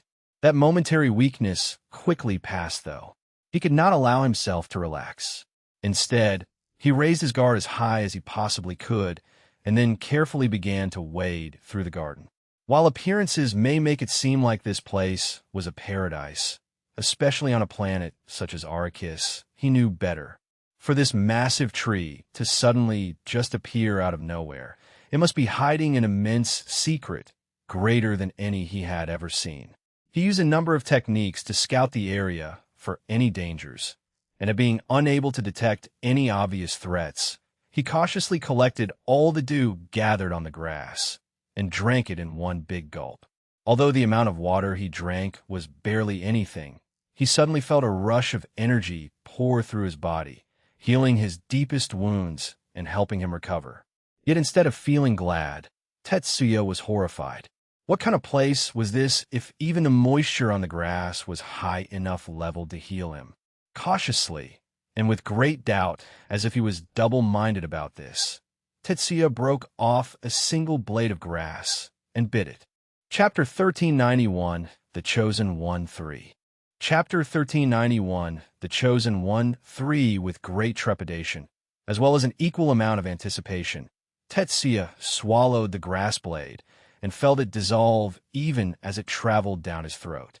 It did not heal him or anything like that, but he felt his golden core get a bit warmer, as if it was being refined. The warmth was slight, but it lingered, meaning that the effect was not a short one. Tetsuya's eyes expanded with wonder, and he was about to snatch a fistful of grass from the ground when he heard someone clear their throat. Lex was standing on the side, looking at him awkwardly. "Please don't destroy tavern property," Lex said, wondering why he was getting strange guests all of a sudden. This was never a problem at the inn. Or, well, statistically speaking, it was much less of a problem. At the inn, maybe 1 out of a million guests tried to do something strange, yet at the tavern 1 out of the 2 guests tried to streak, while the other wanted to eat the grass. Lex was familiar with the concept of touching grass, but this was taking things too far. Sorry about that," Tetsuya blurted, suddenly overly aware of his condition. Besides just the burning, bleeding, and internal injuries he was carrying, his clothes were utterly ripped and revealed much of his skin. Compared to the pure white thobe that the man opposite him was wearing, Tetsuya looked like a homeless man. "My apologies, I did not know this place was a tavern," Tetsuya said as he fixed his posture and let the grass fall to the floor. Lex waited a couple of seconds, wondering if Tetsuya would recognize him, although Lex couldn't blame Tetsuya if he didn't. Not only was their meeting for a very brief period years ago, Lex had since shed and regrown his skin, not to mention turn into a meatball, and then regrow as a person. He was also an immortal now, whereas the last time they met, Lex was in the chi training realm. Things had changed a lot. Even though Lex looked the same, he also didn't. His posture, his confidence, his experiences had all shaped him into an entirely different being. It was not surprising that Tetsuya didn't recognize him. But Lex was curious how he ended up on this planet, so he did not intend to ignore their history at all. "I can't really blame you for that. I can't imagine there's a lot of grass around here." Tetsuya suddenly froze, and his eyes focused on Lex. But he made no other sudden movements. Lex was not surprised. The man seemed to have a history for being targeted. Lex remembered back on X-142, Tetsuya was being targeted because of how much of a genius he was. He got in a few fights, was targeted by the scion of a large family, suffered an assassination attempt that nearly killed and basically crippled him. Even now, on Arrakis, his state seemed to suggest that he was not the most popular fellow around. So Lex suddenly mentioning his previous planet would, of course, arouse a lot of suspicion. In fact, he was surprised that Tetsuya hadn't had a much more violent reaction. "It seems you don't recognize me at all," Lex casually commented. "We met once after I bet on you during the Gugu fruit harvesting tournament." Tetsuya's eyes widened as he suddenly recalled the incident Lex was talking about, and suddenly recalled Lex as well. He exclaimed, "I remember that. You barely took out a few goons on your own. How did you get from, I don't know, fighting off random street thugs to running a tavern?" Lex smiled modestly. Unaffected by praise, and external validation for his own self-worth was already too high. Oh, who was he kidding? Lex needed no validation for himself, but he loved that his treehouse was being complimented. "How did you end up arriving on Arrakis all the way from X? 142. Tetsuya shook his head, then looked at Lex before turning to look at the Treehouse Tavern. It was hard to ignore, and Tetsuya doubted very much that there was no secret involved with it. He himself was very curious about it. But looking at Lex, whose name he could not quite recall, and who he could not quite gauge, he decided not to test him. How I got here? Now that a crazy story. How I survived here? That's an even crazier story. But I think what's more important is what I'm doing here. I'm not sure if you're familiar with the situation here, but this is not as peaceful a planet as X-142. The empire that rules this place is nothing like the benevolent Jotun Empire. All beings born on this planet are slaves from birth, and every resource belongs to the empire. They are cruel and merciless, and they will come for your tavern as soon as they are sure it's not so much of a threat. Lex smirked. I assure you, the Treehouse Tavern is more than safe. Although I have not had the opportunity to meet a representative of the Empire just yet, I foresee a pleasant, cooperative relationship between us once I do. After all, we're just a simple business. This is a tavern. We provide food, boarding, and a bit of entertainment. Tetsuya raised an eyebrow and then looked down at the grass beneath him. His golden core was still warm, which indicated that it was still being refined. His first instinct was to warn the friendly tavern keeper about the true powers of the Empire. But the longer he looked at the grass, looked at the dew that literally brought him from the brink of exhaustion back to full health, and saw how comfortably Lex was standing atop that grass, not even considering it, the more he began to realize that perhaps he should not be worried about Lex after all. This was not the kind of achievement a weakling could have, nor was this something that could be achieved by accident. Well, in that case, I wish you good luck, Tetsuya finally said, looking back up at Lex. I should head off now. Oh, how come? Haha. Yeah, I have a small problem with them, Tetsuya said with a smile. I'm just heading a small rebellion against them, cutting off their access to their local workers and retaking control of the planet to give it back to the locals. Oh, good. Nothing too serious then, Lex said with a chuckle. Tetsuya's smile froze. Although he had made it sound like a joke, it really wasn't. Was the treehouse an excuse, with the real reason being that this tavern keeper was secretly working against the Empire? That made sense in a way. Who else would think of using a giant, conspicuous tree as a tavern on a desert planet? Just as Tetsuya was about to speak, Lex tossed him a pair of glasses. Put them on. They'll hide your identity, he said, and started walking towards the reception. He could not help but think back to what the elves were talking about. They said something about a chosen one fighting the oppressors from the shade of paradise. He wasn't sure if the chosen one for the elves could be a human, but Tetsuya fit the bill really well. Although the guy didn't realize it, he had a knack for pissing off the wrong, or, depending on the point of view, the right people. He was exactly the kind of person who would fall into the situation of defeating the junior, only to face the senior as reinforcements. Now, Lex wasn't particularly interested in setting off a rebellion and changing the history of a planet, but he did have a quest asking him to do just that.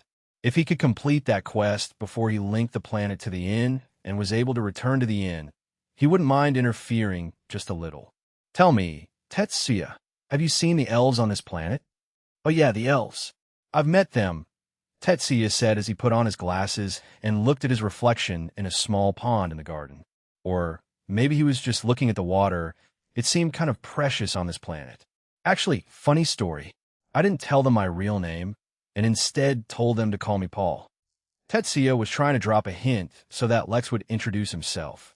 It felt too awkward to ask the guy his name now that he was already walking away. Chapter 1392, Ridiculous Gift Shop, I. Chapter 1392, Ridiculous Gift Shop, I. Lex, of course, could immediately tell that Tetsuya was feeling awkward about something. It was not difficult to guess that the man did not remember Lex's name. Lex doubted if he even knew it to begin with. So naturally, he did the reasonable thing and decided to manipulate all events surrounding Tetsuya so that he would never be able to hear someone else call Lex by his name and see how long he could keep this game going. Considering that he himself was immortal now, and Tetsuya seemed competent enough to reach that level one day, it would be pretty funny if thousands of years later they continued to meet each other, but Tetsuya still did not know his name. By the way, While you may look different, I suggest you do not go by the name Paul while at the tavern. There's no need to push your luck, Lex said, teasing the man by bringing up names once more. Oh, that's easy. Since no one knows my actual name, I can go by Tetsuya while at the tavern, Tetsuya said, eyeing Lex hoping for a similar response. Ah yes, that sounds good. Come, let me introduce you to the treehouse, since you're our first official guest on this planet, Lex said, not directly heading towards a reception, but toward the fountain he had constructed literally minutes ago, using his treasure manufacturing abilities. It was easy, considering that the fountain was a simple treasure. The liquid that flowed in the fountain was not water, but a potion that Lex bought from the gift shop. He figured he could afford to splurge a little here and there. In essence, the potion would just refresh the mind and body of whoever drank it. For now, going into the tavern, it only served the function of refreshing the mind.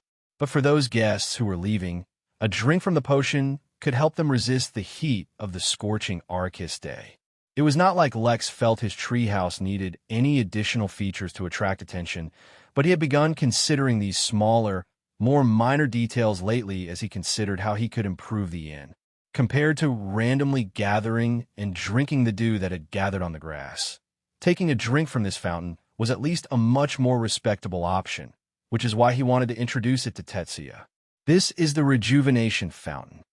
The potion could not last long outside of the special container it came in from the gift shop, which is why Lex specially created this fountain, which could support its existence.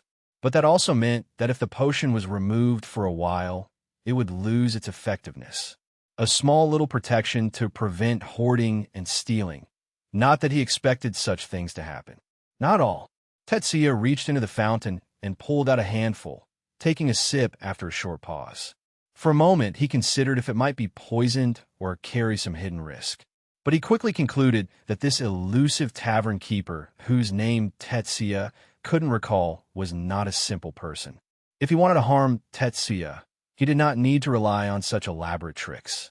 When he took the first sip, his eyes widened as he felt a cool stream of energy flow through his mind, dispersing any and all drowsiness and making him feel awake. It was like coffee, but better. His body was already recovered, which is why he didn't feel the effects on his body. But even so, he could feel that it would definitely help him if he had just arrived at the treehouse and hadn't drunk the dew off the leaves. Come on, there's more to see inside, Lex said, not lingering as he led Tetsuya towards the reception. The two of them could easily jump up all the way to where the treehouse actually began, even without going through the reception. But then who would appreciate the hard work Lex put into creating it? The reception was not too large. The interior was cool yet cozy, with marble flooring, wainscoting on the walls, and elaborate carvings near the roof. Strictly speaking, the interior of the reception desk was at the opposite end, with a couple of workers waiting there. One did not need to check into the tavern to enter, obviously. Instead, the workers were there to control the teleportation formations to allow the guests to go up. Of course, there were also the stairs that guests could use if they wished. The main structure is not that high up, but for convenience I've added some teleportation formations, Lex explained as they stepped onto the white platform that looked nothing like a formation. These formations have been created by Lex himself, so they could not achieve the seamless teleportation that the Midnight Inn provided. But as someone who himself was quite adept at manipulating space, Lex's insight into it was great enough that he had improved the formations considerably. When Tetsuya appeared, stepped onto the platform, and the teleportation occurred. As a golden core cultivator, traveling through space was not exactly comfortable, but it was a huge burden either. But surprisingly, he hardly noticed the fluctuations or the sense of oppression before reappearing in a new, larger hall. While taverns were places that guests could spend the night at, what they were most known for was their food, their drinks, and the overall rowdy yet joyous atmosphere. Or at least, that's how Lex saw them. For that, an eatery was of the utmost importance. In fact, Lex was double-minded about putting the eatery up in the tree, and considered having it down in the garden, since it would give guests easy access. But eventually he decided that eating with a view was the better option. Tetsuya felt incredibly odd following behind Lex as he led him through the walkways, which were open paths with railings that followed the long, sturdy stems as they led to various structures along the tree. The situation on the planet was not pleasant. There was a civil war ready to erupt, and the locals and invaders both were incredibly tense at the situation. But here was this tavern keeper, excitedly showing Tetsuya his treehouse tavern, which was quite remarkable. Although there were countless other aspects to it that were incredible, Tetsuya mainly focused on how pure and concentrated the spiritual energy seemed to be up in the treehouse, compared even to the garden down below. If he could cultivate here for a bit, that would be incredible. But it was unlikely. It wasn't that he didn't trust Lex when he said that the tavern would be safe. It was just that he had to live according to his own judgment, and according to his judgment, this would soon become a place of great conflict. Or at the very least, a place where the Empire places a great deal of scrutiny. Such a place was not somewhere he could stay too long. But at the same time, he just could not make himself go. "Since you're the first guest we've had at the treehouse, there's a special prize for you," Lex said, though technically Tetsuya wasn't a guest yet. One had to spend money to transition from a window shopper to an actual one.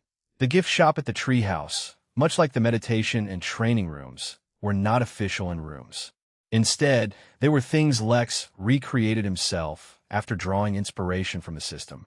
Of course, now that the treehouse had been recognized by the system, Lex could integrate official in rooms. But he thought it would be a shame if his creations never saw any use at all before being replaced, so he held off on it. Of the three, the gift shop was the simplest. It simply needed the layout for a simple shop, and Lex personally bought the items from the gift shop at the inn and placed them here himself to sell. Unlike the early days of the inn, where the gift shop had only a few weak items as selections, things had changed drastically. Like many other things in the inn, the level of items sold in the gift shop were directly related to Lex's own cultivation level. Now that he was an immortal, the gift shop even had a few items that would be useful for Earth immortals. Of course, since this planet was a one-star planet, he would not upend the societal structure by selling overpowered things. Most items were in the foundation level or below, with very few golden core items and only one nascent soul level item sold in the gift shop. Even so, when Tetsuya stepped into the gift shop and read the names as well as the descriptions of the items, he froze. Wasn't this too ridiculous? Chapter 1393, Ridiculous Gift Shop 2. Chapter 1393, Ridiculous Gift Shop 2. You can select one item from the gift shop appropriate for your level for free, Lex said, though he wasn't sure if Tetsuya heard him. The man's eyes, even through the Clark Kent glasses, were bulging out. Naturally, the first thing Tetsuya looked for when he entered the shop was the most expensive item. It was called the Burgundy Lemonade, which was for an entire 300,000 MP. It was the soul nascent level item, and it could help restore depleted soul energy. Unlike yin and yang, which were energies naturally found in the universe, soul energy was only found within the souls of living beings, and nascent soul cultivators could expend their soul energy to use various techniques related to the soul. The problem with that was that soul energy was replenished very slowly, since the body had to naturally create it from other sources of energy. Items and potions which could speed up the recovery of soul energy were exceptionally popular among nascent soul cultivators, which was merely one of the reasons why Tetsuya was so shocked. Nascent soul-level cultivators were rare on the entire planet to begin with, each one of them the head of a major country on Arrakis or leading very important organizations or positions for the Empire. As such, the ability to sell nascent-level items in itself was incredibly rare and powerful, and spoke of a very deep background. But as if that wasn't enough, the item actually restored soul energy, or at least helped in the recovery of soul energy. That was enough to drive all nascent cultivators insane. To top it all off, it was so cheap. To be clear, the price of 300,000 MP was an immense amount that Tetsuya could in no way pay himself. But compared to the expected value of such an item, the price was cheap. After all, such restorative items would only be used in critical moments, and no amount of money was too much to save one's life. Tetsuya gave Lex a look, but said nothing. He was now certain that the treehouse had come to this planet to stir up trouble. Maybe they already knew the secret of Arrakis. But Tetsuya would not be stupid enough to mention that himself. So instead, he turned to look at the items for golden core cultivators, and his freshly closed jaw dropped once more. The first golden core item he saw was a lizard tail talisman, priced at a whopping 150,000 MP. For a golden core item, such a price was absolutely absurd. While nascent soul cultivators may be able to afford such high prices, this was definitely outside the price range of the average golden core cultivators. But the high price was not without reason. The lizard tail talisman could be used to protect the golden core from being crushed. It was a protective talisman that would stay active once used, its traces incredibly hard to detect. If someone were to ever target someone's golden core, or if the cultivator used a technique that would cripple the golden core, the talisman would break instead of the golden core, replacing it, allowing the cultivator to escape unharmed. Such a valuable treasure had Tetsuya salivating, and he almost directly chose the talisman as his free gift, but his instincts told him to check the other items as well. As a genius, Tetsuya cultivated his body, soul, and spirit. So much like Alexander and Lex, his instincts were quite formidable. Of course, they could not match up to the level of Lex's instincts when he was in the Golden Core, but that was because Lex's own strength was absurd. Tetsuya looked at the next item, which cost 99,999 MP. It was a pair of linen gloves. The gloves were indestructible to even nascent-level forces, and their weight could be manipulated at will, going from light as a feather to a few hundred tons. That meant the gloves could be used defensively, since they could block incredibly powerful attacks, with the downside being their small size. They could also be used offensively, with each punch potentially carrying the force of a few hundred tons. It was simple but effective and completely broken. The next item cost a measly 85,000 MP, and it was not an ordinary item. Instead, it was a technique. In fact, this technique had been sold by Z to the inn, and he would get royalties every time someone bought it from the inn. That was because this was an original technique created by Z himself. The technique used sound as a weapon, able to directly burst the heart of the opponent through whatever physical defenses he might be wearing. Next, there is a single grain of sand for the price of 70,000 MP, which could unlock and latent bloodlines the user had. The price for this item was a little excessive, but the key was knowing whether the person had any latent bloodline or not. For example, the William family had never been able to unlock the flow state, which was actually their bloodline ability for various reasons. Other bloodlines also had certain conditions that needed to be met before they could be awakened, yet were in fact extremely powerful. As a result, those conditions were also extremely strenuous and difficult to meet. The fact that a single grain of sand could circumvent those restrictions and forcefully awaken bloodlines was incredible and toppled Tetsuya's understanding of reality. The moment he saw the grain of sand, Tetsuya knew he had to get it. His own bloodline, as it turned out, was closely related to plants and farming. On a planet such as Arrakis, that did not seem useful, but in fact it was the opposite. Being able to control and manipulate the growth of plants could topple the entire economy of the planet, and could allow the rebels to finally launch their counter-offensive on the Empire. Being completely broke, Tetsuya naturally could not buy it, so he would have to redeem the grain of sand as his gift. The rest of the items in the gift shop were no less shocking. From teleportation talismans that could teleport up to 1,000 miles away, to potions that could help with body refining, to chewing gums that never lost their flavor, all sorts of incredible things were placed in the gift shop that Tetsuya felt was a cover for a weapons distribution center. Or at least a contraband distribution center, because where else would such incredibly valuable items be simply sold to the public? Speaking of contraband, he noticed that there was a certain item called Pluto cake which caused extreme euphoria, as well as a few hallucinations in any foundation-level cultivators who ate it. If a golden core cultivator ate it, they would only get the euphoria for a few minutes. There was a similar Saturn cake aimed towards chi training cultivators. Truly dangerous stuff. Tetsuya asked, his tone suddenly incredibly polite.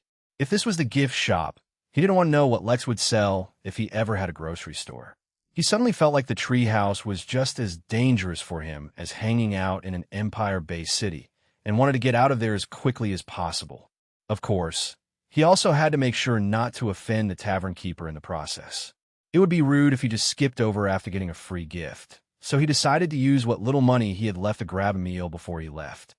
"Great choice," Lex said politely, packing the single grain of sand and handing it to Tetsuya.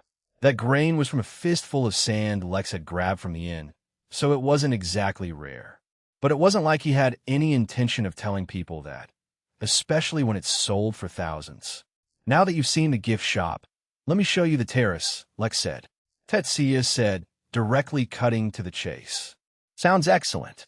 "It's not a problem at all," Tetsuya said with a polite smile, before nodding towards the worker in the gift shop. He had been hoping that the worker would call out the tavern keeper or something, so he could catch a name, but that didn't happen. "Actually, why don't I have Felipe take you to the eater instead? He can tell you all about our daily specials as well." Tetsuya's eyes widened, and for a moment he considered escaping. Then he remembered that he was wearing Clark Kent glasses, so there was no reason for him to be nervous of any new guests. It would be best to stick to the plan. Chapter 1394, If Only There Was a Place You Could Rest and Recover. Chapter 1394, If Only There Was a Place You Could Rest and Recover. Lex could see that Tetsuya was nervous, but was hiding it well. It was good to see that after a few years, he had tempered his personality a little. Based on how arrogant he was back on X-142, he might have already inadvertently offended Lex. Or, well, considering that he had already made an enemy of the Empire that ruled this planet, maybe he hadn't improved as much as Lex imagined. He would see for himself, since the next set of guests coming to the treehouse seemed to be from the Empire. Or, at least, that's what Lex assumed, considering that a military convoy was heading his way. It wasn't enough to be called a small army. It was more like the protective detail for a high-value member of the Empire. Lex also considered that they might be after Tetsuya, seeing as how they were coming from the same city as him. He was imagining how this confrontation would go, trying to think of ways in which he could avoid an all-out war with the Empire. For that he would have to convince them not to try and invade his treehouse. Under ordinary circumstances, it would be tough to convince the rulers of a planet to ignore a possible treasure on their own planet, reigning in their greed. But nothing Lex did was ordinary, not anymore, so he wasn't worried. Using his left eye, Lex studied the oncoming convoy, planning things out, when he noticed something interesting. He could read the laws surrounding the convoy as if they were words in a book. It wasn't just the ordinary laws associated with living beings that Lex saw. He saw all the laws involved with making their convoy move, all the laws that work together seamlessly to result in the kind of energy transfer that powered their vehicles. More interestingly, he saw the laws that wirelessly connected the convoy to something far away, as if on the other side of the planet. What was interesting about it was that, even though whatever this convoy was connected to was far away, since that connection existed here, its associated laws were equally present here as well as at the point of origin of the connection. That gave Lex an idea. He wondered if he could hijack the laws that facilitated the connection and change the type of connection. Or maybe if he could use the connection to send back a different kind of feedback. Feeling a little excited, Lex waited at the very edge of the garden for the convoy to arrive. He did not have to wait long, as a number of floating cars stopped just short of the garden. A number of soldiers, all of some variant of humans Lex was not familiar with, got off holding weapons that looked similar to guns. A few of them, the ones wearing special armor, clearly identifying them as superior officers or something along those lines, even had a few other weapons, though Lex didn't get how they might work. They looked like sword handles, without the actual swords to go with them. Once they formed a protective barrier, a secretary got out of one of the vehicles and held open an umbrella right beside the last car out of which no one had emerged just as yet. But once the umbrella arrived, the passenger door opened, and a young man with way too many earrings got off, a wide yet arrogant smile on his face. "What a good day to be out and about," he said from underneath the shade of the umbrella, and looked towards Lex with interest. He found it peculiar that Lex was not immediately kneeling at the sight of him, but as a reasonable man, he would not immediately order a mass execution for such a minor transgression. He had underlings who would do that for him. Yes, he was both reasonable and wise, which is why he had not actually stepped onto that green carpet of death right in front of him. "You there, inferior human," he said, pointing at Lex. "What is this place, and what is it doing in my territory?" Lex smiled back. Surprisingly, he discovered that the blatant antagonism of the person in front of him didn't actually infuriate him. It was as if Lex was watching a little child play. How could an adult get angry at a little child who had no idea what it was doing? At most, the adult would guide the child so as to not make mistakes in the future. From his experience traveling back on Earth, he knew that many Asian cultures had a long, rich history centered around how to raise smart, well-mannered children. If he wasn't wrong, that ancient art, consisting of countless generations of research, contributed by a wide number of parents, one generation after the next, was called the art of whoop-ass. "I cannot imagine the kind of paperwork you will have to do," Lex answered politely, his eyes looking not at the man, but at one of the flying cars. He could feel that the distant connection was linked to something in that car, and a simple sweep of his spirit sense revealed some kind of video call to a supervising officer far away. "This is the Treehouse Tavern. It is a place where travelers can rest and replenish their energies if they so wish. Also, I'm pretty sure that this place was not considered anyone's territory. See, this is why your kind is inferior. Can't you use your brain? It was not my territory before, but it is now. Promptly vacate the premises and write me a detailed essay about what else makes you an inferior human." The man clapped as he told Lex to leave, while he looked up high at the tree's canopy. Lex coughed, as if clearing his throat, and spoke once more. "Perhaps I did not make myself clear. Let me do my introductions once more." Lex did not take a step forward. He did not want to leave the grass, but as he reached forward, the arrogant man seemed to arrive right in front of him, as if the space between them had shrunk. Lex's hand softly and gently rested atop the man's shoulder, yet the moment contact was made, the man's eyes constricted. His brain shut down out of sheer fear, as he felt the weight of an entire world, nay, an entire realm, pressed down on his shoulder. As if that was not enough, mixed in with that soul-crushing weight was the deterrence of domination. None of the surrounding soldiers felt the same weight, though oddly enough they found their bodies frozen still. They could not react to save their superior, even if they wished. It was as if they were trapped within their minds, their bodies' puppets being controlled by some external force. From up above in the treehouse, Tetsuya looked down at the scene and could not understand what was happening. How could he guess when he could not feel the pressure those soldiers were under? Yet there was someone else who did feel the same pressure those soldiers were feeling. On the other side of the world, in a protected, underground base, a nascent soul cultivator had been watching the progress of the investigation team that had been sent forward. He didn't care much what happened. At least, originally he didn't care. He had been watching the scene unfold through a live video. Yet when Lex moved his hand to place it on that arrogant man's shoulder, the nascent soul cultivator saw something else. To him, it looked like Lex was looking right into his eyes, and when Lex placed his hand, the cultivator felt a hand press down on his shoulder, as well as his soul. Shock, horror, fear, and a little excitement flickered through the cultivator's mind, right before he too felt the effects of domination, shutting down his mind. Lex did not do this for too long, lest he break someone's mind. When he lifted his hand once more, the arrogant soldier once again returned to his original position, far away from the garden. At the same time, all the soldiers collapsed onto the ground, as if they could no longer stand the pressure that they had just faced. "Oh dear, you guys look extremely tired. If only there were a convenient location nearby, where you could rest and recover. Oh wait, I know just a place."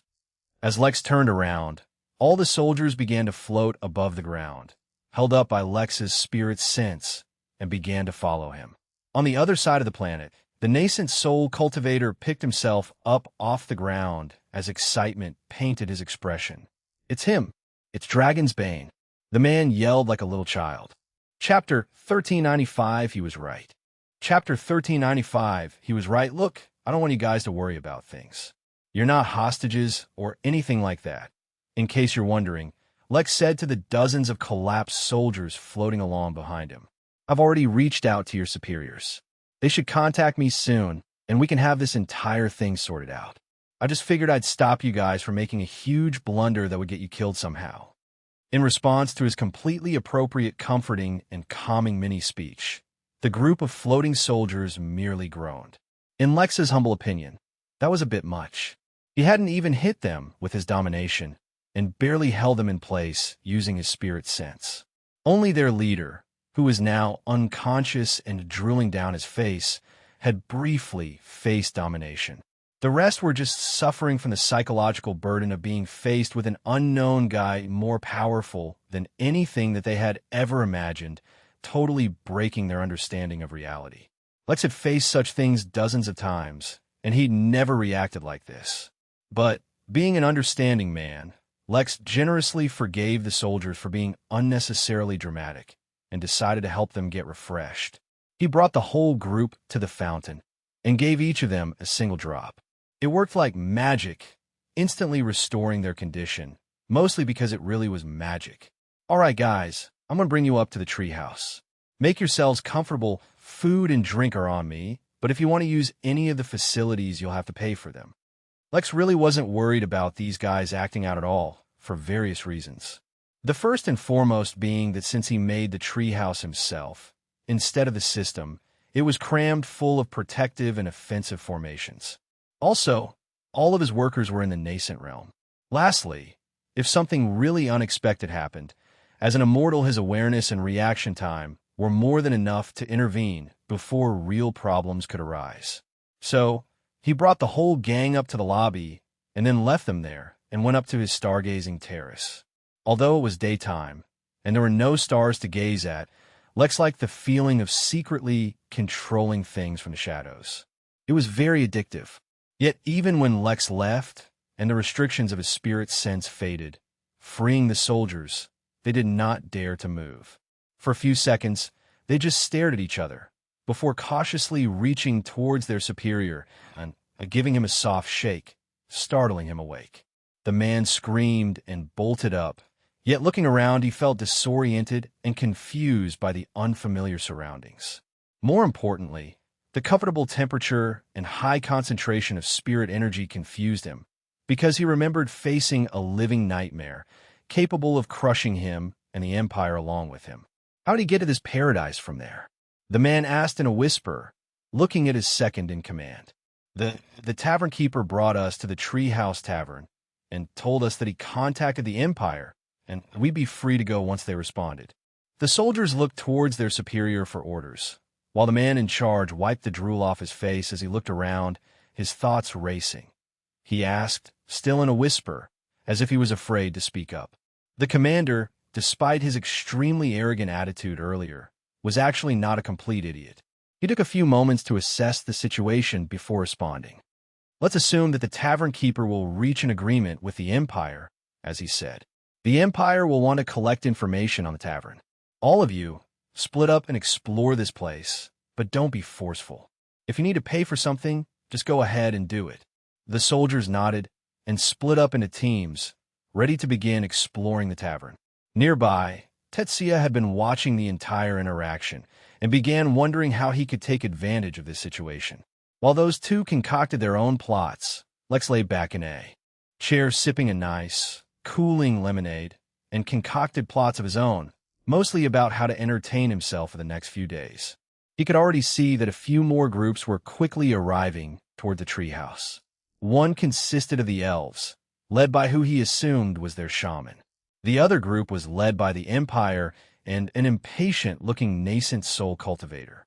The situation was ripe for unexpected encounters, misunderstandings, confrontations, and a lot of drama. As such, Lex made the most logical decision and decided to try out the newest feature he was thinking of adding to the Midnight Inn, an escape room. Yes, there was nothing like locking a number of old enemies in a small, contained room with a fake scenario and high stakes to get out within the appropriate time to make sure everyone had a good time. He reached out to the treehouse and began manipulating the layout, constructing an underground labyrinth connected to the roots of the tree. Naturally, he used an underground magma channel that one of the roots had dipped into to make the labyrinth more interesting. He remembered back when he went swimming in lava for the first time. It was not a pleasant experience at all, but it was a nice memory to look back to. As Lex plotted his own entertainment, he kept his spirit sense active, for he fully expected something to happen. It was impossible that the system brought him to a planet where he was the strongest, and there was no potential for a huge mess-up. He was right, and a small shuttle, undetected even by Lex's spirit sense, flew into the planet's orbit. After a few seconds of scanning the planet, it turned towards the massive tree and began flying directly towards it. Chapter 1396, Resisting All Torture. Chapter 1396, Resisting All Torture.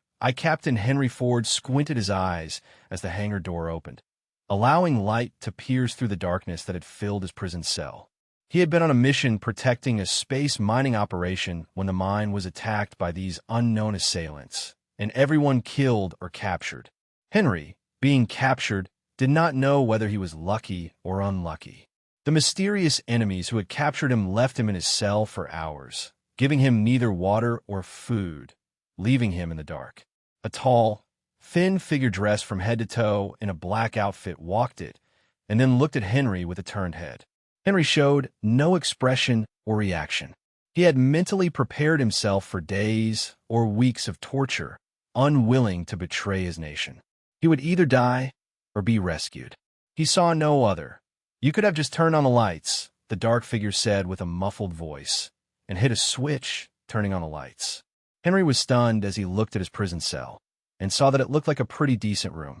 There was a bed, a few chairs, a fruit basket, as well as a jug of water on a table nearby.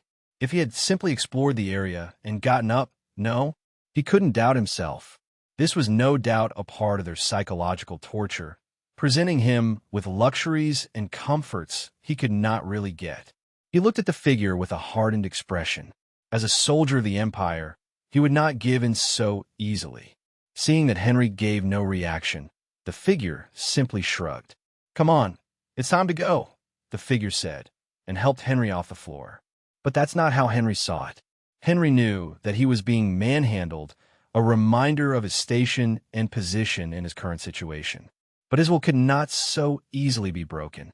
He was a badass warrior with a will of iron, and he stepped out of the ship and was stunned at the sight of an absolutely enormous tree right in the middle of a desert, and his mind began to spin.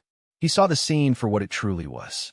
The whole planet, whatever planet this was, had likely been sucked dry of its energy and nutrients, leaving it as a simple husk of its former glory, all to support the one giant tree in front of him.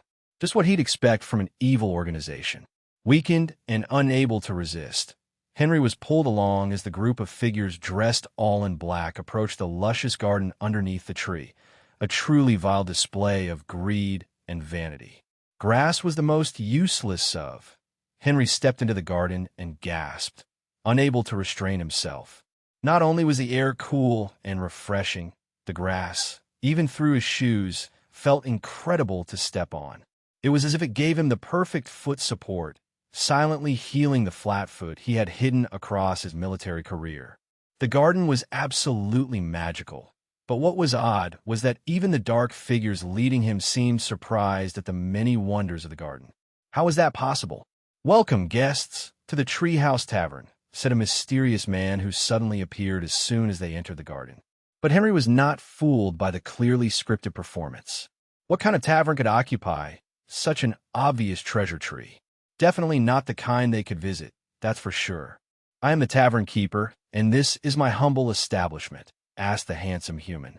Henry scoffed internally. Why would someone who looked like that work at a customer-facing position where they were likely to be degraded? This performance was really too fake. One of the dark figures turned and pointedly looked towards Henry before turning back to the tavern keeper and whispering some things. The tavern keeper, with an incredibly unusual expression, turned to look at Henry once as well, before whispering something back. The figure and the tavern keeper whispered amongst themselves for a few minutes before finally coming to some kind of understanding. "All right, It seems like you all are weary from your travels. If you'll accompany me, I'll bring you all to your rooms. But first, please take a sip from our local fountain." The dark figures shrugged, and each reached into the fountain, pulling only a handful of potion to drink. Henry saw the act and felt even more disdainful. It was as if they had decided to completely remove all realism from their performance. This was clearly a trap to get him to drink that potion willingly, something he absolutely wouldn't do. "You know, at the tavern, we do not condone enslavement or imprisonment. As long as you're here, you're free to leave at any time.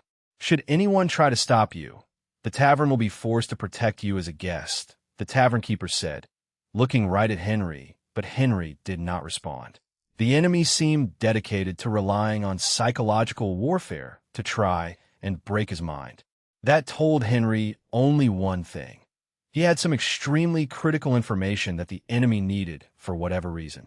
He was determined not to reveal anything. He had already resigned himself to an endless amount of torture, mental or physical. Henry would not break. The absence of any response caused the tavern keeper to simply shrug and led them to the reception, for where they stepped into a teleportation formation and teleported to the lobby. Henry was stunned by the quality of the teleportation formation. Yet the greater that the tavern was, the more they had probably looted from the planet to achieve it. He was absolutely disgusted. From the lobby window, he looked out at the barren landscape of the surrounding area and saw two other groups of people heading towards the treehouse. It seemed that the treehouse was in the business of looting and corruption, and business was booming. Chapter 1397, Resisting All Torture 2. Chapter 1397, Resisting All Torture 2. "I know you are all just interested in resting in your rooms," said the tavern keeper, his warm, comforting voice trying to cause Henry to relax. But he would never relax. Never. "However, I'd just like to inform you all that from here you can go to the eatery, any of the terraces, or any of our other facilities within the Treehouse Tavern. These facilities include the meditation room, training room, a small clinic, and a few others. You can explore on your own, or ask one of our staff to show you around if you wish."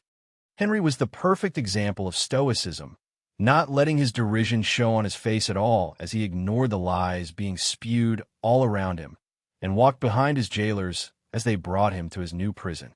Every inch of the long, spiraling branch of the tree that carried the walkway was covered in the blood of innocence, or so he imagined, ignoring the pleasant aroma that the bark was giving off. The only thing he could smell was the injustice. He marched towards certain doom, wearing nothing but his dignity and a rather luxurious robe given to him on the ship to avoid being dragged around naked. His armor had been destroyed in battle. The first room they were brought to was, conveniently, the one Henry would be staying in. Was a quaint, wooden room with a single bed, a cupboard, a study table, and a large window with a view of the outside. Of course, it also had its own private bathroom. The room was also equipped with an independent formation to increase the ambient spiritual energy, but it would apparently cost money to use that. "Wait here. Someone will see to you shortly," said one of the figures as they left Henry in his room. The tavern keeper looked at him oddly, as if he wanted to say something, but ultimately didn't. Henry was much too smart to fall for such obvious bait. Clearly, by leaving him alone in his room, supposedly unsupervised, he was being tempted to escape. But if the insidious nature of his captors was anything to go by, getting captured trying to escape, the punishment for trying to escape would be phenomenal, in the sense that they'd probably remove his eyes while maintaining their connection to his brain so he could see himself being tortured. Henry, caught in his own imagination about the kinds of tortures he would face, did not notice when the others left. So eventually, when he woke from his thoughts, he found himself alone in his room. Solitary confinement. How basic, he scoffed.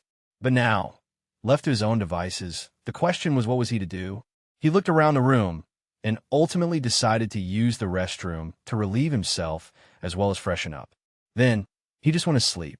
Although he was a Foundation Realm warrior, that did not eliminate his need for rest or sleep. There was a good chance that by sleeping, he would be falling into the enemy's trap, which is why instead of sleeping on the bed, he slept on the floor.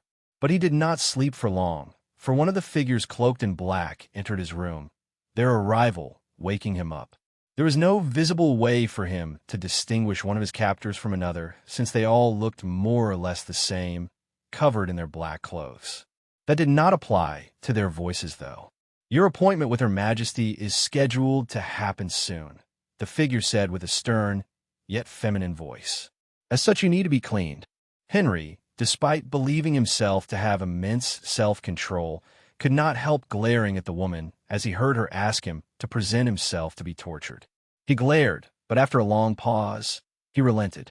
A part of Henry decided that he would try to survive the torture as long as possible, but if it got to be too much, he would simply fight them to the death. He stripped and lay on the bed on his back. Nudity did not embarrass him. As a soldier, he was used to communal showers, not to mention more than once his gear had been vaporized in intense fights, forcing him to continue fighting in the nude. Not to mention, he was not embarrassed of his body at all. Yet the look that the dark figure gave him made him feel nervous for reasons he could not explain. Perhaps it was instincts. Even though the figure wore a mask, he could sense the way she was analyzing his body as if he was a piece of meat. Then, without further ado, she brought out her tools. There was a ceramic bowl which contained a thick, green liquid that was almost bubbling, a number of wooden sticks, and a number of cloth strips. Henry eyed the unusual torture devices, confused as to how they would be used. "Lay on your chest," the dark figure commanded, and Henry obeyed, though through gritted teeth. He almost wanted to resist, to question, just to see how much worse things would really be if he did. But logic told him that provoking the enemy would make his situation worse.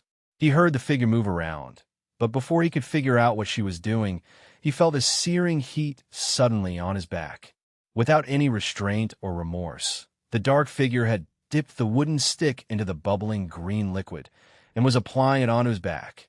It was like lava on a stick, burning his flesh, cooking the meat underneath, and boiling the spirit energy inside of him. "Don't move, or things will get much worse," the dark figure stated when he twitched at the sudden burning of his skin. In her mind, however, the dark figure continued the sentence. Then, in an all-too-practiced motion, she applied the cloth strip onto the green liquid of torment, pressed it firmly, and then ripped it off. Henry clenched his teeth, too proud to let anyone hear him cry. He finally understood now how he was being tortured. His skin was being ripped off his body. It seemed the enemy was even more evil than he had imagined. The dark figure, meanwhile, looked at the one clean, smooth patch of skin surrounded by a sea of thick hair, and nodded to herself. Captain Henry was a body cultivator, so it was even harder to wax his hair than normal. But it was what it was. As the royal beautician, she was used to waxing all sorts of people. In fact, her next client was a young girl on another planet who was going to the beach for the first time. But as someone who had inherited a strong bloodline, her body was too strong to be waxed by ordinary people. But compared to her usual customers, at least waxing an army captain wasn't so bad. He hadn't even screamed or complained once. It was a nice change of pace. Henry, meanwhile, shed silent tears as he seared this experience into his memories, even as his torturer seared that green boiling goop onto his skin before ripping it off. But he would survive this, and he would have vengeance. The torture continued for what Henry was sure was days, and just when he thought it couldn't get worse, he heard those terrible words. "Now take off your boxers." Outside the room, in the lobby of the treehouse, Lex looked oddly at the humans in front of him as they paid him. He had come across some interesting guests, but this was a first, even for him. They were the royal entourage for the fiancée of the royal princess of the empire, and were transporting him. Apparently, in his last mission he had hit his head, suffered a huge concussion, and had his memories messed up. The fact that the mission, which was supposed to be peaceful, suddenly turned dangerous suggested that it might have been an assassination attempt, which is why the fiancé had been promptly reduced and brought to the nearest Empire planet. Yet, just as they were heading to their headquarters, they were told that they could not heal the fiancé, for the princess could not trust others due to the assassination attempt, and would be coming in person to meet him. That presented them with a new problem. The princess had a severe cleanliness phobia and didn't like to see hairy men, so any time a man was to come in front of her, he had to have a clean wax. As such, Mid-journey, they had to land at the tavern, which is where the royal beautician, someone who had the princess trust, would meet them before they could go to meet the princess. Lex was also impressed that the tavern showed up on their local maps as a reliable tavern nearby. It seemed the system was doing a good job. Chapter 1398, Can't Use Force. Chapter 1398, Can't Use Force. Lex did not know what to think about the peculiar group who had arrived in his tavern to get someone waxed. Instead, he was studying their ship, which could somehow completely elude his senses, considering that he had yet to see anything and anyone formidable at all in the Empire, and everything told him that the Empire was pretty weak compared to the usual empires he dealt with. This was a rare surprise. More importantly, the number of assassins secretly heading toward the Treehouse Tavern following the ship were not at all as well hidden as the original ship.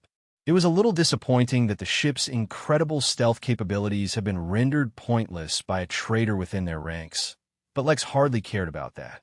With all the assassins being in the Golden Core, at most, they were nothing to be afraid of. Instead, he continued to study the ship and its unusual ability to hide from him, while bits of his mind focused on other things. The elves had returned to the treehouse, now exploring the garden down below without fear. They would make their way up eventually, and probably stay for a long time. They seemed to be murmuring something about finding the chosen one, as well as the joys of the garden and such. That nascent soul cultivator who had been rushing to the tavern had strangely stopped right outside the garden and kept fidgeting with his tie in front of a mirror, as if he was nervous about how he looked for an upcoming date. The underground maze, which would soon become the tavern's escape room, was almost ready as well. Eventually, the elves who were having the time of her life rolling in the grass like little children got up when their shaman finally admonished them. Of course, it was a little difficult to take him seriously when the shaman himself was covered in grass, but they were not foolish enough to point that out. Tetsuya, who was sitting on a balcony eating pizza for the first time ever, watched as they entered, numerous thoughts running through his head. He was actually looking forward to meeting the elves. Once he let them know who he was, the great and mighty Paul, they would help him escape the treehouse without arousing the Empire's suspicions. Or, even if the Empire was suspicious, they would help him escape unscathed. That was because only he could lead the rebellion, and only he knew how to trigger it fully. Yet while he was pleased to see the elves coming up, he was equally appalled by the appearance of the Empire forces. The soldiers he ignored well enough. They themselves seemed too disturbed. Instead, it was the nascent soul cultivator downstairs that he recognized who troubled him. With such an entity nearby, no plan of escape was good enough. A nascent soul cultivator could wipe them all out. His rebellion was not yet strong enough to face them, or he would have triggered it already. But while he could not face a nascent soul cultivator, it seemed Lex was not concerned about them at all. He himself seemed quite strong, with Tetsuya unable to gauge him at all. But the staff in the tavern were another matter altogether. While they hid their cultivations well, Tetsuya's instincts warned him strongly every time he came face to face with one. From his past experiences with the various warnings he received, Tetsuya could easily tell that they were all in the nascent realm. A tavern where the countless workers serving tea and making the bed were all nascent level cultivators. Tetsuya could not wrap his head around it at all. This single tavern was strong enough to control the whole planet. So why were they just running a tavern? Although Tetsuya did not know the answer, and had a few suspicions, what he did know was that their presence gave him the confidence to take a few risks. He swallowed the rest of his pizza and got up, walking towards a group of Empire soldiers standing in a corner. "Hello there," he said, waving at them. "Sorry for intruding. You're the only other guests I've seen in this tavern and wanted to have a chat with you about.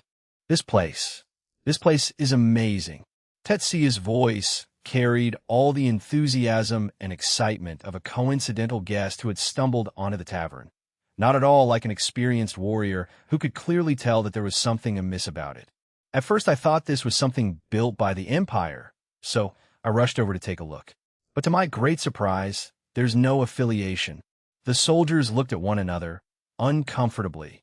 But since their mission was to find out about the tavern, talking to the only other guest besides them was a good idea. Even though this tavern is not the Empire's, The high-level personnel of the Empire are in direct contact with the tavern keeper, one of the soldiers said, putting up a front as if the tavern was still under the Empire's command. Technically, he did not lie, for the tavern keeper himself stated that he had contacted their superiors. "Ah yes, the tavern keeper. He's a nice fellow, even gave me a tour of this place. You should really check out the gift shop. It has a few insane trinkets lying around." Before the soldiers could respond, the doors of the eatery opened, and an incredibly well-dressed, yet nervous-looking man stepped in, followed by a few guards. "You there," the man said, calling out to the soldiers as soon as he saw them. "I'm Commander Scrooby. Where is the leader of your team?"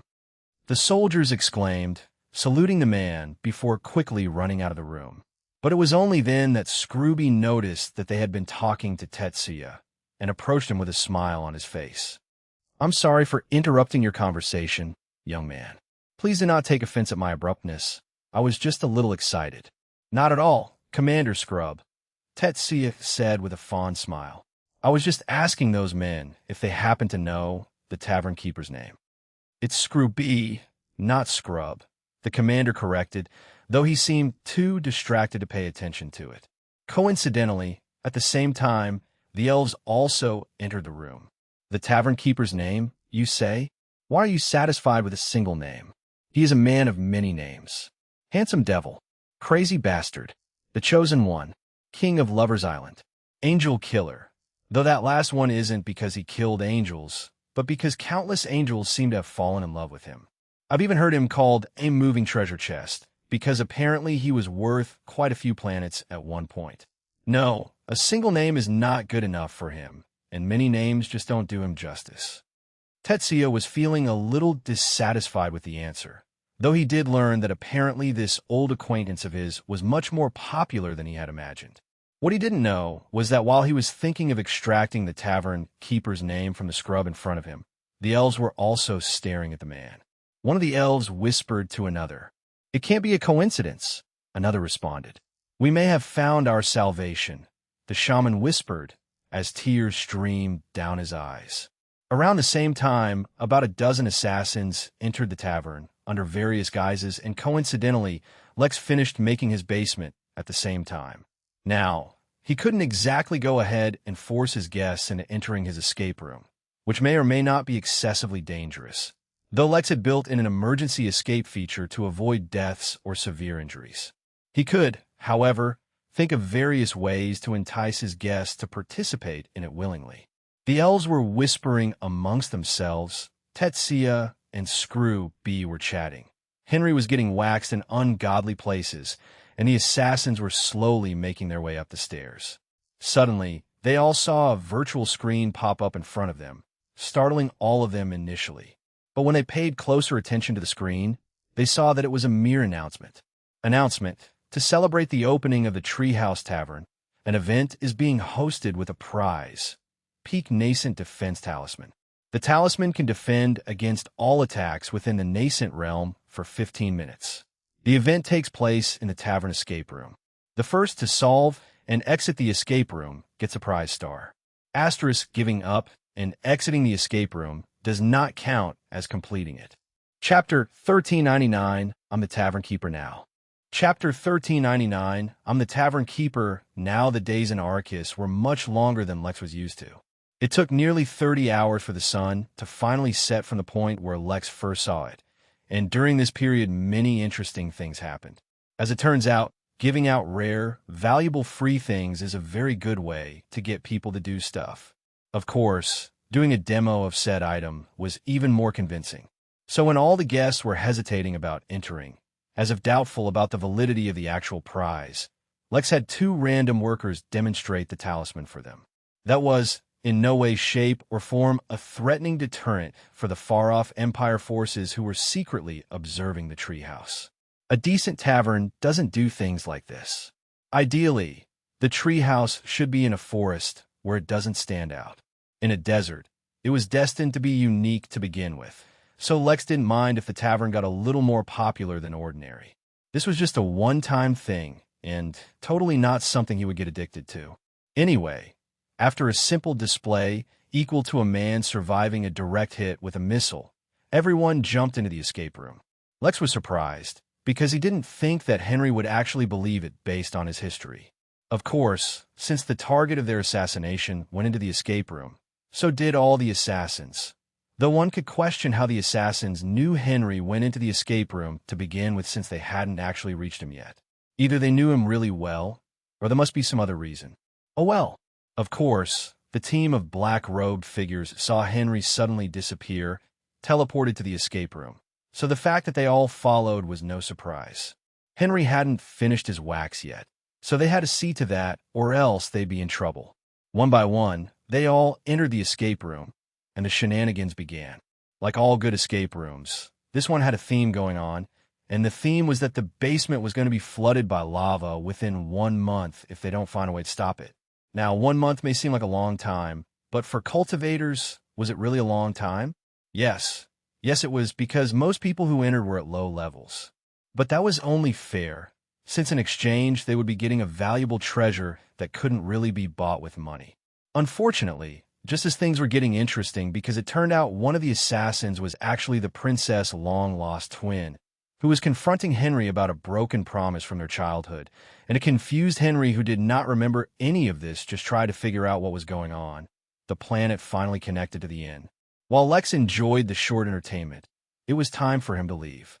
If everything went according to plan, soon his first and original tavern would complete the quest about being a part of a planet's history, and he could evolve the system further, which meant that he could turn his attention towards the many, many other things about the system. He also got a taste of what he would be like if he were actually as powerful as the innkeeper. On this planet, he was the strongest, and there was no one who could even remotely challenge him, much like the innkeeper was supposed to be. As it turned out, he was not calm and peaceful, although he liked to think he was still hospitable. Instead, he was playing around, secretly manipulating things, and giving his guests one shock after another. With that insight, he would be able to improve his acting as the innkeeper. At the same time, he gained a deeper understanding of how everyone looked at the innkeeper. It was not at all easy to be such a gentle and comforting presence to everyone, even those many cultivation levels below himself. It wasn't like Lex acted particularly badly, but he did enjoy messing around with everyone just a bit. With that final thought, Lex teleported off the planet. He didn't even send down a holographic clone. During his absence, one of the inn workers would manage the tavern for him. They'd worked out the details already. After all, Lex couldn't be expected to do everything. People might start getting suspicious about him. What Lex did not know, however, was that as soon as he left, the tree breathed a huge sigh of relief. But it didn't act out just yet. Now, with the greatest danger gone, the tree could take its time to begin understanding more about itself and this universe. Of course, it would have to use these guests coming to the tavern to gain a deeper understanding about the universe. For example, it had learned that it was customary for guests to roll in the grass before entering a building, that among twins one was always evil, and that all guests loved the opportunity to enter dark, underground tunnels that were slowly filled with lava, burning away the oxygen and threatening them with suffocation. It also learned that it was apparently a tavern, and that people really liked it, knowing that made the treehouse feel especially good, so it decided to do something else good for them in return. Secretly, the treehouse modified the underground tunnels that Lex had carefully created, creating multiple levels to the labyrinth, reaching deep into the planet, even touching upon the mysterious evil energy deep within. Now, the maze that would have taken a month to solve would take at least a year, and probably even more. The treehouse felt immensely proud of itself for its achievements, until it heard one of the guests complain that they regretted not getting the opportunity to join the escape room because they came late. So, the treehouse created a way for new guests to enter as well. The more the merrier. This was easy. The tree felt like it had become the tavern keeper now, and was already doing a better job. Chapter 1400 Thank You. Chapter 1400 Thank You, although running a tavern was a nice little distraction, it just didn't have the same feeling as being in and running the inn. It wasn't just about the better spiritual energy and ambience. The inn was inside his own domain, whereas the taverns were in others' territories. More importantly, it was good to set aside other problems and just focus on running the inn after a long time. He wanted to go back to how the inn originally was before millions of guests suddenly showed up. Back then, he would interact with most of his guests and knew them at least to some degree. Now, he wasn't about to go around and meet 100 million guests, but it wouldn't be so bad to at least know the regulars. He had more than just a few guests who had entered and hadn't left for months. They were basically paying rent and living inside the inn now. Many of them even got jobs working for some of the guilds in the guild room and started socializing with their neighbors. With an amazing daycare and the midnight library to serve as an excellent source of information, it was practically an amazing place to live and raise kids. Wait a minute. Had Lex been running the inn like a city builder game, all without knowing it? That was not so bad. Collecting rent like a rich landlord, Lex was now finally a part of the 1%. Or was he? He was not aware of the statistics of the universe. And as the statistics of Earth were no longer applicable, he might not be in the 1% anymore. But who cared? He was now like one of those second-generation rich people, ruining the economy by raising prices sky high while complaining about how his tenants never pay rent on time. On second thought, being a landlord like that didn't sound so amazing. He was fine with being a magnanimous innkeeper. Hey, Mary, whatever happened to you gaining a virtual body that guests could see? Mary appeared, sweating and panting, dressed in chino shorts and a t-shirt that had sweat stains. Lex gave her the most bizarre look, but did not ask questions. He felt like he might be intruding on the life of his virtual assistant. Well, it's not like I can tell you outright how to get that option. Go around, live a little, do a few quests related to sentient holograms. Maybe you'll find out. You're right. That's my bad. Lex acknowledged without arguing. Lex knew better than to argue with someone who had just worked out and was irritable about it, even if it was just a hologram without a real body. Anyway, summon Luther and Ripley to my office. Lex teleported back to his office and put on his host attire. Although Lex had the intention of not showing up as the innkeeper often in public, at least for now, Ripley had hinted to Lex more than once that he had a gift he wanted to give the innkeeper, so now was an opportune time to get the man to do more work and pay Lex for it as well. Soon, the two of them entered one after another. Luther was already familiar with Ripley, having been interviewed. Considering that the man had received a task from the innkeeper, Luther regarded him well. This was especially because lately Luther felt great. For a long time, he wanted to help expand the inn and improve it somehow, but how could his meager strength compare to the innkeeper's? There was nothing he could do to contribute meaningfully. Yet now, faced with Erebos, Luther was able to use his strengths and cunning mind masterfully. And that's when Luther had a realization. His personal, physical strength did not matter. Instead, it was his cunning mind that would allow him to help the inn. He was already on his path to turning Erebos, that annoying planet, into a servant of the inn. He was not good enough to be a direct worker and would instead toil for the inn's benefits outside the realm. And this was just the beginning. Now that he knew what he could do for the inn, Luther began to plan who else he could take advantage of. As long as his targets weren't in guests or workers, everything was allowed. Welcome, you two. You both have been working very hard for the inn. I'd like to personally thank you for that, said the innkeeper, as humble as always. Yet his words shook the two men to tears. In fact, while Luther managed to stay standing, Ripley fell to his knees. He could not fathom such words being said from the mouth of a being reaching for above the Tao realm, or possibly already there. Please, innkeeper, you do not need to say such words, Ripley said, finally understanding why the drama cats kept crying about the eternal mercy and greatness of the innkeeper.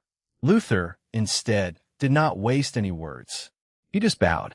Between the workers and the innkeeper, there was a bond outsiders just simply could not match. In that case, it is extremely fortunate that I have found a way for you to continue enjoying this privilege for a while longer. Luther here has been overseeing one of the inn's newer projects, an external one, in partnership with another party. But I do not know if the experience the other party has prepared meets the standards of the inn. Of course, Lex suddenly felt a pang of pity for Erebos the Insatiable. He might have met his match, and that's where we'll leave this part. If you enjoyed it, smash that like button, subscribe for the next part, and drop a comment telling me which story you want to hear next. Thank you for watching, and I'll see you in the next part.